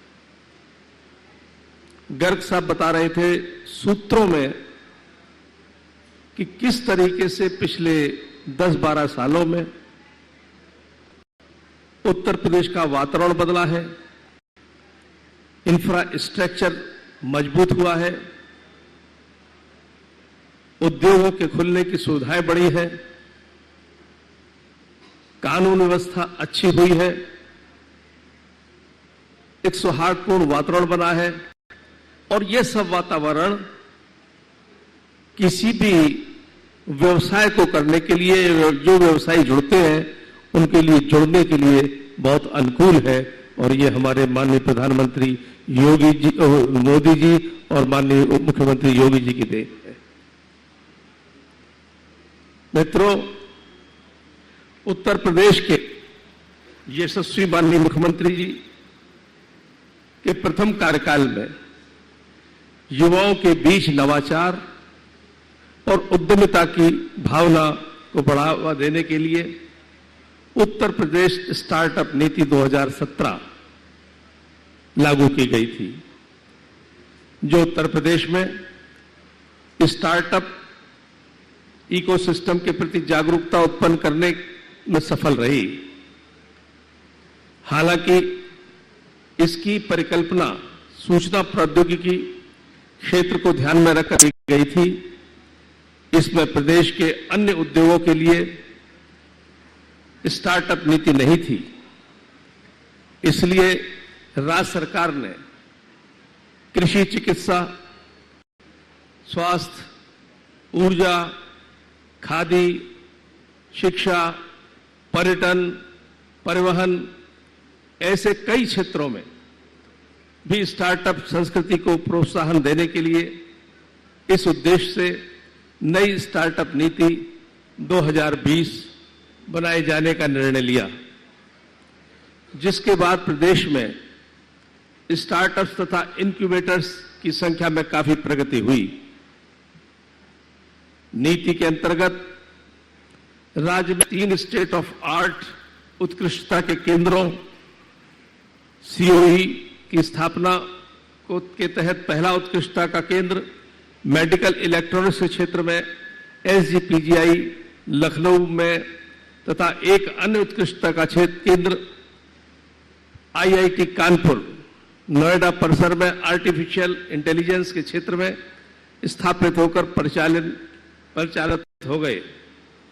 इसके अतिरिक्त IIT कानपुर में ड्रोन सेंटर ऑफ एक्सीलेंस की स्थापना के प्रस्ताव पर भी स्वीकृति प्रदान की जा चुकी है।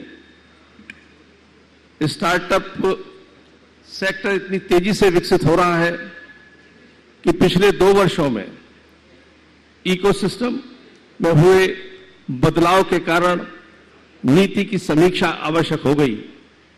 इसलिए हमने इस नीति की समीक्षा करके नीति में पुनः संशोधन किए हैं।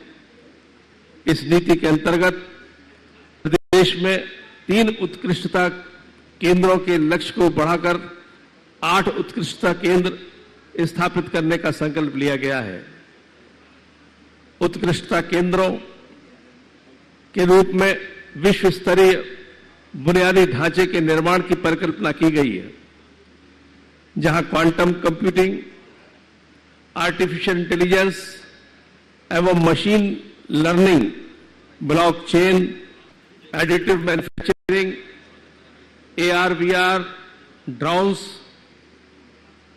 5G, अंतरिक्ष प्रौद्योगिकी, डिफेंस प्रौद्योगिकी, एग्रीटेक, एजटेक तथा सामाजिक अथवा राष्ट्रीय महत्व के अन्य क्षेत्रों में भारत और विदेश में 100 सर्वाधिक संभावना युक्त उत्पादकों के आधार पर स्टार्टअप्स होंगे। स्टार्टअप्स रैंकिंग दिशा निर्देशों के अनुरूप महिला नेतृत्व युक्त स्टार्टअप, ग्रामीण प्रभाव के स्टार्टअप, सर्कुलर इकोनॉमी, नवीनीकरणीय ऊर्जा तथा जलवायु परिवर्तन की परिभाषाओं को स्पष्ट कर दिया गया है। स्टार्टअप्स के लिए विपणन सहायता और भरण पोषण के भत्ते की जो व्यवस्था मूल नीति में थी, उसमें वृद्धि की गई है। इसके अलावा उनके लिए प्रोटोटाइप अनुदान की नई व्यवस्था शामिल की गई है।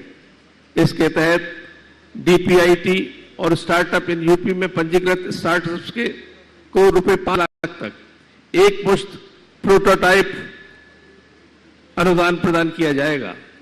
आप सब ने इस डिस्कशन में भाग लिया और हम सबका सहयोग किया, इसके लिए आपको हृदय की गहराइयों से धन्यवाद देता हूं। धन्यवाद। Thank you sir. हमने देखा कि आपके मार्गदर्शन में यहाँ पे कितनी अच्छी चीज़ें कुछ हो रही हैं, क्वांटम कंप्यूटिंग, AI, ML, और भी आपने कहा कि जैसे प्रदेश ने कोशिश की कि यहाँ पे आपने अप्रूव कर दिया ऑलरेडी कि ड्रोन आ सकें, जो कि they will not even help the startups but at the same time they will boost the economies, क्योंकि ये जो इतने सारे स्टार्टअप्स आएंगे इन चीज़ों को लेकर, ये एक हमारे देश की जितनी जो इकोनॉमी है उसको एक अलग एक दर्जे पे लेके जा सकते हैं।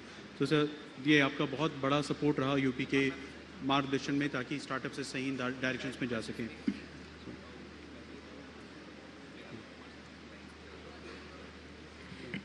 Thank you very much, and with this we'll be concluding the session but also presenting tokens of appreciation for each of our speakers. Before we actually begin with the presentation of mementos, ladies and gentlemen, there is a session which has come up after this, and it's a special session by Niti Aayog, which will be facilitated by the APC. So we'll be beginning this session immediately after this session ends. So all those who want to attend this session by Niti Aayog are requested to kindly stay back. So let's begin by presentation of appreciation tokens for each of our speakers. Ladies and gentlemen, let's thank our Honorable Minister Shri Yogendra Upadhyay ji. सबसे पहले जोरदार तालियां इनके लिए. Thank you very much, Shri Ajit Palji. बहुत बहुत धन्यवाद. Ladies and gentlemen, let's thank our honorable ministers for their time and for all the support that they've provided us. We thank Mr. Alok Kumar, Principal Secretary.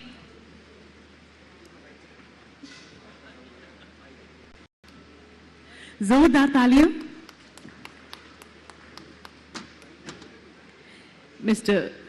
Shriyam Iyer, who was the moderator for this session. Mr. Shriyam Iyer, who is the moderator for the session. Thank you, Mr. Iyer. Zordar Talia. Shriyam Iyer ji ke liye. Mr. Hemant Mishra, बहुत बहुत धन्यवाद. Thank you, Mr. Hemant Mishra.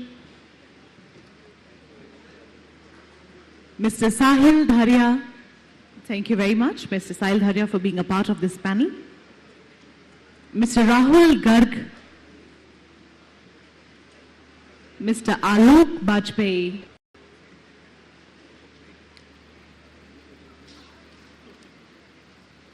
and Dr. Nikhil Agarwal.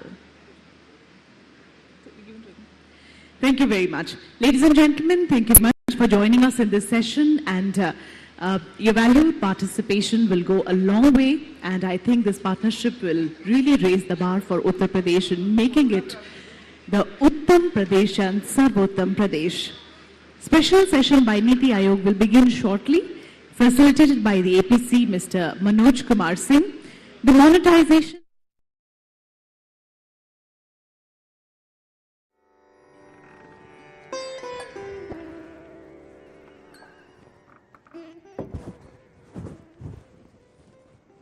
ओ रमा बेटा, रमा,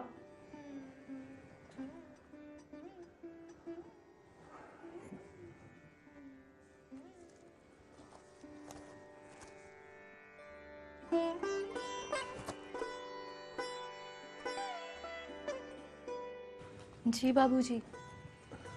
कहाँ थे बहू? बाबूजी, वो बगल वाली आंटी आ गई थी, उन्हीं से बातें करने लगी थी। देखो बहू, रमेश की नौकरी तो बाहर लगी है और तू यहाँ कब तक औरों से इधर उधर की बातें करती रहेगी? तू भी तो अच्छी खासी पढ़ी लिखी है, कुछ काम करेगी तो चार पैसे हाथ में और समय का सदुपयोग भी होगा। मैं कल एक कार्यक्रम में गया था, वहां एक उद्यमी महिला ने अपनी सफलता की कहानी सुनाई। वो एक समूह चलाती है,